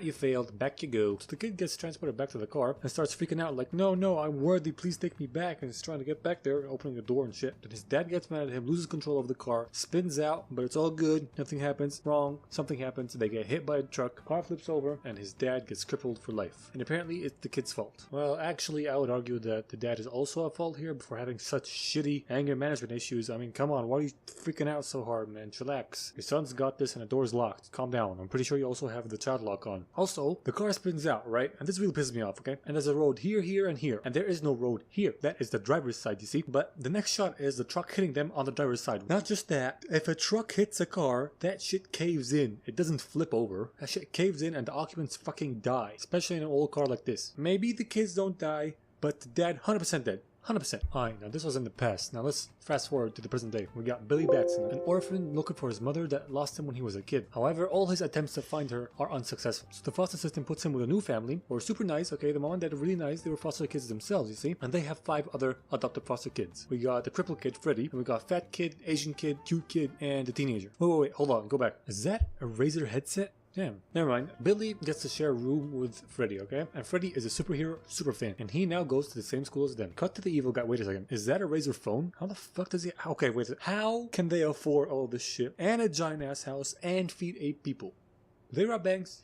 They are back, don't they? Cut to the evil guy, and the evil guy is the kid that we saw in the car in the beginning of the movie, and he's all grown up now, and he has made it his life mission to get back to the hobo and prove that he's worthy and take the powers. So he's researching people who have experienced the same thing as him in an effort to get back there. And this is where I get a little bit confused. I thought this was only a kid can be chosen to be pure of heart or whatever type of deal, you know? But apparently it's also full-grown adults, so it's not the case, I guess, whatever. But he actually manages to make a fucking portal back to the super hobo's lair. This doctor or researcher touches the door and she's like, this is some bullshit, and then turns into ash. And then he touches it and does not turn to ash. I guess the door is warm enough to handle now. So he steps through the door portal thingy and gets to the super hobo's lair, and he's like, you're right, I'm not pure of heart. And then he goes for the evil ball thing and unleashes the 7 deadly sins. And the super hobo was too weak to stop him from reaching for it, which I don't believe, because right after the 7 deadly sins are released, he does this. But apparently he can't do it to a mere human. Dumbass. Whatever. Ball goes in face. Evil ball guy becomes super evil ball guy. Meanwhile, all the kids are at school. And Freddy has a rather aggressive conversation about superheroes with Billy. Flight or invisibility? And then he throws out an entire plate of food. I know it doesn't look like it in this shot, but this shot comes directly after this one, and it's clearly full here, you wasteful bastard. Then Freddy gets bullied by some cunts, and this is some bullshit. No way they bully him this hard. They hit him with their truck, and nobody intervenes. No, not even school teachers, not fellow students, not even his own family. No, nobody fucking intervenes. Like, seriously, we even find out later on that they go to the same school. They go to this school, and I'm pretty sure this bullying has been going on for a long while. How has no one caught on to this? How How has no one done anything about this? No worries though, Billy does something about it. The kid that has been part of his family for all but a day. Useless pricks. To be fair, the Asian kid tried to do something about it, but it was too late. Anyway, Billy defends Freddy and then runs away from the bullies and escapes using the subway and gets transported to the hobo's lair. And the hobo explains to him that he is the last of the Council of Wizards and he has to protect the earth from the 7 deadly sins that have just escaped, but he's too weak, so he has to find someone to pass his powers on to. And he's like, well, I'm kind of out of time here and beggars can't be choosers, so shit, I guess you're the one. So he's gonna give his powers to him using his magical walking stick. And he goes, hold my stick and say my name. That sounds very wrong. Hold my stick and say my name, so my powers may flow through you. And if you haven't guessed by now, his name isn't actually Super Hobo, it's Shazam. So he does that and he gets superpowers and he's transformed into his superhero self, and Super Hobo gets turned into dust. So Billy gets transported back to the subway, then makes his way back home and finds Freddy and convinces him that he is Billy, but he now has superpowers. Freddy and Billy go about testing what kind of superpowers he has and they fuck around a bit. Then they get back home, they try to sneak in, but Darla finds out that he's a superhero now and he explains to her what happened, and he accidentally transforms back into his kid self by saying Shazam. Okay, so he now has the knowledge that he can shoot lightning out of his hands, has super strength, super speed, and is bulletproof, and can switch between his kid self and his superhero self by saying Shazam. And I have a question. If you switch by saying Shazam, then why didn't the hobo switch when he said Shazam? They then proceed to fuck with the bully's car, ditch school, and test his powers out a little bit more, and do some stupid shit, then post that shit on YouTube, and get a shit ton of views, and become famous. Freddy also tells the bullies that he knows this new superhero dude, and that he's gonna bring him with him to school next day, and Billy doesn't want to do that. Then we have the cliche scene where everybody's talking about the superhero at the dinner table, while most of them don't know that the superhero is with them right now. Next day comes, and Billy flakes on Freddy, and instead does some stupid shit, and Freddy gets the suitcase wedgie, and then he gets mad at him, they have an argument, Billy accidentally lightning strikes a bus, and then saves it from falling off a bridge. Doggy, you have to move. Move. Shoot. Please be a good dog. Please go. Please move. Yes, thank you. This dog shouldn't be a problem, dipshit. You can just put it anywhere else. You have so much space. Also, you can't catch it from its fucking cracked glass. That's just against the laws of physics. Whatever, let's move on. Because the evil guy went to his dad's company, see they were having a board meeting, and he unleashed his sins and killed everybody in the fucking board meeting. Then they said tell him, dude, you gotta watch out because the super hobo will pass on his powers. And you gotta go kill him or take his powers or whatever before he realizes how strong he is and defeats you. So he arrives there after Freddy and Billy have another small argument. He starts fucking with Billy and drops him from a really high place, and Billy learns to fly inches above the seemingly empty highway. Then he gets hit by a truck. And I mean empty. Look at this. It's almost like they didn't have enough money to CGI some more shots in this car. What? Car's in the shot. They fight some more and then they take the fight to the mall. So like, what you and Mrs. Claus do in the summertime? In some ways, Santa's always here for you. That answer is completely irrelevant to the question that she asked, okay? The question that she asked was, what do you and Mrs. Claus do in the summer? And the answer is, they fuck, kid. They fuck all summer long. Billy turns into his kid self and escapes, goes back home, and his new parents are mad as fuck at him, and apparently don't know Freddy's in home or whatever. They gloss over that, and they are mad as fuck at him, and they begin teaching him a lesson. While doing that, his siblings find out that he is the superhero that they see on TV, and they help him locate where his mom is. So he escapes the house and tries to run over and find his mom, and his new parents run after him. So he gets to his real mom and finds out that she did not lose him. She meant to leave him because she was in a bad way and she couldn't care for him back then, and he would have been better off on his own in foster care or whatever. And he finds out that she's still in a bad way right now and she's in a really abusive relationship and she basically sucks ass. So he gets a call from Freddy, and turns out that the bad guy's holding his family hostage because he found out that Freddy is Billy's brother. So he brought him to his house and started holding them all hostage until he comes home. Super villain! Super villain! Dude, you just saw everyone run away. Well, everyone except for the film crew.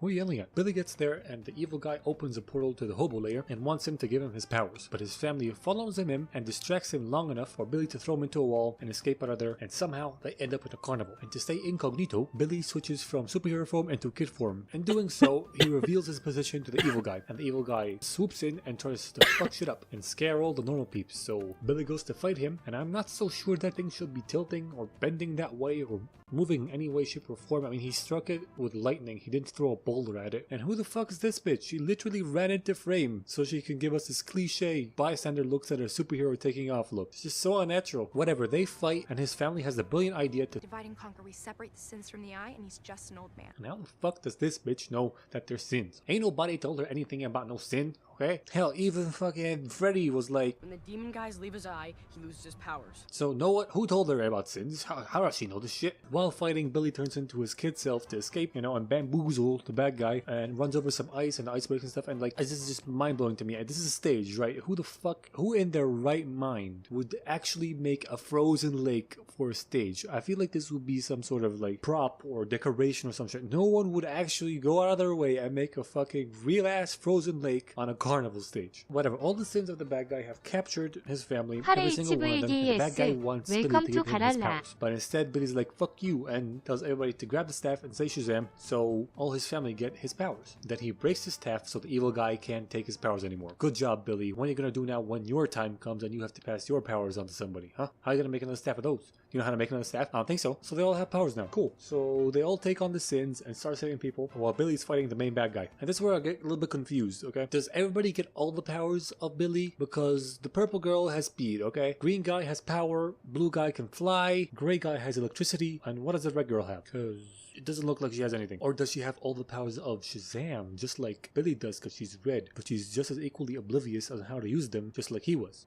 Either way, I'm really confused. Back to the fight. So there are 7 sins, and 6 of them are out of his eye right now, which is the power matrix. That's where he gets his power from. So Billy tricks the last sin to come out of his eye, hence making the bad guy lose his powers, and he drops out the sky. So Billy grabs him and saves him before he drops to the ground, and rips his eye out, trapping all the sins in it. Then he goes back to the hobo layer. I don't know how he got there. He still doesn't know how to get there on his own, but whatever. And he puts the eye back, and the sins are trapped for eternity again, I guess. Shut up, cat! They go back to being a normal-ass family, and Billy shows up in Shazam form at school to make Freddy look cool in front of everybody. You know what? Better than Suicide Squad out of 10.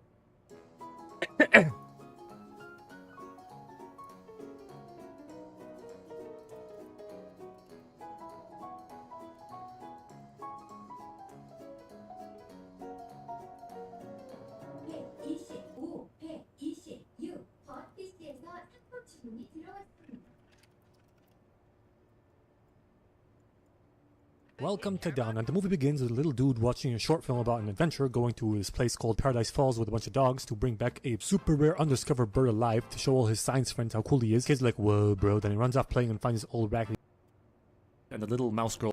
Welcome to Rango! That follows along this mentally insane chameleon with an identity crisis who really wants to be an actor. He keeps acting with made-up plays with the toys around him, and he feels like he's in a box, which he actually is. He's in a box being transported across the desert by a family that's moving towns, I think. And then they take evasive action because this dipshit chose the worst time possible to pass the car ahead. Then they run over this thing in the road, which bumps the car up into the air. Trampolining lizard dude out of the rear window of the station wagon. Who the fuck keeps that window open when you're transporting shit and you've got the trunk full to the brim? That's a disaster waiting to happen. Anyway, his tank enclosure thing gets bumped out of the car and shatters on the ground. He slides around a bit, miraculously unharmed, experiences the scorching hot sun of the desert, and sees an armadillo calling him over to help him up because he got run over by a car. He's the thing that bumped the car up into the air. He was trying to cross the road to get to the other side and meet the spirit of the west. How is this motherfucking still alive? He's almost split in half. Doesn't matter. Lizard dude tries to help him up, but then after a break in the traffic, cars come back, and the draft of them coming by launches him up in the air, leading bro to experience all manner of life-threatening situations when he finally lands on the side of the road, when the armadillo magically glues himself back and comes to talk to him, saying that the path to knowledge is fraught with consequence. I'm just looking for the path to water. So the wise armadillo tells him that the water comes every Wednesday in the nearby town of Dirt. Lizard man is very excited to meet some new people, or animals that are not toys. Armadillo tells him it's a day's journey that way, straight into the desert. He just needs to follow his own shadow. There's a couple of problems with that statement. First off, the shadow is pointing into the right, so he's not actually following it. If he were to follow it, he'd go directly parallel to the road. And second, the shadows are inconsistent because when the armadillo got up and went over to talk to him and was towering over him, his shadow was pointing in the opposite direction. Who fuck with the light source in this scene? Irrelevant. After the dude leaves, Armadillo whispers, "I'll see you on the other side, amigo." And while the dude walks out in the middle of the desert with a bunch of singing owls giving him a backing track and pseudo narrating his journey. Owls in real life can't move their eyes the way they do in this movie, by the way. But then again, owls in real life can't talk, are not animated either, so I don't know what my point here is. Anyway, he stumbles upon a frog, camouflages a rock, telling him to stop moving because there's a hawk in the sky and that sees movement and goes down to snatch it and kill it, and he's gonna kill him. Despite my dude's best efforts to blend in, he fucking sucks at it all, especially when he tries to change its color and camouflage right next to the fucking frog that, I don't know if there are any frogs in the desert, but whatever. The attempt to change colors just attracts the hawk, and he's wearing a bright red shirt, so it wouldn't have worked either way. The bird dives down to get him, and he runs for his life and accidentally gets an empty can of Chef Boyardee or some shit stuck on the hawk's head. Then he gets into an empty glass bottle thinking he's safe because the Hawk can get to him, but the Hawk just lifts him up and drops him straight onto the frog's head. The frog gets mad, then reveals himself like an idiot and gets himself caught inside of the gecko retard, who goes to sleep that night in a random pipe, has a crazy weird ass dream, then wakes up drowning because the pipe is having water getting dumped out of it into the middle of the desert. He wakes up freaked out and tries to drink any of the water before it dries out, but then ends up at the feet of Beans, holding a gun to his face, thinking that he has something to do with the drought that her town is suffering because he just came out of that pipe. Her town is the same town that he's trying to get to, and after a while she realizes that he's nothing but a simpleton retard who has nothing to do with this drought, and offers him a ride into town, which she regrets because he keeps talking and he's annoying as fuck. So she drops him at the edge of town instead of in it. He enters the small town of Dirt, which is a wild westy place where there are all manner of creatures, from cockroaches to rabbits to foxes, that are all somehow the same size, and where water is not only used for drinking and crops and such, but is also used as currency. And cause there's a drought that forces most of the farm owners and landowners to sell out their land, a predicament that Beans is facing with her farm. So she goes to withdraw some credit or whatever from the bank, and the bank manager, who's on the verge of fucking mental collapse, can't help her out because there ain't no water, and he shows her the bank reserves. He shows her that there's basically none left. There's only 6 days of water remaining, which is something no one knows about, obviously as to not make anybody panic. Meanwhile, Retardo's trying to blend in. He goes into a saloon, asks for water. They all laugh at him, of course. Bartender tells him the only thing they got is cactus juice, so he slides him a bottle, and the townspeople are trying to suss out what the stranger is, where he come from, who he is. He figures out that he can make up any bullshit story he wants and assume any character he wants, so he comes up with the character persona of a really badass cowboy Wild West dude from the West named Rango, and keeps playing it up with fake stories. And when they ask him if he's the one that killed these really famous 7 people, he's like, yeah, I killed them all with 1 bullet, and he keeps making up a fake story about that shit as well. They all believe him because they're naive dumbasses, and that's how stories travel, word of mouth and that shit. Then the town rascals, vandals, thugs you might say, walk in, and their leader Bad Bill, who's like a fucking tiny dinosaur, approaches Rango and tries to intimidate him with a cigar while they all tell him about his stories. So Rango swallows the cigar to try and reverse intimidate him, takes a swig of cactus juice, which must be high in alcoholic properties because he burps out a fucking ball of fire into his face, prompting Bill to challenge Rango to a duel against him and his men, which is hell unfair, but I guess since they heard that he killed 7 with 1 bullet, 4 will be child's play for him. So fake it till make it dude tries to intimidate them while fumbling around, and because of that he doesn't notice that the Hawk from earlier lands right behind him and scares off Bill and his boys. Yeah, cause the Hawk flies around and makes 0 noise while flying and landing right behind him. Also, how did he not feel the whoosh of the air when he landed behind him? That's fucking stupid, but whatever. Now thinking that they ran off because of him, he keeps leaning into his character till he finally turns around and notices the Hawk and runs into an outhouse. Then some dumbass beaver or some shit decides that this is a good moment to go and retrieve his hat from the middle of the road while all this fucking really dangerous shit is happening. Way to pick your moment, buddy. And that distracts the Hawk long enough for Rango to make his escape and run away. So the Hawk runs after him, and dipshit Rango keeps running around in circles, which the townspeople would mistake for him running after the Hawk, not the other way around, making them think that he's really brave. Then he ends up in a vending machine to hide. The Hawk figures out how to get him out of there, so he gets out with licorice ropes and then starts running away in the middle of the road. Hawk gets a hold of the licorice rope tied to him, and he holds onto this tower of coal or dirt or whatever, pulls out the gun to shoot the Hawk, but then points it at the licorice rope to cut it onto himself, shoots, and the bullet ricochets all over the place, fucking with the structure of the tower that he's holding on to, allowing it to slowly topple over, fall onto the Hawk and kill it. Do you mean to say that a Hawk who is smart enough to successfully operate a vending machine can't see that he's about to get crushed to death and use any of the ample time he has to run away? By my calculations, he had 10 whole seconds to get away. That's more than enough. Anyway, everyone is amazed that he got him with 1 bullet, just like the bullshit story before. The doctor confirms that the Hawk is dead, and the little mouse girl goes, I say we cook that right up. isn't that cannibalism? Kinda? Whatever. They send Rango over to the mayor, and at the mayor's office, he finds Beans bursting out of his office because she was told that he would help her in her time of need, and the help he offers is buying the farm off of her, and she refuses to do that. Gets pissed and leaves. Rango goes in to the mayor table, who gives a little speech about how whoever controls the water controls everything, pours some vintage rainwater for himself and forgets to pour it for Rango to continue on and speak how old he is or whatever. So Rango tries to sneakily get some water into his cup, but drops the thing. You don't have to sneak it, dude. It's almost expected of you to pour some for yourself. Also, the thing gets capped off between shots, although the mayor didn't cap it off. And how the fuck did the mayor not hear the glass shatter? Maybe because he's old, he has bad hearing, whatever. Mayor Turd gives Rango a sheriff's badge and makes him the sheriff to give the people some hope and something to believe in. Then after Rango leaves, we get a glimpse of Mayor Turd being evil with Bill, and Beans is onto him because he's the only one not affected by the water, and also there's water being dumped out in the desert. So the bank dude tells her if she really has a problem with it, she can now go take it up with a new sheriff. So she goes to Rango to take it up with him. He's still leading them all and getting dressed up in his new clothes. She tries to complain to him, then gets a freeze because she has mental issues, and this is a defense mechanism. Then tells him something. The last sheriff got fucked and takes a bite from an apple. Then the clock strikes 12 on a Wednesday, which is when the water comes. So they all grab bottles and buckets and such to do a water dance, which is like a ritual they have every Wednesday, and walk over to a nearby faucet where Mayor Turd is, calls over dudes with a big ass spigot to attach it to the valve and turn the thing, open the faucet, and nothing comes out but a bunch of shit, and everybody goes nuts because there's no water. And Beans confronts the mayor and leaks the news about the very low reserves in the bank, which makes people panic even more. Hold on a second, if they have a Mad Max water dump every fucking week, why do they not have more efficient ways to collect this water? For fuck's sake, some of them come with fucking bottles. The only thing worse than that is cupping your hand and collecting the water that way, or maybe a fucking syringe. Get a fucking human-sized bucket, dipshits, or make one if you can't find one. Then maybe you wouldn't have this problem, retards. Anyway, they all pile into the bank to panic in there. Sheriff Rango calms down the commotion with display of force. In his underwear, he sees the water and fucking cleans himself and tries to make a very obvious point, saying that if it runs out, they're all gonna die of thirst. Fucking duh. He was just making up dumb shit to say as an excuse to drink some water. So he's gonna make protecting this water his top priority. That night, he gets dressed up in the finest strip and sees a couple of moles dig up into the middle of the road, saying, "This ain't the bank." And dipshit Rango doesn't hear this shit and thinks they're prospecting without a permit, so he gives them a permit, some tools, and when the blind Barbosa looking ass dad comes up, he goes as far as to tell them where the fucking bank is. And next day, the bank is obviously robbed. Rango forms a posse to fucking find who robbed the bank and rides out with them only to come back immediately because he has no idea where the fuck they're going. So he makes a Native American crow his deputy, tells him to lick some dirt, piss in the wind, or use any of his Native American ways to find out where the thieves went, and he's like, "It's not that deep, bro. They obviously tunneled in." So the dumbass forms a small group, including Beans, and jumps down with them into the tunnels, lighting the way with long-lasting matchsticks. They find a pipe down there and decide to follow it to see its origin, thinking that they'll find the robbers there. They pass by huge cave systems with a big-ass harmless creature, get to the end of the tunnel and the pipe, and get out of there through a hole in the top to find a bunch of dead cactus trees. Also, the bank is dead there as well. He died via drowning, the doctor says. How the fuck can you tell that by putting your one barely functional shitty ear next to his chest? Isn't the only way you can find out if someone drowned or not is checking whether their lungs are filled with water by inspecting their lungs on the inside? Or am I wrong? I'm not a doctor, so I don't know. Whatever, he drowned in the middle of the desert with fresh muddy footprints around him. Rango botches a quick funeral for him, and they keep following a prostate trail that the crow chief picked up. So they ride their chickens or whatever in that direction. And did they hide these motherfucking bipedal feathery fucks in their pockets or some shit? Where the hell did they come from? Did they go back to the town and get them? Whatever, who cares? Some more tracking, riding, and a guitar solo later. They camp out somewhere in the middle of the desert and exchange stories about throwing up stuff, bodily fluids, and fecal matter. And then this fucking rabbit is like, Pass your beans, Bean.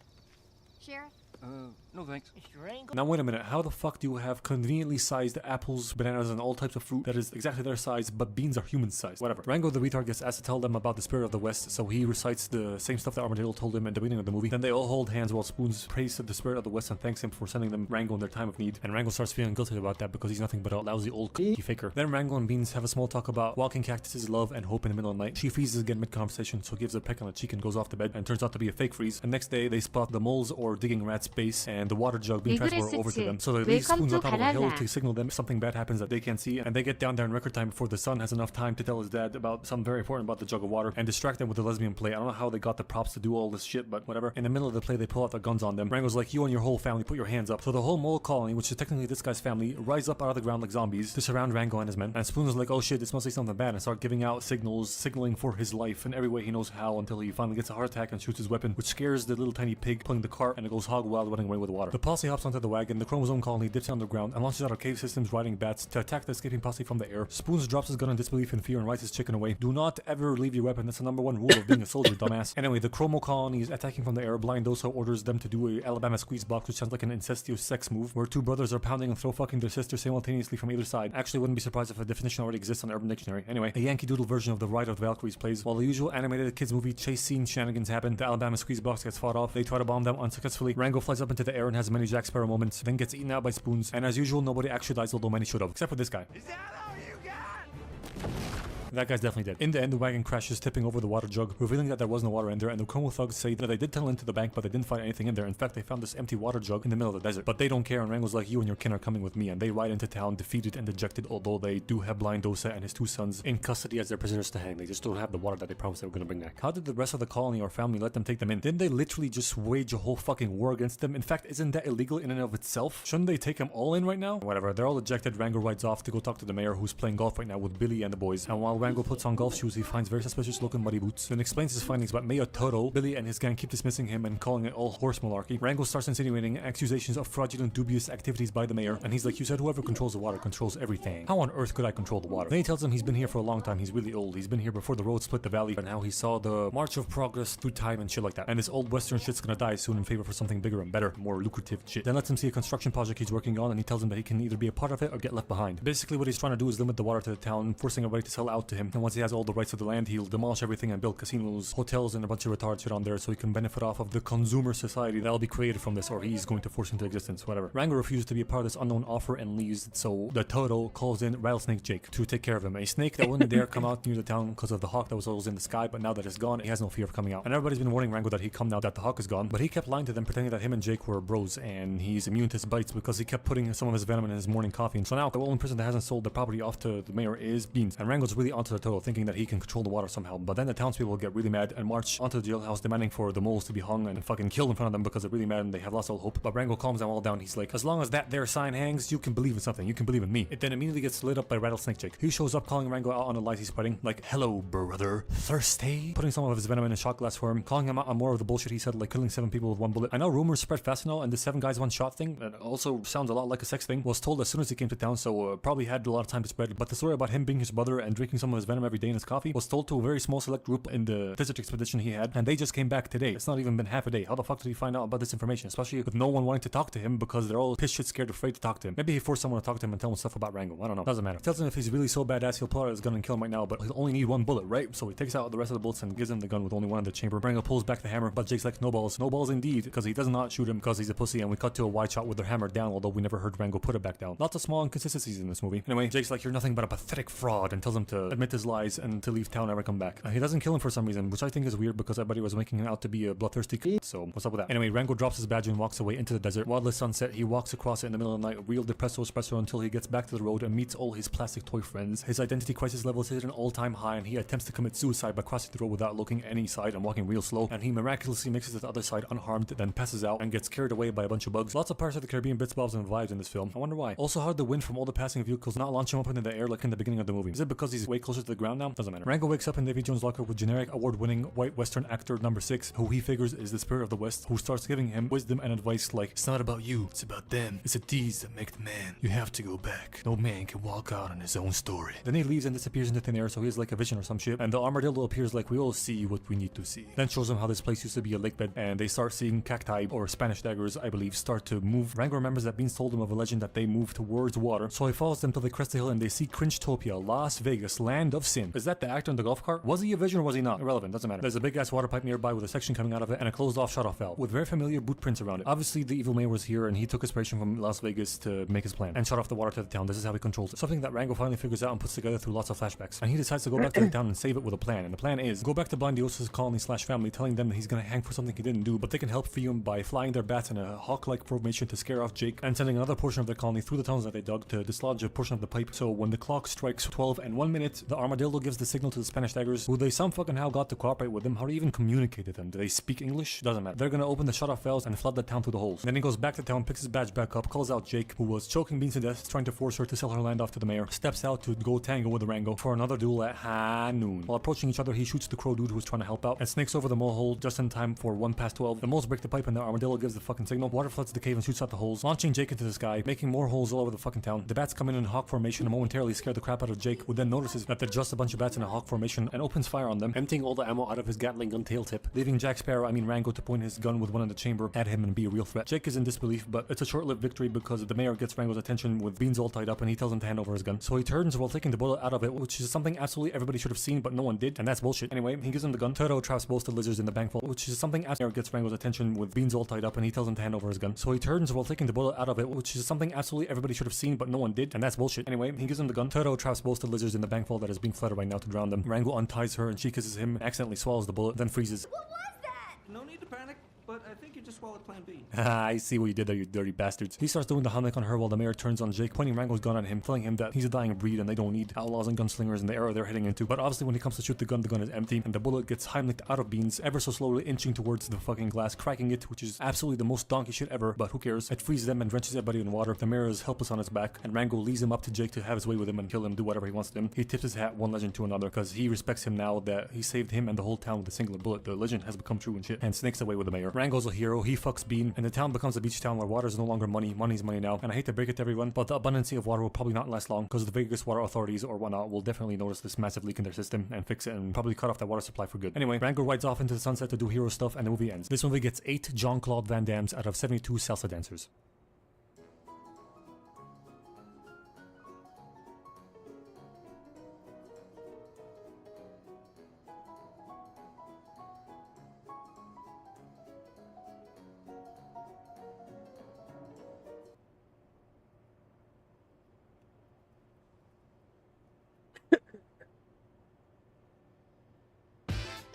기타 학원을 운영하는 헤란 사장님은 편하게 집에서 기타를 배우 Welcome to Passengers, where a spaceship is traveling through, you're never gonna guess this, space. It's transporting over 5,000 people who are in super hibernation from Earth to a new planet called Homestead 2. It's on autopilot trying to make its way through an asteroid field or belt, and there is one really big black rock that hits the Avalon while it's going through the asteroid belt and sort of overwhelms its protective shield a bit, causes a little bit of damage, some bugs to happen, some glitches, etc, etc. Most of the systems reset just fine except for one deep sleep hibernation pod that belongs to Mario Dude, who's called Jim in this movie. It wakes him up and hologram bitch is like, "It's okay, James.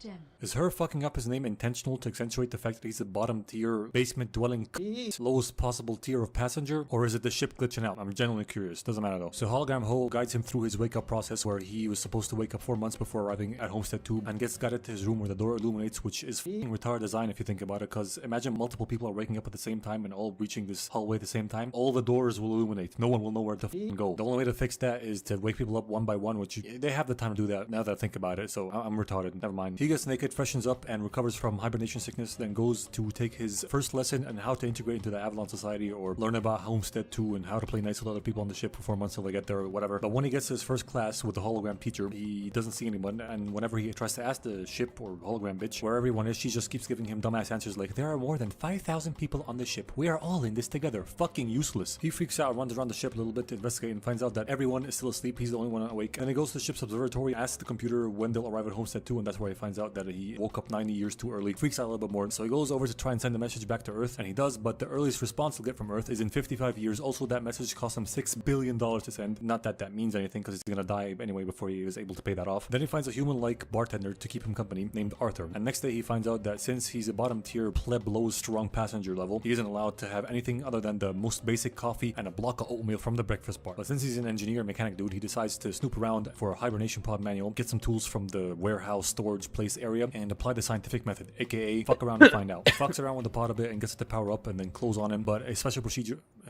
fuck me dude, but a special procedure is required to go to sleep, and he doesn't have access to that, can't do it, so that was a bust. He gets to the control center or the crew's quarters where they all sleep and tries to bust through that door to get to them and wake one of them up so they can help him, but he can't get through there because it's too heavily fortified. He tries to do the same with the captain's deck or control center where they steer the ship. I think maybe it's the same place, I don't know, but he also can't get through there because it's too heavily fortified as well. He also notices the ship good shot a couple times, but he doesn't think too much of it, and then goes to Arthur for some bartender wisdom. Arthur tells him to stop worrying about things he can't control and try and live a little, so he does, and indulges in all the worldly pleasures available on the ship. So all the shiply pleasures, like breaking into a luxury suite to stay there instead of his little bunk bed shit shack room, plays a bunch of games and sports, walks around naked for months, eats everything from all the restaurants available to him, and judging by this shot of him with all his food on the fucking bed, I can't help but question how he is not fat, because I'm pretty sure at some point he stopped exercising and doing any sports, so the fact that he's not at least a little bit out of shape is kind of but whatever. So over the course of the year, he went from the denial phase to the bargaining phase, and now he jumped from acceptance to depression. Walking around all the other pods, drunk, he puts on a spacesuit and does a spacewalk, goes out as far as he possibly can with a tether attached to him and cries. A tear rolls down his cheek, which it shouldn't do because he's in outer space. There is no gravity, bro. It should either float off or stay stuck to his eye like the one astronaut that cried in the ISS to show us what happens when you cry in 0G. Or maybe he still does have gravity because he's still attached to the spinny spaceship part that does artificial gravity by utilizing centrifugal forces and space movie science, in which case his tear should fall directly on his visor, because the way he's positioned is as if he is laying directly on the ground, and when you cry laying face down on the ground, the tear doesn't roll down the cheek, it falls onto the floor. But anyway, enough over analyzing. He comes back in, his depression phase climaxes and reach a kill yourself peak where he tries to launch himself into outer space without a spacesuit, but he ain't got the balls for it, so he runs back in panicked and trips over a bottle of Absolute Vodka right in front of a sexy bitch's pod called Aurora Lane. She's the daughter of a super rich, world-renowned writer, and she is also a writer herself who got bored of her life and wants to do an adventure so she can write about it, so she decided to go on the strip, spend a year at Homestead 2, and then fly back so she can have an adventure to write about. A very rich white people problem to have, as opposed to his reasons for coming, which are he is poor. There's more nuances than that and more complicated than that for him, but it's same,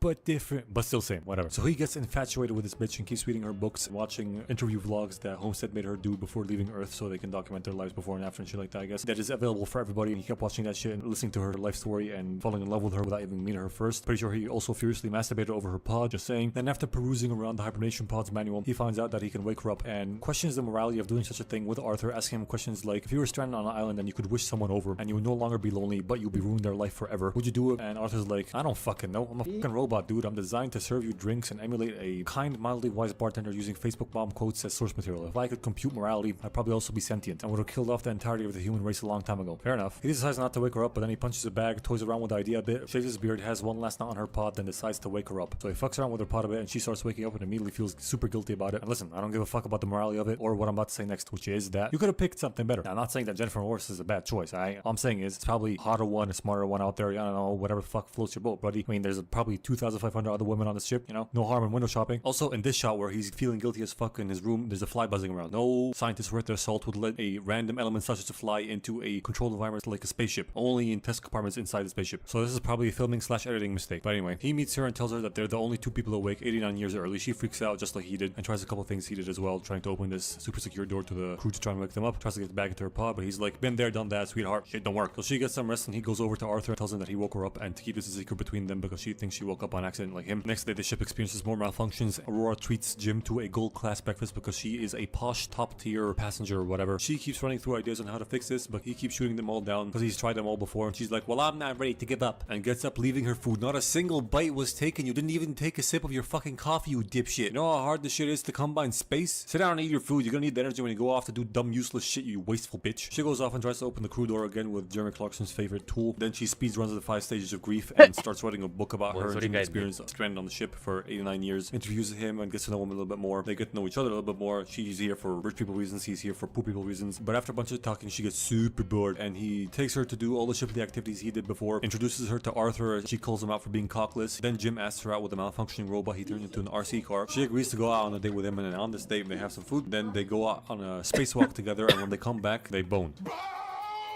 Yes, they fuck everywhere. They fuck in the bed, they fuck on the table, they fuck in the pool, they fuck in the outer space. Maybe not that one, but I'm pretty sure they would have if they could have. Point is, lots of coitus was performed. Then one day he goes over to the place where they store plants and trees and whatnot to plant on Homestead 2 and gets her some flowers from there. Then they go to a big ass window to look at a star they're passing real close to. Shouldn't they be dead being this close to a star? I know they're in a super advanced protected spaceship, and theoretically speaking, we can technically go 3 million miles close to a star and not be hurt if you're on a protected spaceship, but I think it's kind of bullshit to be honest, and I don't think this is 3 million miles. Then again though, I don't know who the fuck I think I am thinking I can eyeball 3 million miles in a sci-fi movie. I can't even eyeball my goddamn future correctly, so moving on. Another year passes and they celebrate her birthday together, then go to the bar for some champagne, and she's like, there are no secrets between me and Jimmy boy. And Arthur's like, oh really? And Jim's like, yep. So Arthur's dumbass computer brain that operates at 1s and 0s and lacks any nuance at all takes that too literally and thinks that Jim told her that he's the one that woke her up, and reveals that to Aurora while Jim goes away to the bathroom to do something by saying something along the lines of, this is great. I remember this time 1 year ago when Jim was deciding on whether or not to wake you up. Say what, buddy? She's in shock. Jim comes back and gets super angry at him and confirms with him that he's the one that woke her up and runs away, fucking pissed, crying and sad and angry, whatever. He goes back to his room guilty as fuck. And how is he accessing his super luxurious suite that he broke into with the peasant ID tag on his wrist? I get being able to pry the door open and force yourself in there, but accessing it with the peasant ID that you can't access good food with? How's that possible? Did he reprogram the armband ID? If so, then why can't he access the good breakfast now? Doesn't matter. She's so pissed at him that she beats him up while he sleeps, and he tries to talk to her, but she keeps avoiding him, so he gets on the PA system, so she's forced to listen to him. He tells her that he's sorry, that he tried not to do it, he regrets it, he was so alone, now he's in love with her, blah blah blah blah blah. She's like, I don't care, fuckface. They share Arthur like a child in divorce, and Jim takes a tree from this plant storage place and plants it in the middle of the ship, sort of opened the metal floor a bit and force fucked it in there. And I can't help but think that this is a terrible fucking idea, because, you know, plants have roots that grow wherever the fuck they want, right? And I'm pretty sure plants and computers don't mix, and this ship is basically a giant computer keeping you alive through space. If vines can climb up walls and trees can grow through cars and concrete, the roots could probably screw up some circuit board somewhere and cause big problems for the ship, you fucking dick brain. Anyway, the ship starts malfunctioning real hard now. Jim gets trapped in an elevator and the breakfast bar throws up cereal onto Aurora. Then a high-ranking crew member gets woken up and asks who the f planted a tree on a ship. So they go to meet him, introduce themselves, and catch him up on the situation of the ship and what happened to their pods. 2 pod failures, which is supposed to be impossible and whatnot. However, he is high enough clears to get them into the super fortified control room stuff or flight deck, whatever, and they find out that the diagnostics center or whatever is glitched out and is not showing any data, so they have to go and extract all the diagnostic failure info from each section manually. So he divides his tasks up and sends them off to go do Among Us tasks while he goes and checks out how their pods failed himself, and finds out that Jim's pod had a very simple failure that woke him up, but his pod had a bunch of complex and critical ones, but Aurora's pod was completely fine. And he deduces that Jim woke her up, transitions his judgmental gaze onto him, and Jim tells him that he was alone for a year, was really lonely and shit. And Morpheus is like, I get it, but still, damn. They get back to flight control and compile all their data, but Morpheus is feeling super ill. He figures that it's just hibernation sickness because he had no time to recover at all, and so he has to go rest for a couple hours, and they go rest as well. And then when they wake up, they'll get get back to fixing the ship. Jim goes to sleep as well, but Aurora goes for a swim in the pool, and while she's swimming, the ship turns off, the gravity turns off, and she almost drowns in a ball of 0G pool water while Jim floats out of his bed. But Morpheus is so well tucked in, he's ready for the 0G rodeo. How the f did he achieve Sheldon Cooper levels of tucking in? Like, bro's better strapped in than a fucking mental patient. Did a personal robot assistant tuck him in or something? Probably. Whatever though. The ship restarts and the gravity comes back on. The ball of water drops into the pool. Aurora lives, Jim drops, gets a bloody nose, and Morpheus is still sound asleep. They both go and wake up Gustavo, Morpheus, and go and examine the data of all the faults and find out that a massive power surge 2 years ago was the start of all this, because something happened and they don't know what it is, but that's where it started. And the computer predicts that if the current trend of faults keeps continuing, the ship will be destroyed very, very soon. Everything will break and they will all die. So they try and find out the faulty system causing all these issues by examining each system one by one in engineering. But then Gus passes out, so they take him to the medbay and put him in the autodoc, which is, as the name would suggest, an automated doctor. Sees what's wrong with you, fixes it if it can. He gets scanned, gets out, and overrides the computer to tell him all the faults that's wrong with them in detail, using his super high ship authority. Checks out what he got. Turns out he has everything. Every single fucking illness known to man, he has it. All caused by his goofy hibernation pod having a bunch of very critical to his life failures. And now he's gonna die in like an hour or two maybe. The autodoc is like, various treatments are possible. None will meaningfully extend the patient's life. Your end-of-life transition is already underway. These sedatives will alleviate your suffering during these final hours. am I the only one pissed off by this gay-ass computer giving him super vague statements until the end where he gives him a proper sort of time frame of how long he has to live? Will meaningfully extend his life. Meaningful? What the fuck does meaningful mean, bro? That could mean anything from a couple minutes to a few more hours or maybe a couple more days. Probably not, because he got super AIDS, but still. Anyway, dude is barely able to walk out and ask for a minute alone, but they don't have that time because the ship's falling apart. So they go out looking for him and find that he is dressed in full uniform, staring out into space, taking his last breath, giving them his ID to be able to access every place they need to fix the ship, telling them to take care of each other. He bites the dust while the ship asks for attention like a needy girlfriend. Everything starts going haywire. Even Arthur is malfunctioning, so they disconnect him to avoid him doing more damage to himself. Jim decides that they should look for the fault in engineering by themselves without trying to wake up the crew because it'll take them too long to recover from hibernation sickness. Listen man, I'm kind of 50-50 with you on that one, cause ever heard of emergency situations and fucking adrenaline? That shit wakes you up real fast. Whatever. They decide they have a better chance at this going at it alone and start checking systems one by one. And when they get to the power plant section, it won't open normally, so they hotwire it open, and she immediately gets sucked in because there's a hole in the ship and the computer shut down this room to stabilize the pressure or whatever, so shit doesn't keep getting sucked out and they don't lose too much oxygen. And when they force it open, she got sucked in because of the pressure difference. They stop this and plug the hole with, get this, a fucking glass tablet, and then they use some fire extinguisher glue that hardens to plug it completely. No fucking way in hell that is stabilizing and holding the pressure with fucking outer space. Whatever though, they figure out a meteor, asteroid, or whatever space rock did this, and they keep tracing the hole it made through the ship all the way back to the reactor room and find the rock's final resting place and that it damaged a piece of the reactor control computer. Thankfully though, there's replacement parts for everything, so they get the replacement part and replace the damaged module with it, and that fixes the reactor's brain or something. But there's another problem. The reactor is not venting automatically for some reason, so a manual override is required. The fucking lever comes up and they manually override it, but it doesn't work, and it tells them that the outer door is jammed, and if they don't open it to cool this bitch down, it's gonna overheat and blow the whole ship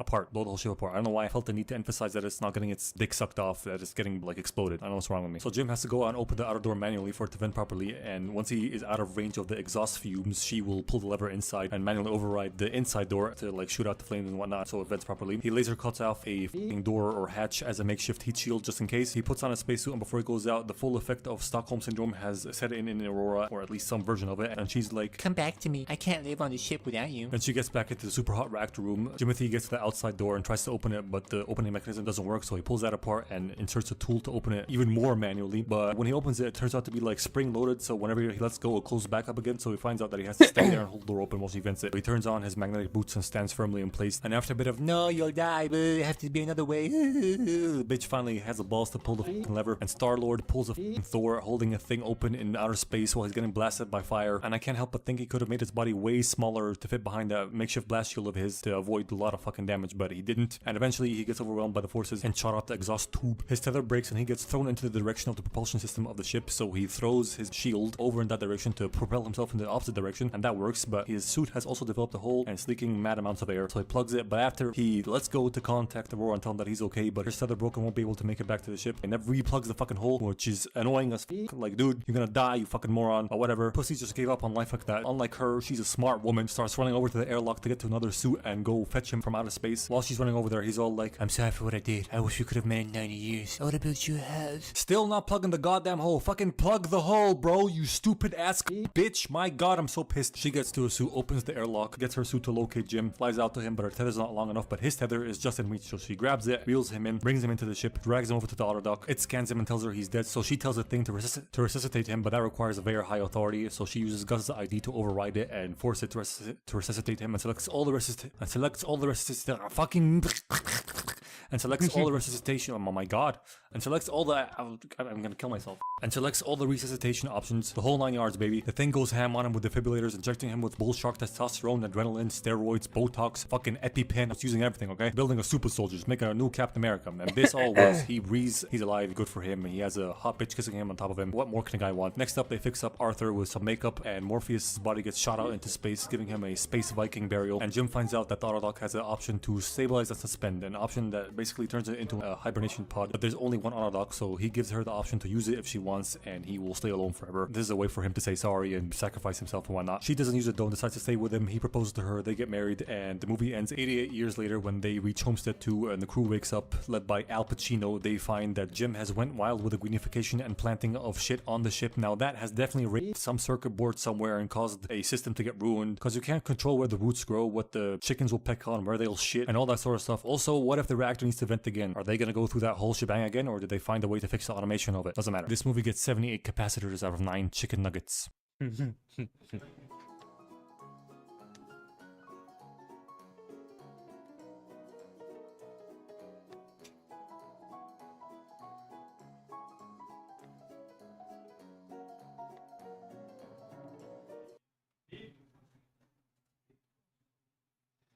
아 근데 진짜 집에 없으니 집에 있는 게 아니니까 진짜 그냥 아무것도 하기 싫구나. 와 씨발 집에 있을 때는 혼자서 오만 짓을 다 해도 재밌었는데.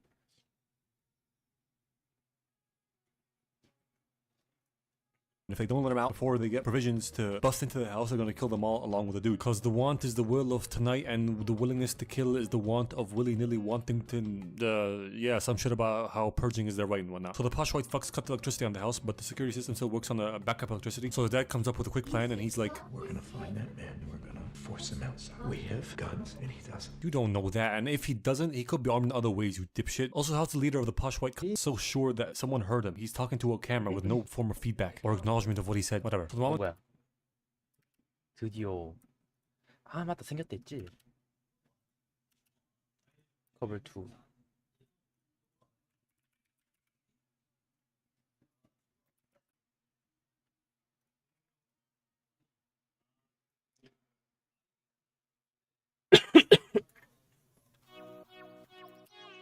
한번 해보자.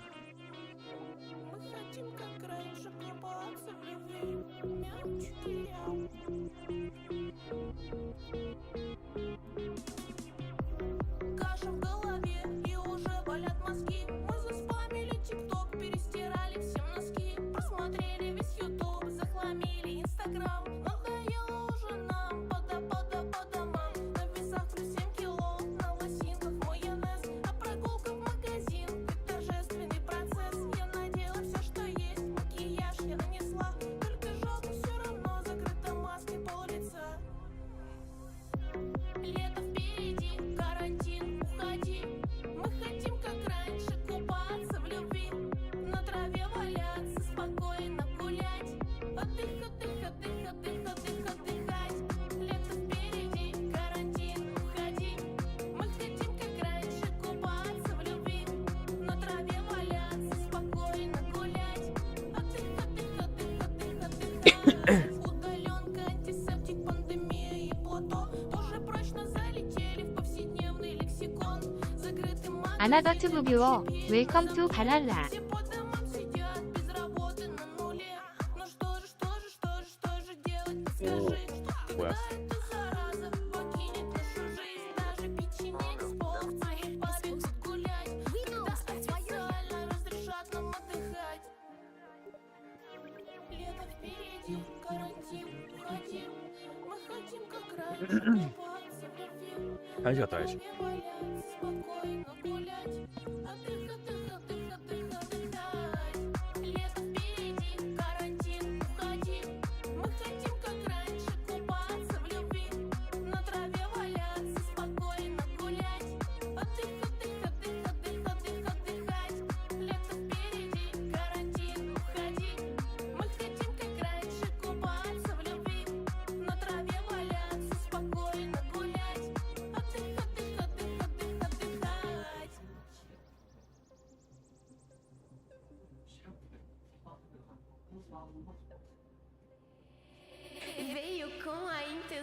de me machucar, mas seu karma vai voltar, minha chota vai te estraçalhar. Você veio com a intenção de me machucar, mas seu karma vai voltar, minha chota vai te estraçalhar. Você veio com a intenção de me machucar, mas seu karma vai voltar, minha chota vai te estraçalhar. Você veio com a intenção de me machucar, mas seu karma vai voltar, minha chota vai te estraçalhar. Mas seu karma vai voltar, minha chota vai te estraçalhar. Ai, vai, veio com a intenção de me machucar. Você veio com a intenção de me machucar. Seu karma vai voltar, minha chota vai te estraçalhar.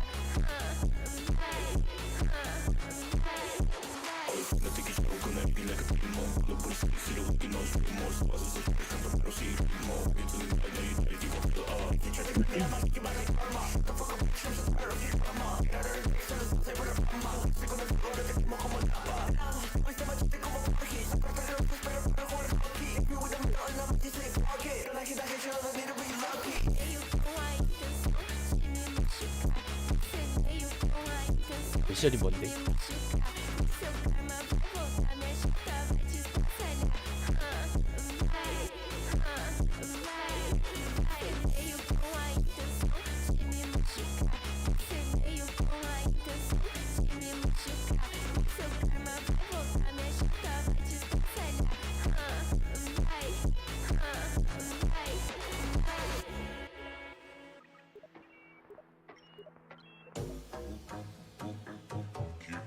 회수 어딨냐?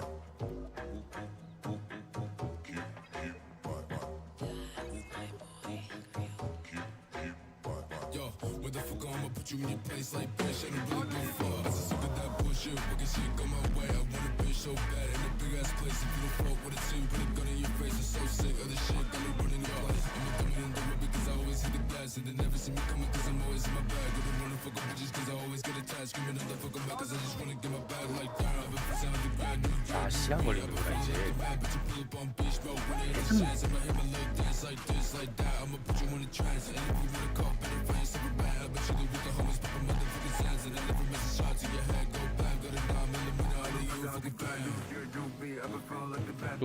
좀 빡세졌네.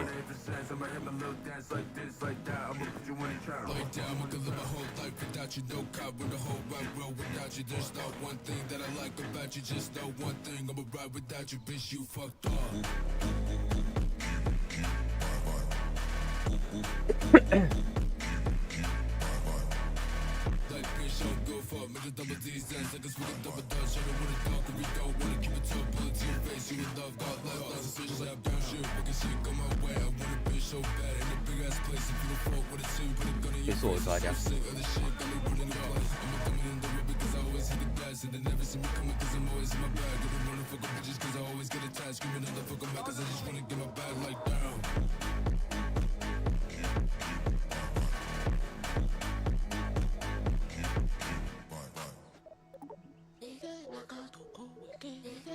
회수 어디서 하냐?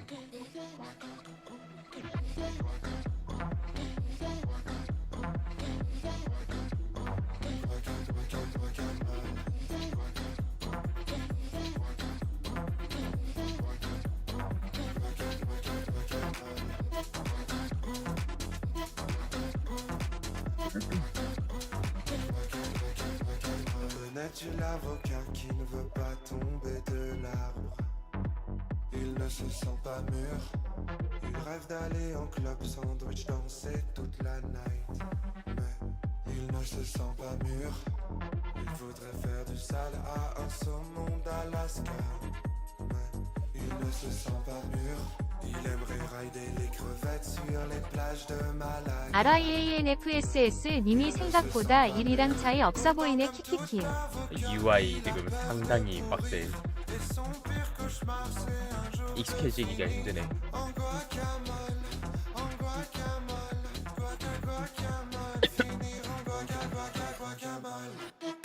아, 이 사람들 계속 범퍼하는 거 조금 꼽네.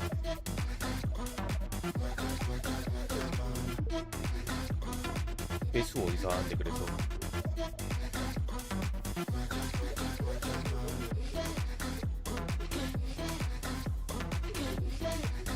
지는데 시간 좀 걸릴 것 같다. Notre ami l'avocat est toujours bloqué dans son 오케이. arbre. En attendant d'être mûr, il travaille pour une.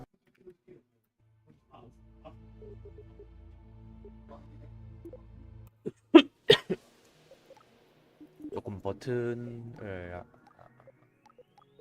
환경과학 사이언스 주니어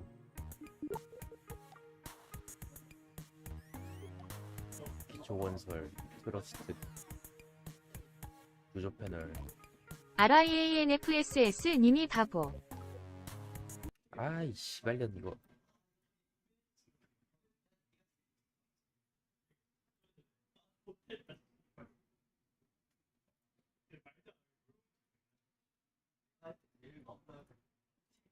나 귀찮게 할래? RIANFSS 님이야. 아, 진짜 포인트 보러 와. 라이언 그딴 데 푸스. 쓰고 있냐. 웰컴 투 발랄라.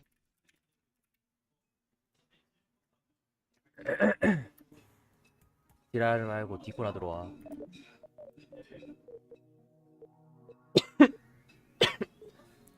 미션 어디서 봤냐?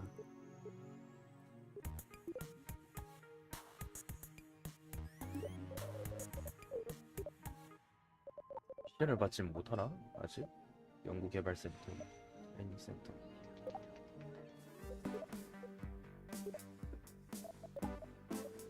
아, RIANFSS 님이 니마 10만 포인트 어디다 써야 함? 씨발 나한테 묻냐?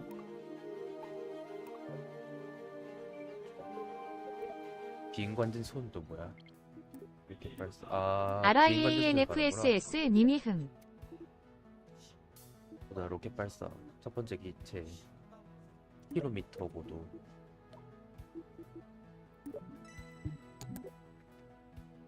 (10km)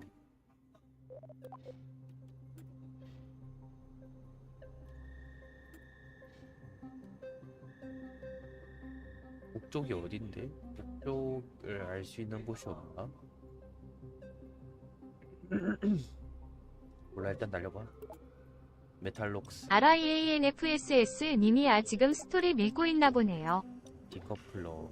메탈록스. 얘가 스위블이면은 얘가 그거 있는 앤가요?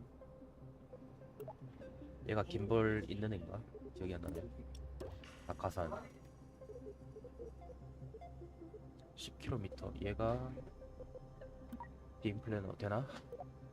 빔플래너 말고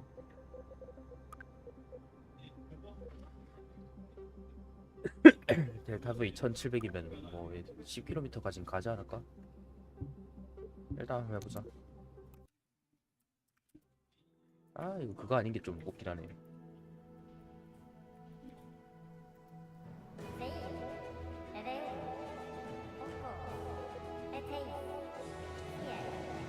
아, 잠깐만, 실수했는데. RIANFSS 님이 기억글.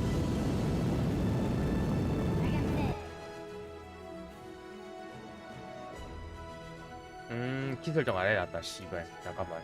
곤란한데 이러면. RIANFSS 님이요. 집으면 기준으로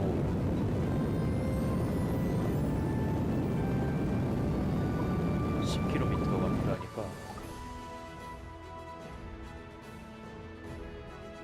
아, 이런 관측 자동이구나. 이제 괜찮네. 10km 넘었고 차체 돌리고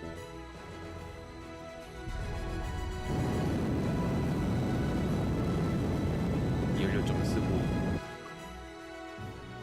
제자원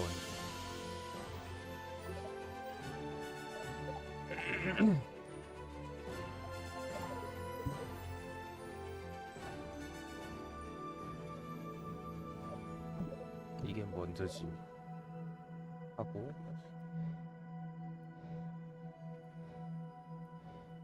전기가 얼마인지를 알고 싶은데 저장 한번 하고.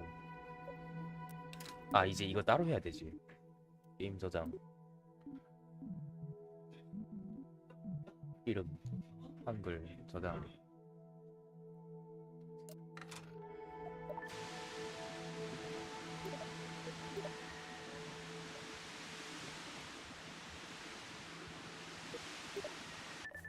안되네. A 밑줄 데스퍼러트 밑줄 걸. 웰컴 투 바랄라.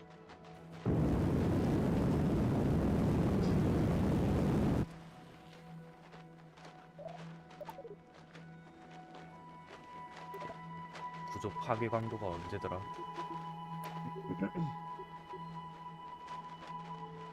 여기가 약간 빨리 펼쳐. 불안해.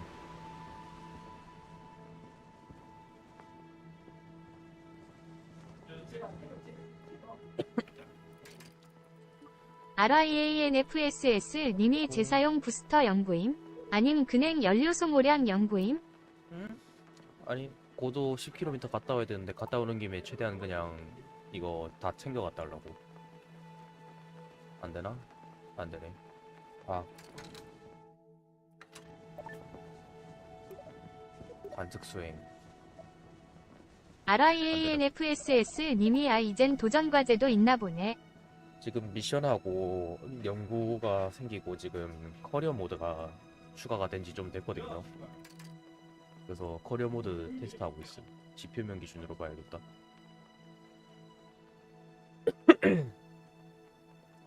근데 다른 거보다 키 설정 안 해놓은 것 때문에 지금 좀 키 설정 한번 하고 와야 될 듯.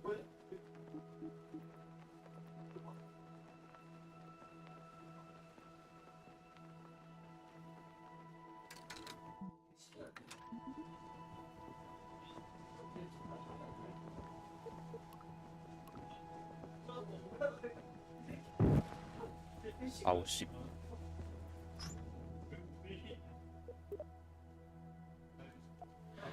회수할 수 있는 건 알겠는데 잠시.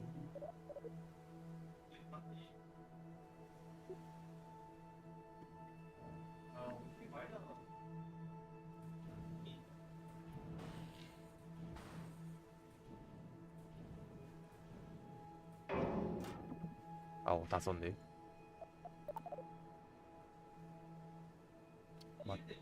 됐다. 일단 복귀 한번 하자. 그래서 회수 어디서 하는데?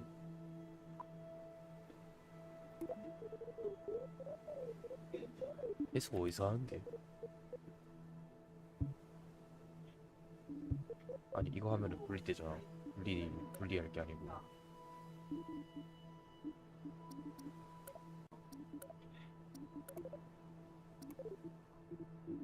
회수 어디서 하는데?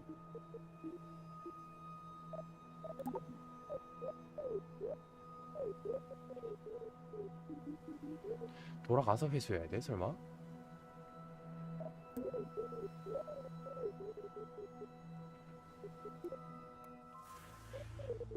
뭐 지금 여기서 회수하면 되죠.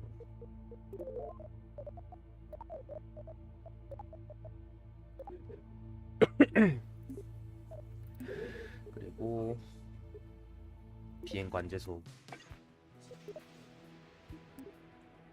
제출하고.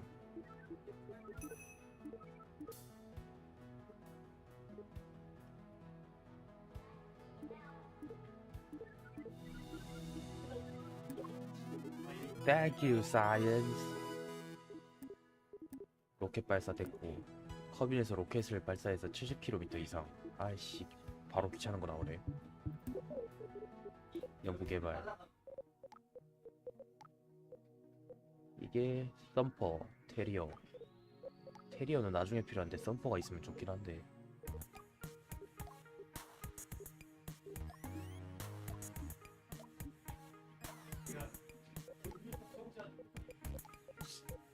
썸퍼까지 바로 올리신다? 40 필요하잖아. 한 부족하네. 한번 딴 데 갔다 가야겠다.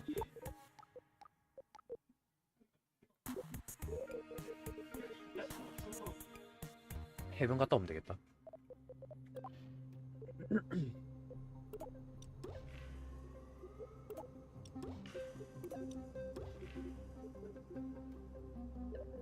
이거 얼만데? 가격 시스템이 아직 없나 혹시? 그러고 보니까 그게 없네. 가격이 없구나. 아 그러면은 상관없겠다. 가격이 없으면 뭐 솔직히 내 할 거 아니긴 하지. 아 근데 이것보다 일단 저장 한번 하고.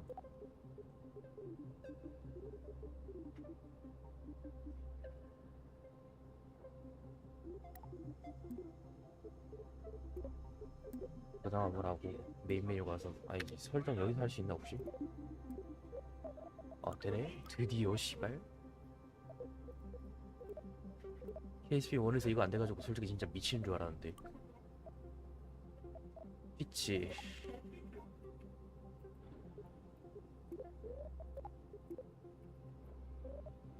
알지 위로 아래로 AD 롤링 반시계 시계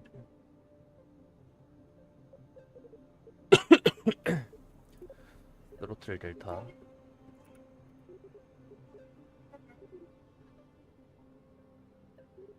말고는 뭐 필요 없다.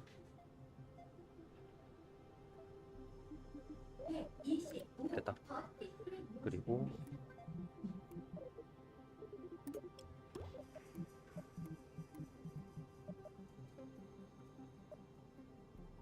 Reliant 스위블 맞지 이거?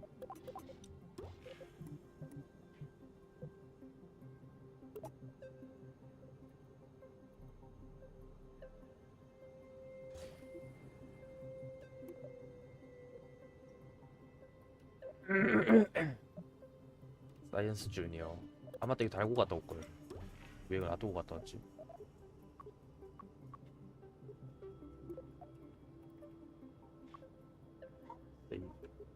저장 발사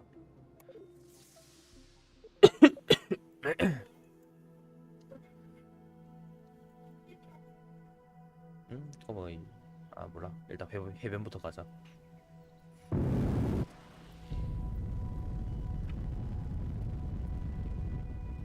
수평이동이네 씨발 아 이거 또 이러네 이거 언제 고치냐?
야 아무리 그래도 슬슬 될 때 됐는데 아우 씨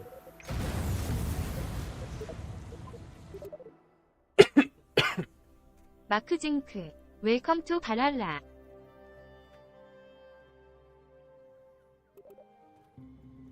오버라이드를 해야 되나? RIANFSS 님이 유인 탄도미사일 디귿디귿 북한에서 많이 하잖아. 우리라고 못할 거 있어?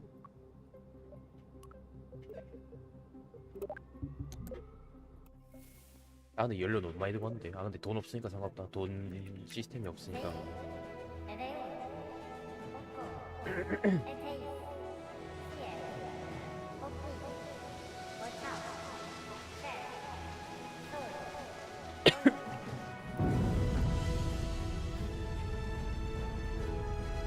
이거 어떻게 안 되냐 진짜 이거 존나 불편한 너무 불편한데 이거.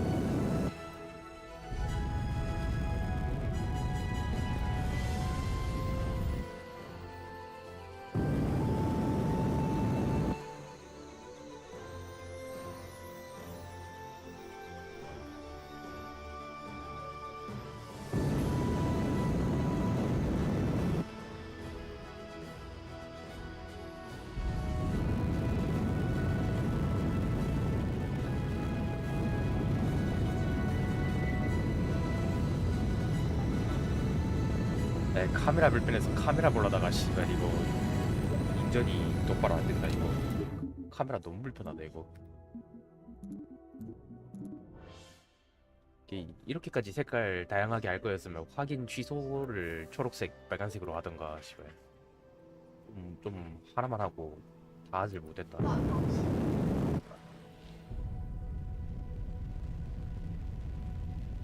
뭐 어떻게 되는 거야 얘 그러면? 뭐가 기준이 되는 거야 이게?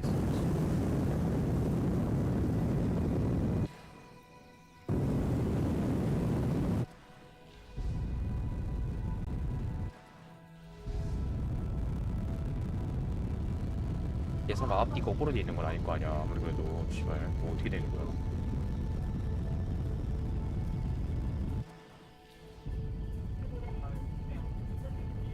오른쪽이 저쪽이잖아. 내가 생각에 설정을 거꾸로 넣었나?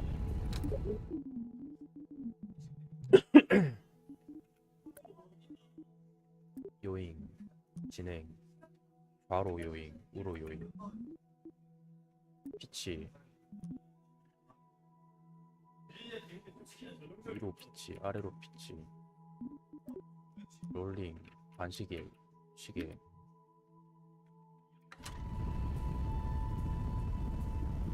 앞은 맞고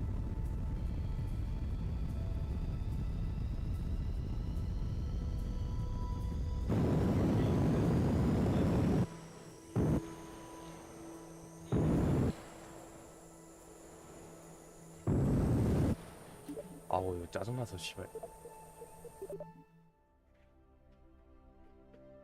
야, 설마 이 번역이 씨발 족같이 돼가지고 빛이 아래로 피치가 씨발 설마 머리를 아래쪽으로 숙이는 게 아니라 그거 기준으로 됐나? 아니겠지 씨발 아무리 그래도 대가리 들기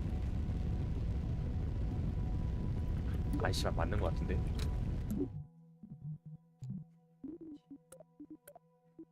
아우 씨발 그럼 위로 피치 이거고 아래로 피치 이거야? 씨발 피치 올리고 낮추고가 아니라 씨발 조이스틱 위로 아래 주나 이거는 너무 별론데?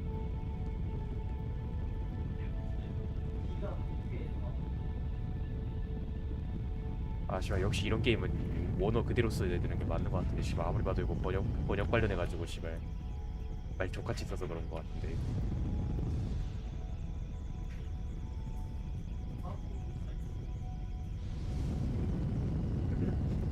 왜냐면 KSP1에서는 빛이 업다운 씨발 똑바로 돼 있단 말이야. 내가 KSP1 씨발 하루 이틀 한 것도 아니고. 아 맞네 이거 씨발 내볼 옆에 저거 뜨거든요. 저거 보니까 그 번역이 씨발 잘못된 거 같은데 아무리 봐도 이거 빛이 업다운 똑바로 돼 있음 여기는.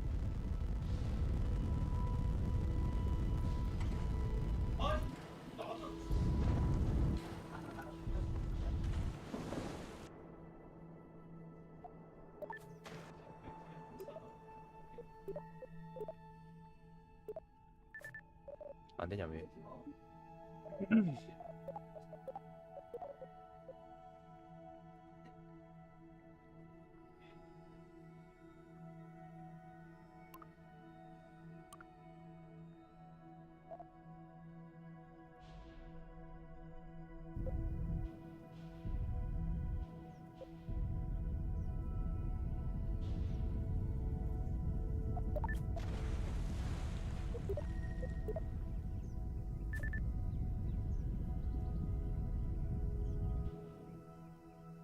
이게 물이잖아.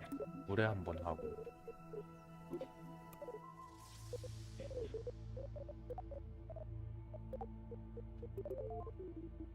닫기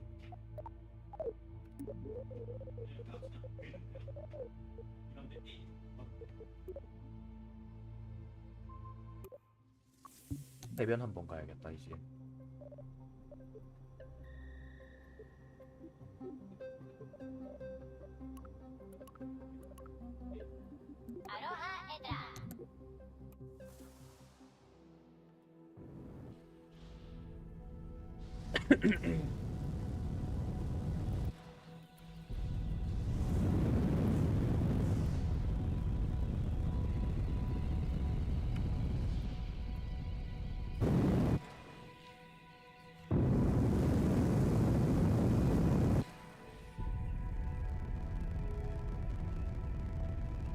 아, 스러스웨이드 레이쇼 보여주는 거 좋았는데 그거 어디 갔냐 또.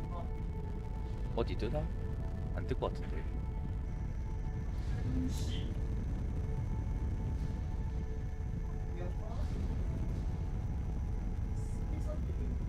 아, 그래 카메라 너무 불편하다 이거.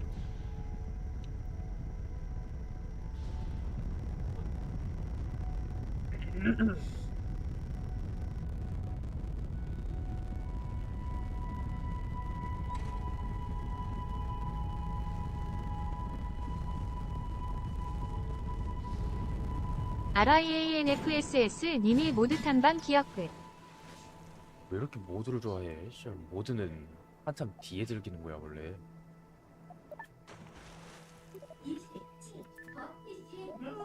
그냥 호관날 모드 써가지고 볼 거 딱히 없음. 질릴 때 해야 재밌는 거지 뭐나.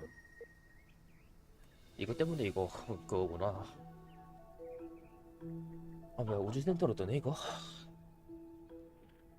아, 이번에는 걸러내기 못할라나?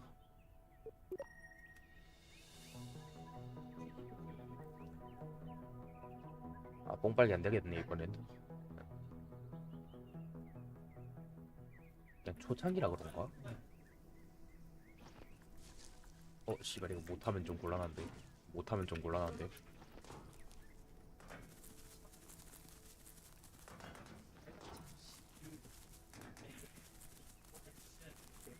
아우 씨발 큰일 났네. 됐다. RIANFSS 님이 키키키키키. 아, 이거 원래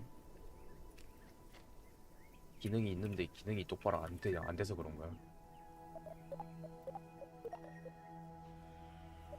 아, 이거까지 되는 거야?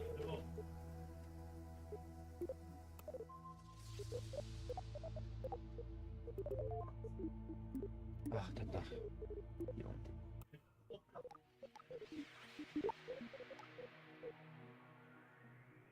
FTL 676-847.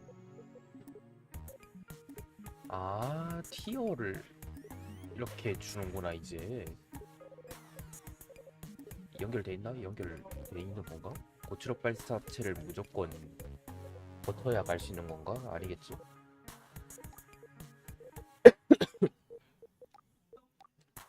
일단 우주 한번 나갔다 와야 되지.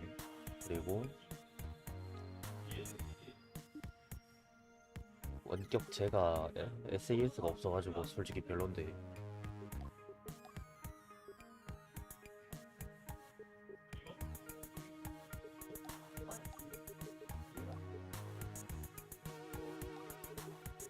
사이언스 주니어 드디어 나왔구나 씨발.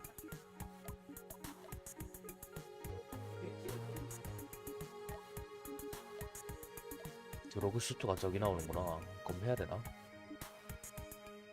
나 답답한데 씨발 리액션 휠 그냥 넣어버려. 운전 더 빡세게 하고. 우주 나갔다 와야 되잖아. 아까 저거 가지고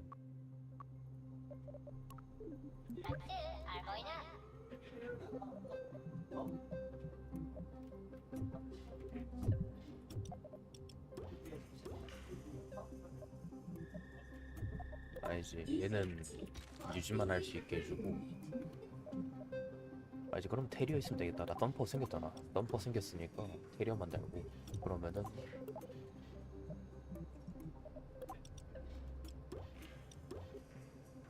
테리어는 마지막에 그거 해줄 추력이 안 나올 테니까.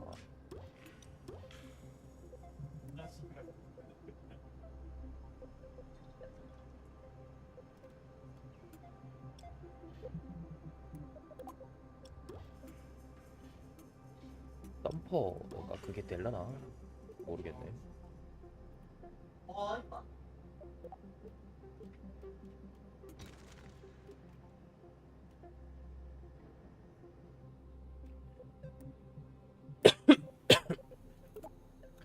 빼자. 이번엔 빼자. 얘를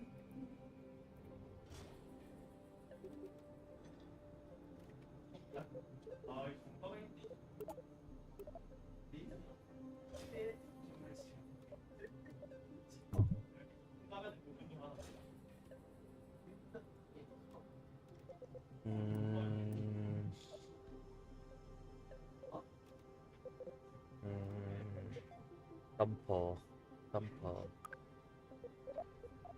델타 V 1500. 얘 왜 델타 V 없다 뜨냐?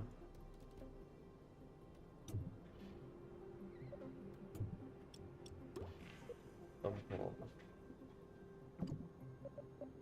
이거 불러가고 왜 거가 있어?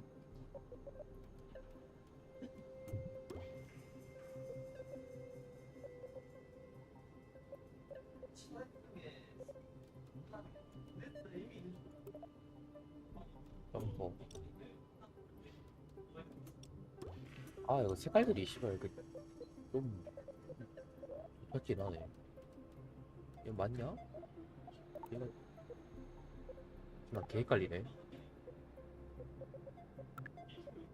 ROTORL65HEAD 웰컴 투 바랄라. 1500, 1000 조금 부족한가? 연료 좀 더 넣어줘야 되나?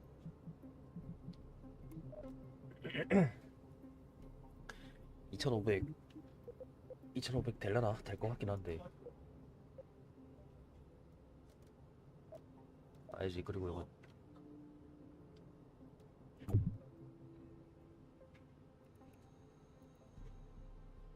생각해보니까 얘 어차피 나올 일 없으니까 이거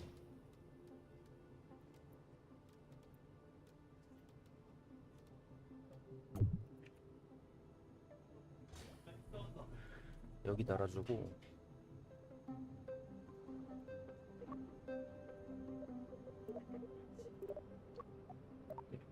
발사.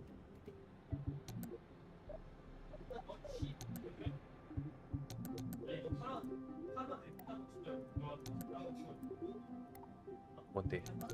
알고 보니까 내가 모르는 가격 시스템이 있고 막 그랬니 혹시?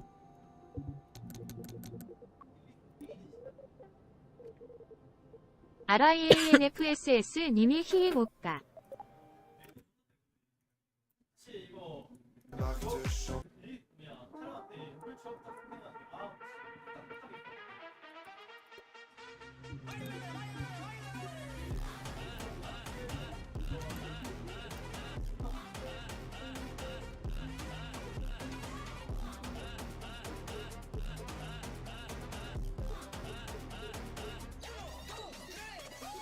뭐가 문제인데?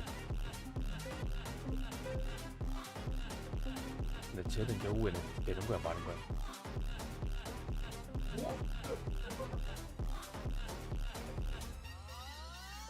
안 되는 앤가 보네. 뭘 빼야 되나?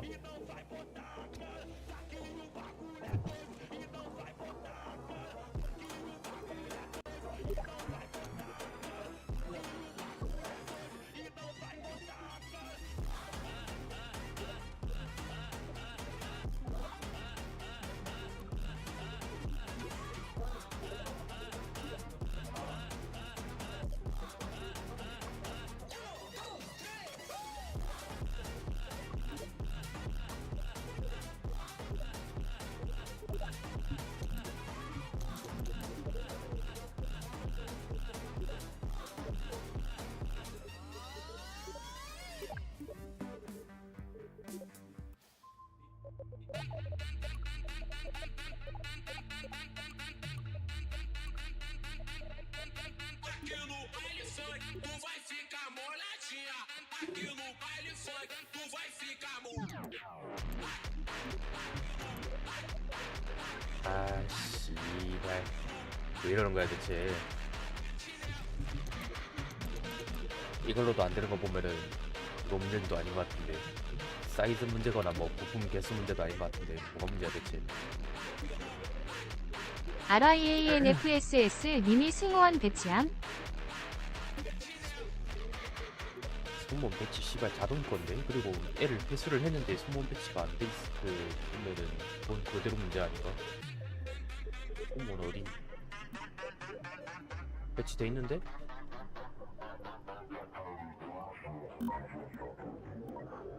그냥 이거 세이브 데이터 문제일걸요? 이거 초반부터 있던 버그긴 한데 나 이것 때문에 솔직히 좀 당분 안 하고 있던 거긴 하거든요. RIANFSS 님이 갓겜. 고쳐지긴 하겠다마는 이 솔직히 있는 상태에서 하고 싶진 않아가지고.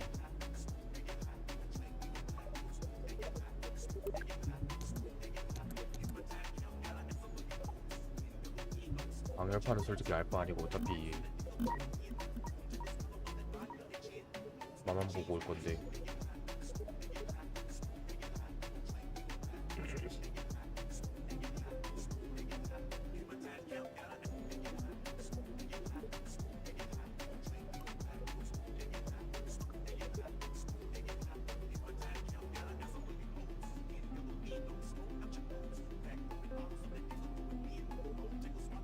여기 왜 설정도 적용 안 되냐? 씨발.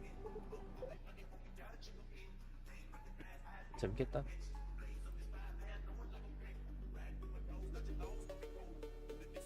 저걸로 할 게 아니라 당분간은 아무래도 버그 좀 많이 잡아야겠다. 쟤들 하루 종일 버그 잡고 있어야겠네. 아 근데 씨발 하는 거 생각하면 많긴 한데 뭐 얘들이 손 놓고 있을 새끼들은 아니니까 뭐. Won't Dad go looking for the daughter and the black dude to give up to the purging fire? 아 배고픈데.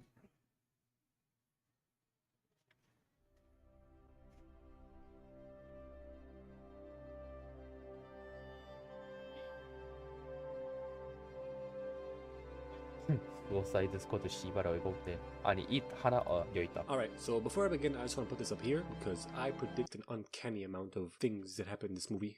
Actually, uncanny is a bit of an over-exaggeration and I don't know how to spell it, but Google shall help me out with that. No worries. So welcome to It, Chapter Uno. And we start off with two kids, Billy and his little brother, Georgie, who wants to go out and play in the rain with a little paper boat that they made. But Billy doesn't want to go down and play, so he fakes being sick and pussies out. So Georgie goes down to play with the boat in the rain alone, and he runs after it, then he smacks his head into a hurdle. A roadblock, a singular roadblock, I don't know what to call this. A post? I'm gonna call it a post. He slams headfirst into a post, cause apparently he's a blind dumbass. And the boat gets away from him and goes down a storm drain. Then, a creepy ass clown named Pennywise shows up in the storm drain and tricks Georgie into reaching inside so he can grab his boat, and then he bites his arm off, then pulls the rest of him in and eats him. Alright, now it's time to introduce the rest of the gang. We got Mike, he's homeschooled, his family died in a tragic fire, and he's too nice to shoot sheep, and his uncle gives him shit about it. Germ Boy, he's a mama's boy, and his mom is a huge, overprotective fat ass. Glasses, he jokes around a lot, not much else. Stan, he's a pussy, not much else to say about him either. Fat Kid, also referred to as New Kid. He has no friends and hangs out a lot in the library because he has no friends, and he has a crush on Beverly, a ginger girl whose mama is dead and her dad is kinda abusive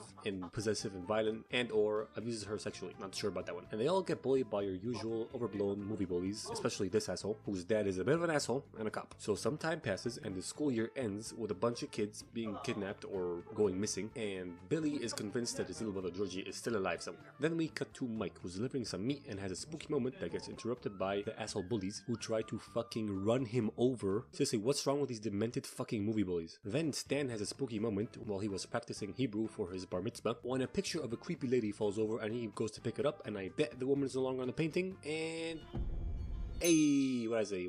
Anyway, she shows up behind him and spooks him and he runs away. And now the New Kid. He's in the library reading about the history of dairy. And the librarian drops a book in a sudden cut and he flips the pages of that book to an ominous soundtrack, and I'm guessing that is gonna turn into a weird ass scary flip book from hell. And 언어 바꿔야겠다. 씨발 한글 존나 짜증나서 안 되겠다.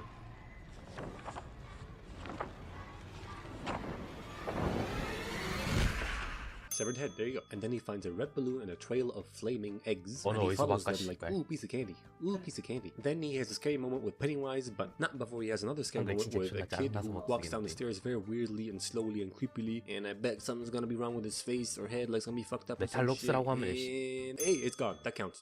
Then after that, the bullies get a hold of him and they want to fuck him up, but some peeps drive by and they do nothing, fucking nothing, those pricks. So the main bully starts carving his fucking name into the fat kid's stomach. The fuck is wrong with this kid, dog? The fat kid tries to escape, pushes him off, and tumbles down the hill, and the most persistent bullies on Earth follow him in hot pursuit. Meanwhile, Billy, Stan, Glasses, and Germ Boy are down by the river or stream or whatever, at a location where Billy thinks his brother might have ended up at. But what they find is a shoe of one of the missing kids I talked about earlier. Then the fat kid drops down in the river all muddy and bloody and shit. Scary and disgusting.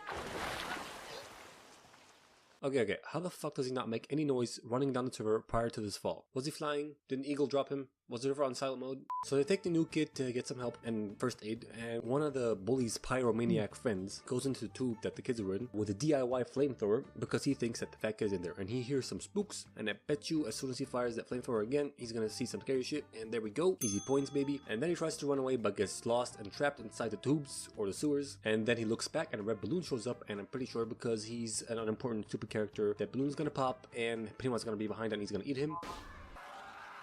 The accuracy, boy.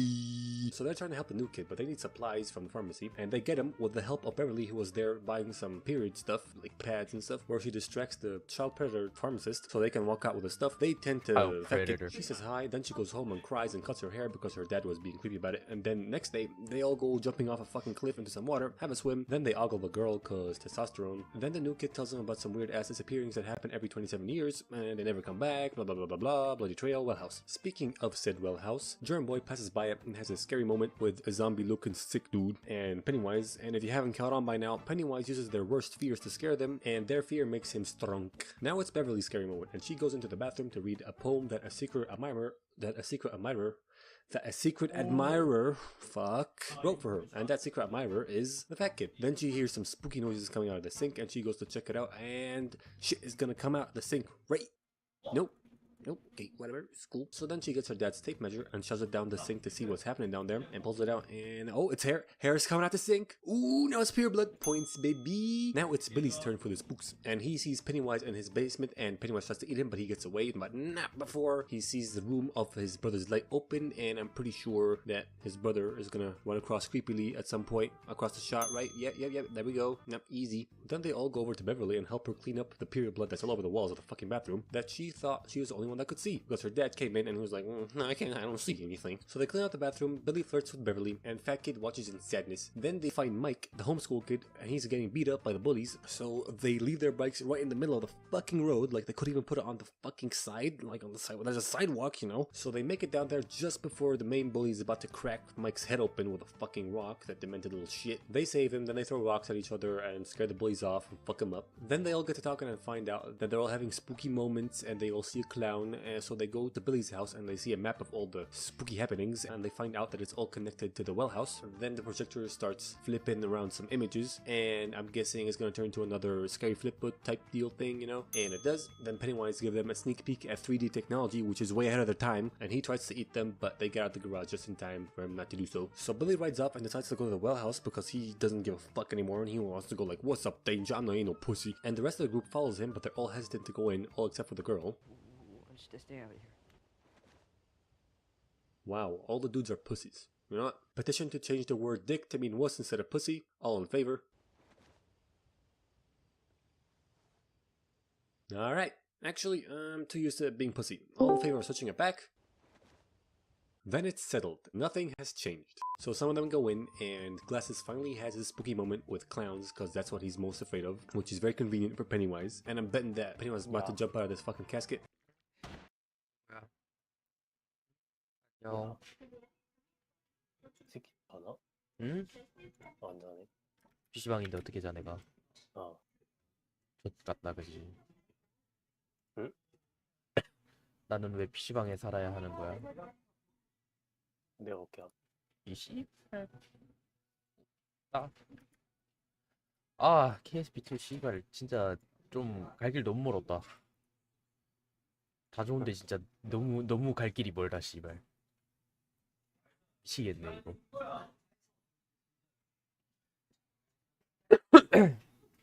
뭐 하고 있었는데? 다루코. 씨발. 어디 있으면 저거 뭐냐. 저 누구? 저 피스키퍼 알렘. 야 얼마나 한 거야 씨. 몰라? 존나 많이 했네 미친. 좀 많이 하긴 했어 다루코. 이번 씨.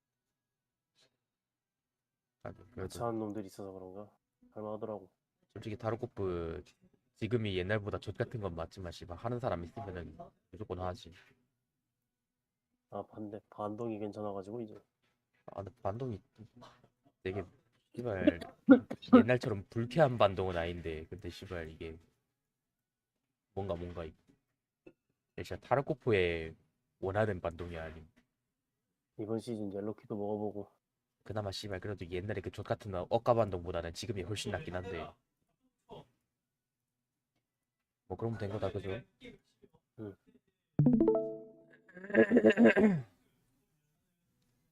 아 씨발 많이 했어.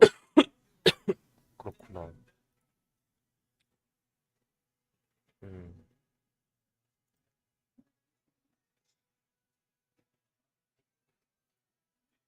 하이드아웃도 존나 올렸고. 잠깐만.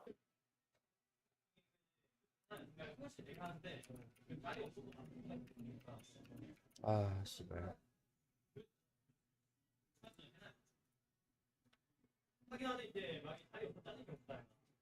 아 씨발 이거 실패?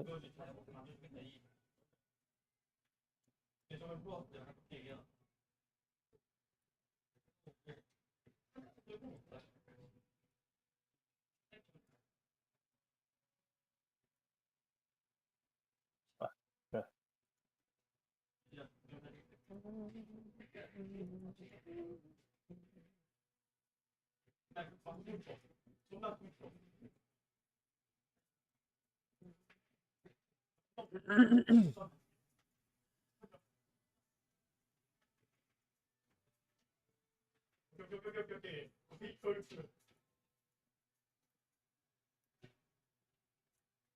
누가 PC방에서 뭐지? 6시 내 고향인 건 아니고 뭔진 모르겠는데 아무튼 뉴스에서 한 번씩 듣는 소리를 내고 있어.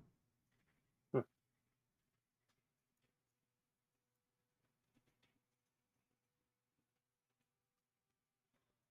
아 얘도 오래 걸리네.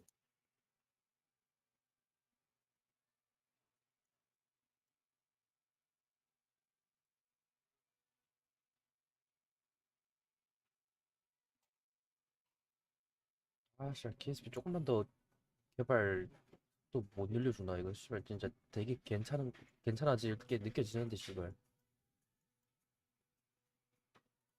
진짜 절묘하게 씨발 진짜 절묘하게 족 같은 게 이게 아무리 봐도 씨발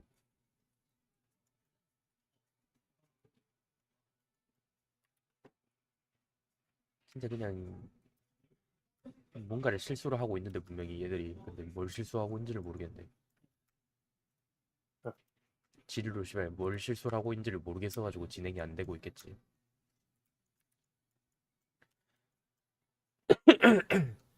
아니 무엇보다 저장이 안 되는 것 좀 씨발 빨리 좀 오케이 해줘야 돼.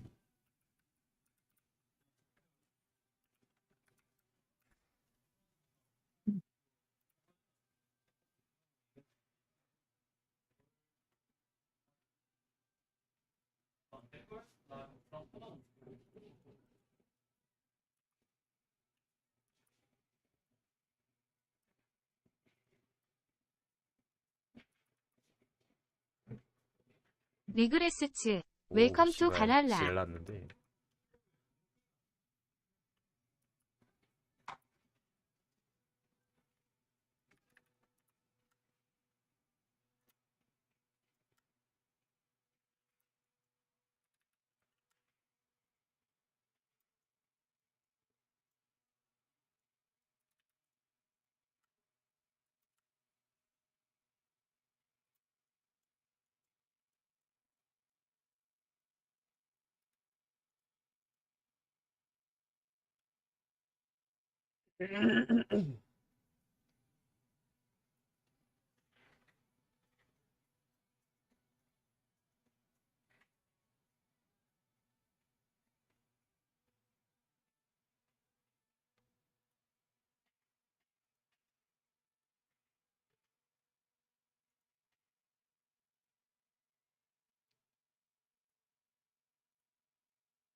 아 이거 씨발 PC방 문제인가? PC방 컴퓨터 문제인가? Yeah, I knew it! Some more spooky shit happens and Germ Boy falls through a fucking ceiling and breaks his arm. How? I don't know. He fell on his back in such a way that will never break his arm and it's clearly not broken in this shot, but whatever. Beverly stabs Pennywise in the head, then he leaves, then they all have a falling out. Some time passes and we cut to the bully's dad who's teaching him a lesson because he's about to shoot a fucking cat, that stupid little child. After that, Pennywise gifts the bully a knife that he lost in the beginning of the movie while he's trying to carve his name into the fucking fat kid's stomach, and he tells him to kill his dad, which he does, and also tells him to kill the kids. Some fucked up shit, man. Then Beverly stands up to her dickhead dad and gets kidnapped by Pennywise. Billy finds this news out because he went to her house. I don't know why he went to her house, but he did, and this news is apparently enough to rally the troops so they can go and defeat the wise Pennywise. So they go down the well inside the well house, but the bully shows up trying to kill them, so Mike just throws him down the well. Good job, Mike. However, Stan didn't realize that the bully showed up and Mike was fighting him, so he continued onwards without the group, and Pennywise showed up and tried to bite his fucking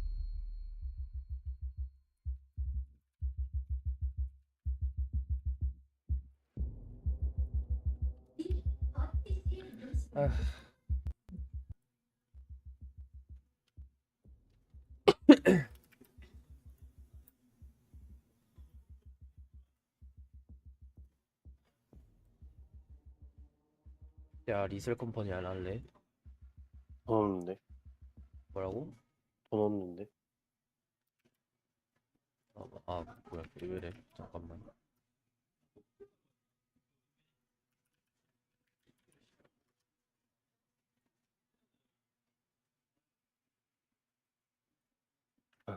그래서 좀만 이따가 전화할 거라서.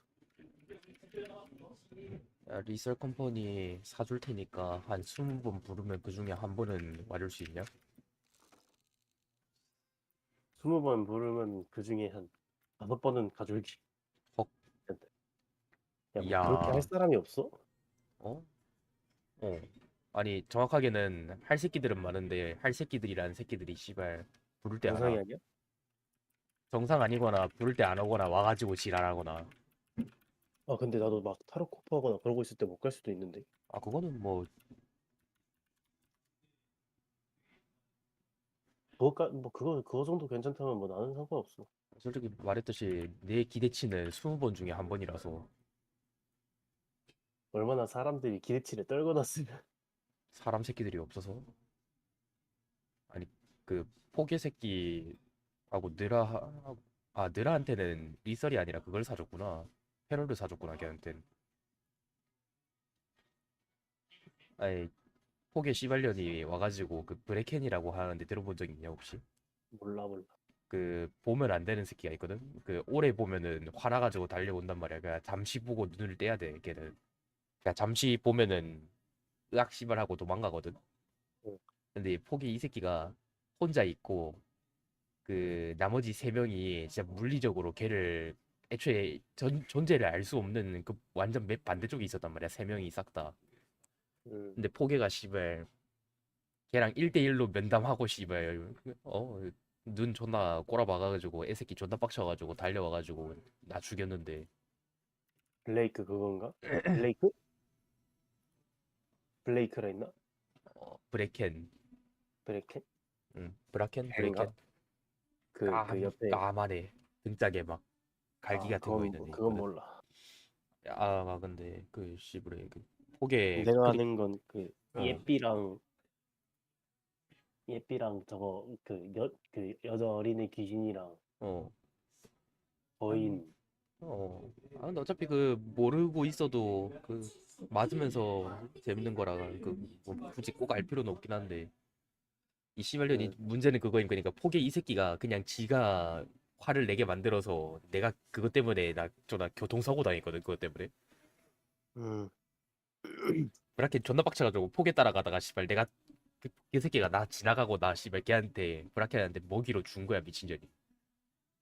저는 먹이로 던져주고 가버려가지고 씨발년아 너 때문에 나 죽었잖아 이랬더니 포개가 아니라고 씨발 너 새끼가 허접이어가지고 죽어놓고는 왜 나한테 지랄하는 거임. 그거 듣고 씨발 갑자기 씨발 열뻗쳐가지고 미친 새끼 아닌가 이러면서 아니 씨발 애초에 너밖에 볼 새끼가 없는데 뭔 개소리냐고. 아닌데 끝까지 아닌데 계속 하는 거야. 그냥 그림판 꺼내가지고 그림까지 그리면서 씨발 여기에서 우리가 보는 게 말이 되겠냐 이랬더니 아닌데 끝까지 해가지고 씨발.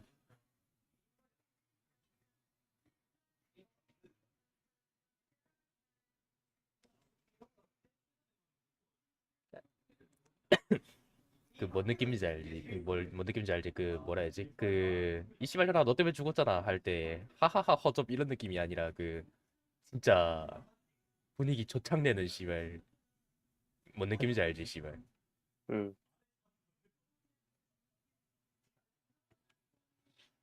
씨발 스퀘어 매칭 왜 안 잡혀? 아 안 잡히면은 캔슬하고 나와서 다운이나 받아. 벌써 보냈어? 어 진짜네? 리셀 컴퍼니 미친놈? 어디 갔지? 씨발 나도 다운 받아야 되는데.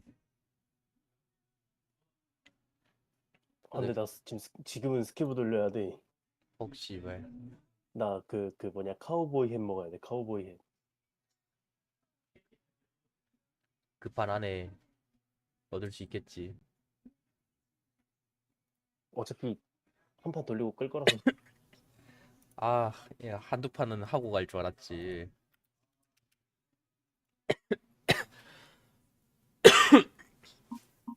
아, 저 근데 그 진짜 이 리셀 컴퍼니 할 때 그 애들 나 미천 드러난 애들 특징 뭔지 응?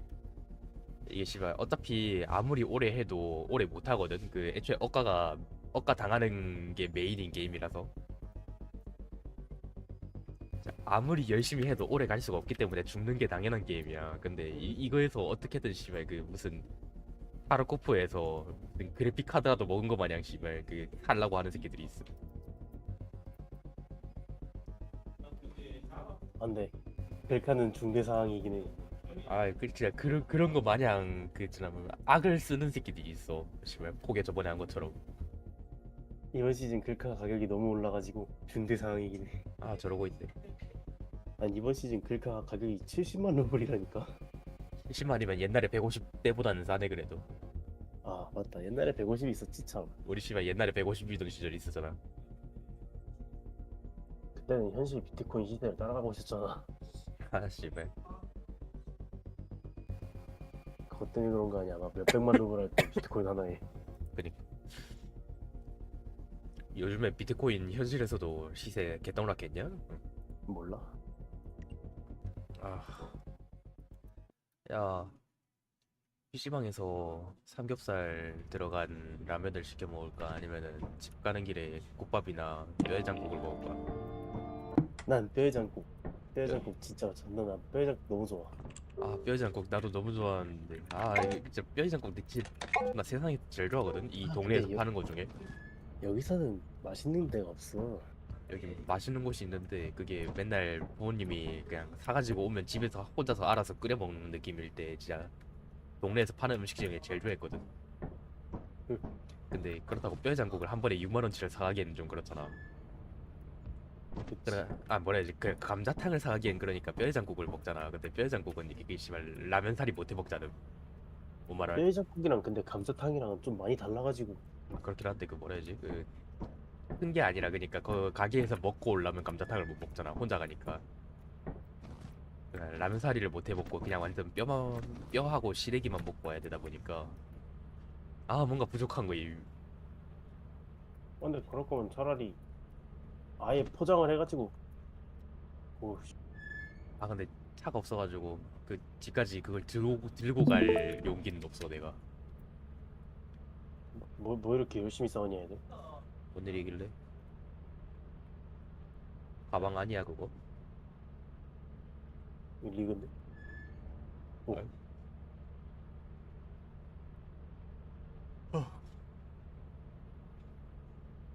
아 씨, 나도 할 거 없는데 그냥 이거나 봐야지.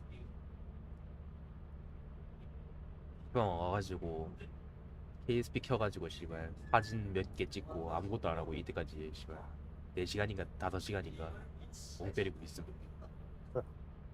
네가 좋아하는 스코프부터 따야.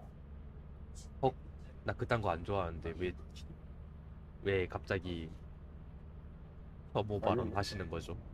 넌 이걸 좋아할 수밖에 없어. 저는 69 좋아합니다.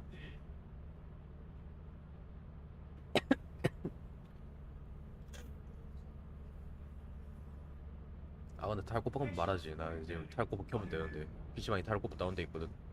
왜? 여기 PC방 오만 거 다 있음. 패럴드 나온 지 3일 차에 패럴드 다운돼 있었음. 존나 웃김. 나 패럴드 3일 차에 이미 PC방 와가지고 샀거든. 다른 사람 하는 거 보고. 없네. 그래가지고 스팀에서 사고 다운 받으려고 하니까 다운 필요 없이 바로 플레이 버튼 넣어 있길래 뭐야 이거 씨발하고 보니까 다운이 돼 있더라고. 존나 웃겨가지고.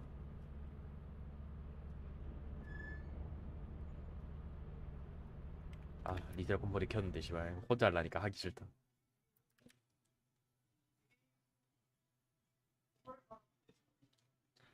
아 진짜 그냥 집에 있을 때는 끝도 없이 무슨 게임이든 간에 무한으로 돌렸었잖아. 근데 진짜 PC방에서 하려고 하니까 그냥 그 무엇을 해도 하기가 싫어. 그럴 수 있지. 씨발 고등학교에서 썬더를 하든 일본에서 썬더를 하든 씨발 썬더 한번 켜고 나면은 한 60시간은 해야 씨발 아 슬슬 질린다 이런 느낌이었는데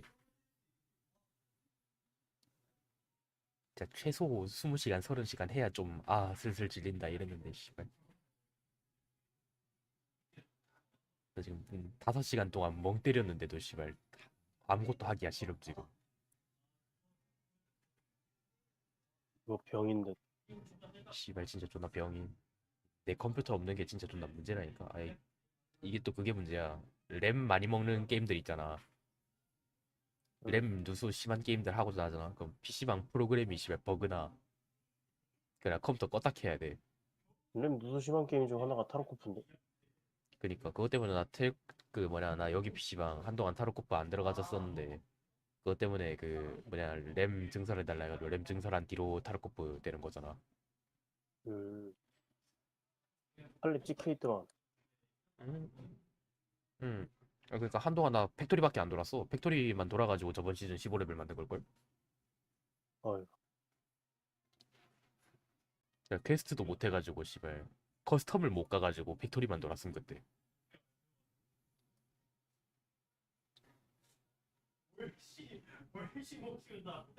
아 근데 웬일로 되게 조용하네.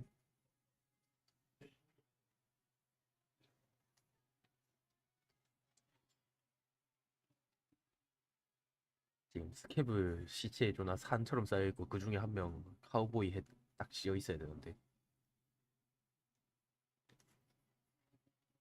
아 그리고 이번 시즌 그라운드 제로 때문에 좀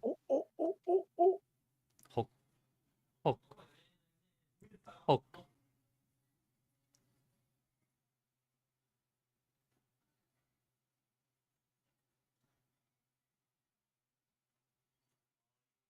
따라와 이 새끼야. 형이랑 좋은 데 가자 씨발아.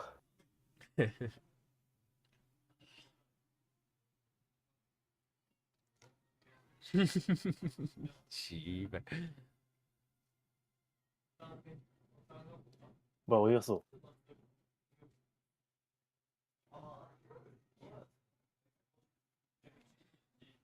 아 이게 씨발 아동 유괴범 새끼 이거.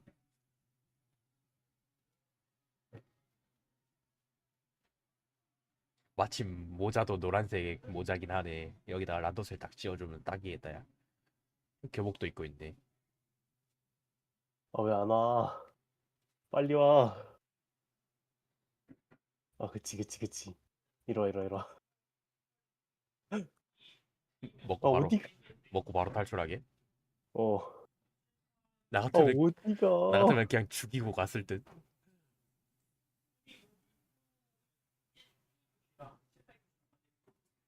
씨발. 나 같으면 진짜 존나 짜증나서 그냥 죽이고 먹고 바로 갔을 듯. 가방 안에 2 곱하기 2 공간 만들어놨냐? 오. 그지? 아 왜 누워? 아 씨발. 본심이 나와버리네. 아 빨리 오라고. 뭐 하는 거야 이 새끼. 아 왜 자꾸 누워? 그 진짜 왜 자꾸 누는 거임?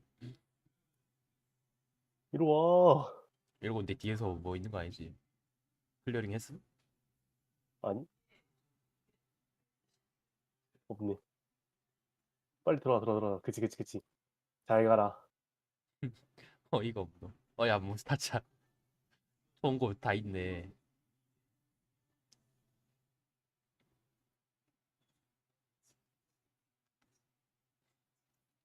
Goodbye, 레이 펜버.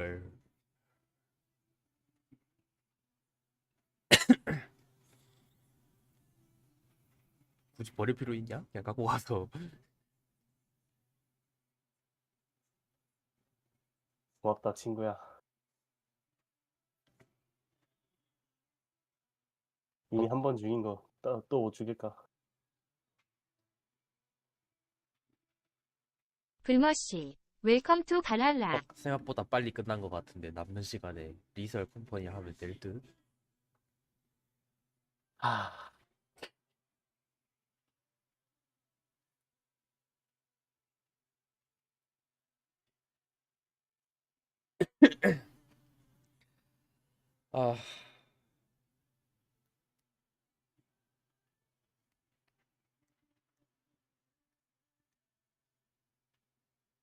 아, 근데 진짜 맨날 드는 생각인데 나 광학 장비 왜 마음에 드는 게 하나가 없을까? 어? 광학 장비가 마음에 드는 게 진짜 단 하나가 없어, 씨발. 엘칸 스펙터가 그나마 좀 나은 것 같긴 한데 엘칸 스펙터 평가 되게 안 좋고. 아 뭐 현실에서? 어, 갑자기 그러네. 아니 그냥 되게 너 슬슬 그 뭐냐 면접 받고 이제 인간한 일 없으면 4월에 그 군대 가거든. 어. 진짜 인간한 일 없으면 그러면 이제 슬슬 끝나고 나서 그 M&A를 돌려받았을 때 어떻게 할지를 생각을 좀 빡세게 해야지. 근데 M&A 돌려받으려면 네가 여기 와야 되는데. 아니 그거야 뭐 가면 되지. 가는 김에 그 보관료 생각해가지고 밥도 한번 사고. 너 마이크 끊겨. 가는 김에 보관료 생각해가지고 보관료 겸 해가지고 밥도 한번 사고 하러 가면 되지 뭐. 어. 어차피 군대 갔다 왔을 때쯤 되면은 하도 물론 5 시리즈 집에 5 시리즈도 받았을 건데 뭐. 아, 그때 이제 군대에서 모은 돈 가지고 5 시리즈 존나 오버홀 한번 해야지. 오버홀 하고 범퍼하고 범퍼 디퓨저 휠 바꿔야지 타이어랑.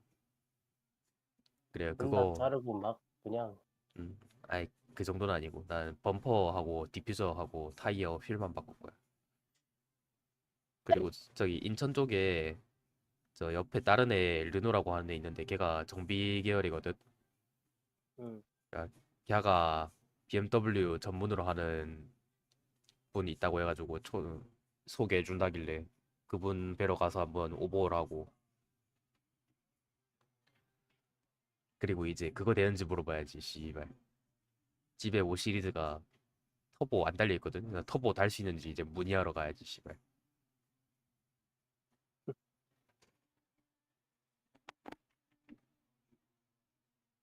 내 스파크도 터보 달고 싶다.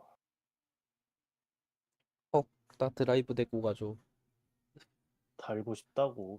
드라이브 데리고 가. 지금 달지도 않을 건데 뭘 드라이브를 데려. 응? 드라이브 아니 그냥 스파크 타고 있는 거 아니야? 지금? 응? 지금 타고 있긴 하지. 그러니까 드라이브.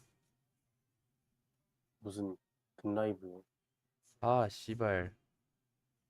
폭의 위치 한번 가야지. 저러고 있네. 어디더라? 어디야? 수학산 약수터인가? 어디 길 시브레 드라이브 하브로 존나 개 맛깔나는 곳 있던데.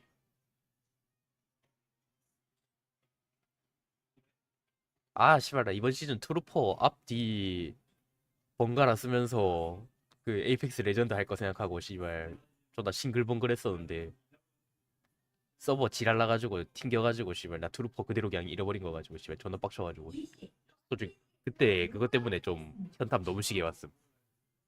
근데 한 가지 팁 아닌 팁을 주자면 웬만하면 이런 거 쓰셈.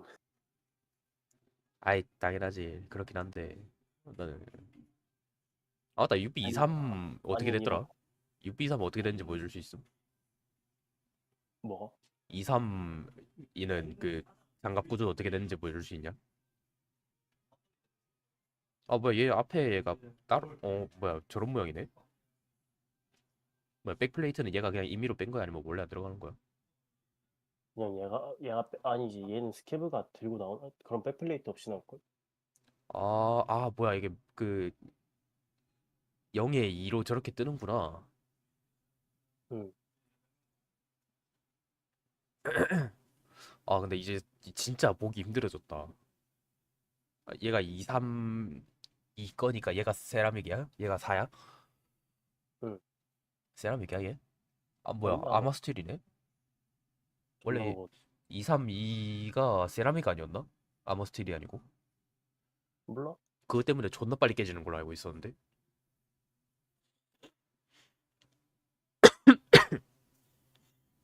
얘는 뭐냐? 교복 교복 쇠임 얜? 그건 안 나와 있던데. 아우 씨 티타늄이네. 티타늄이네. 웬일이래? 원래 티타늄이니까? 원래 티타늄이었나? 하긴 원래 티타늄이- 가벼운 게 그 티타늄 아니지 않냐? 얘 원래 아머 스틸 아님? 티타늄 아니야? 티타늄이었나? 얘는 세라믹일 거 아니야 지젤은.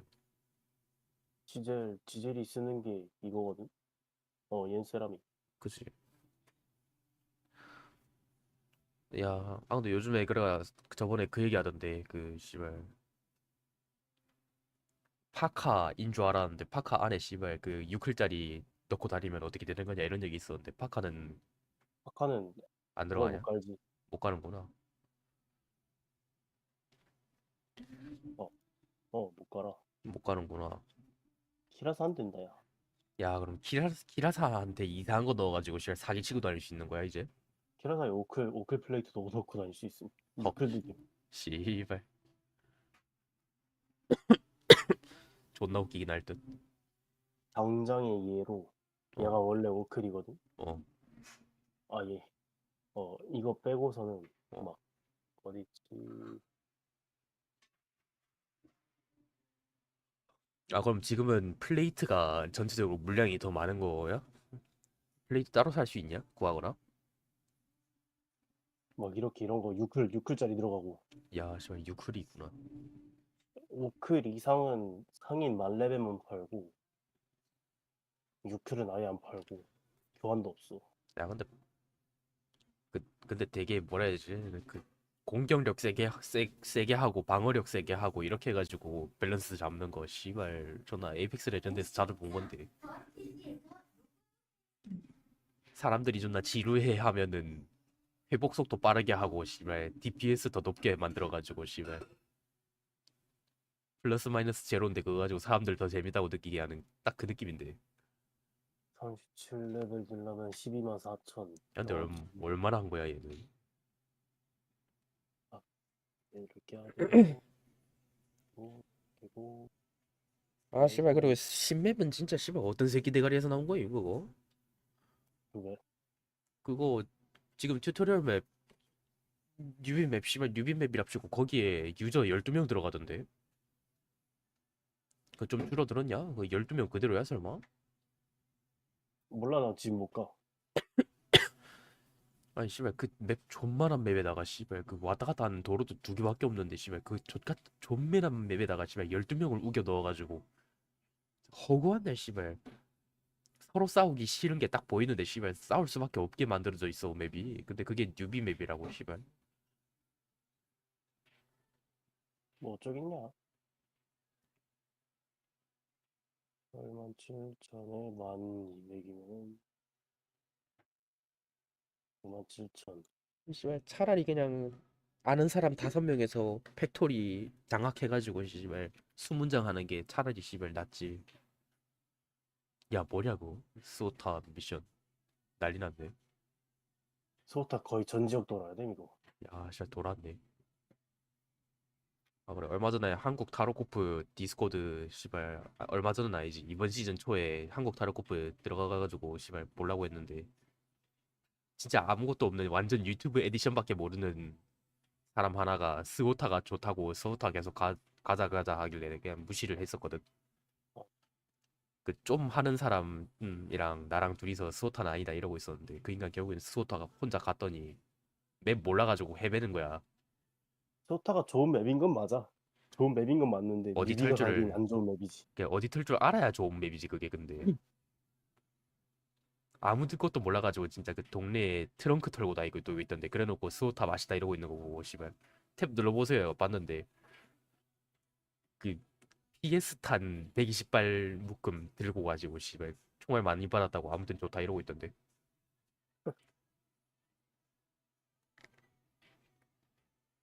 아 그래 그 게임 좀 하는 사람이랑 나랑 둘이서 그리고 그 마지막 한 사람 그 스호타 가 있는 거 관심 진짜 좆도 없어가지고 둘이서 씨발 계속 병먹금 하다가 진짜 하도 찡찡대가지고 봤거든 둘이서. 응. 딱 보니까 씨발 저 가운데 그 모노레일 있는 곳 알지? 그 북쪽에 어디? 뭐라 해야지? 그 모노레일이 있다 해야 되나? 그 도로 가운데 그 가는 길 오는 길 사이가 그 숲을 식생 나무 있는 화단으로 돼가지고 갈라진 게 북쪽에밖에 없잖아. 그 아 미안 내가 씨발 스호타를 하도 하나 보니까 씨발 그 뭔지 나는데 단어 그 명칭을 모른다. 나도 몰랐어, 오타는. 아니 씨발 그 있거든 아무튼 그 도로가 그 화단으로 갈라져 있는 곳은 진짜 북쪽에 딱 한 군데밖에 없단 말이야. 그러니까 딱 보니까 그쪽인데 거기에서 씨발 어디 가나 보자 가지고 그냥 놔뒀거든. 그 스케브 상태로 나가고 싶다는 얘기를 그 18분 때부터 해가지고 그 미아뒀음. 맵을 한 바퀴를 다 돌았음. 그래서 웬만하면 유비랑 하기 싫더라. 아, 씨발 좀 뭐라 해야지? 뉴비면은 좀 눈치가 있으면은 상관이 없는데 그러면 키우는 맛이 있는데 그냥 하나하나 씨발 존나 진짜 고아원 원장 마냥 씨발 손 잡고 어허 그거 먹는 거 아니에요 계속 하고 다녀야 되는 거 좀 나 지침 씨발. 뭐야 그거야? 응? 건스미스야? 아니? 아 그냥 쓰려고? 어. 아다리 23만 원 나쁘지 않은가? 나빠. 존나 비싸. 하긴 M4가 씨발 보통 25만 원인데. 차라리 모딩 이렇게 할 거면 나 엠포를 쓰는 게 낫지. 그니까.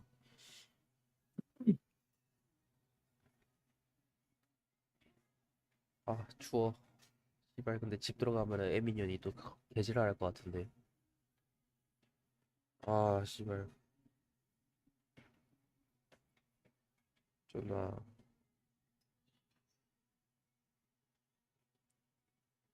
씨발 엄마 쪽에서 계속 씨발 보험팔이 새끼가 씨발 엄마 쪽에 있어가지고 씨발 계속 저쪽에서 보험팔이에 씨발 미쳐버릴 것 같아.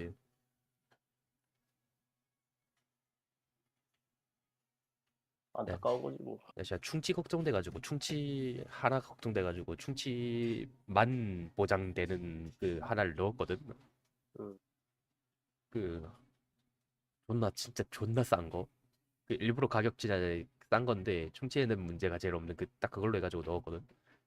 이 씨발 무슨 아니 내 주민번호랑 내 그 개인 정보를 다 들고 씨발 여기저기다가 상담을 보러 다녀 미친년이. 나 모르게. 그랬노. 그러더니 갑자기 뜬금없이 어느 날 와가지고 씨발 나한테 그 너 주민번호 넣어서 확인해봤는데 씨발 너 보험 들었더라 이러는 거야. 지금 미친년 아님 씨발.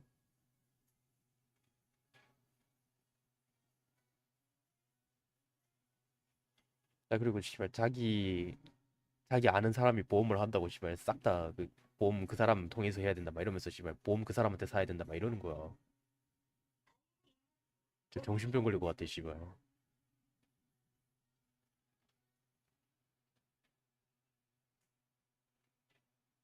뭐야 레일이 그 위에도 달리네. 그러게. 나 처음 알았어.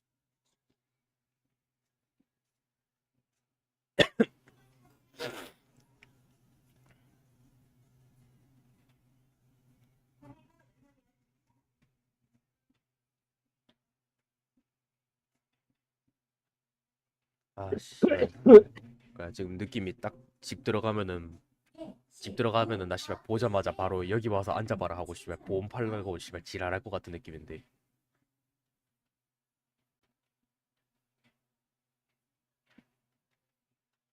총값 빼고 20만 룰? 괜찮은데? 총값. 아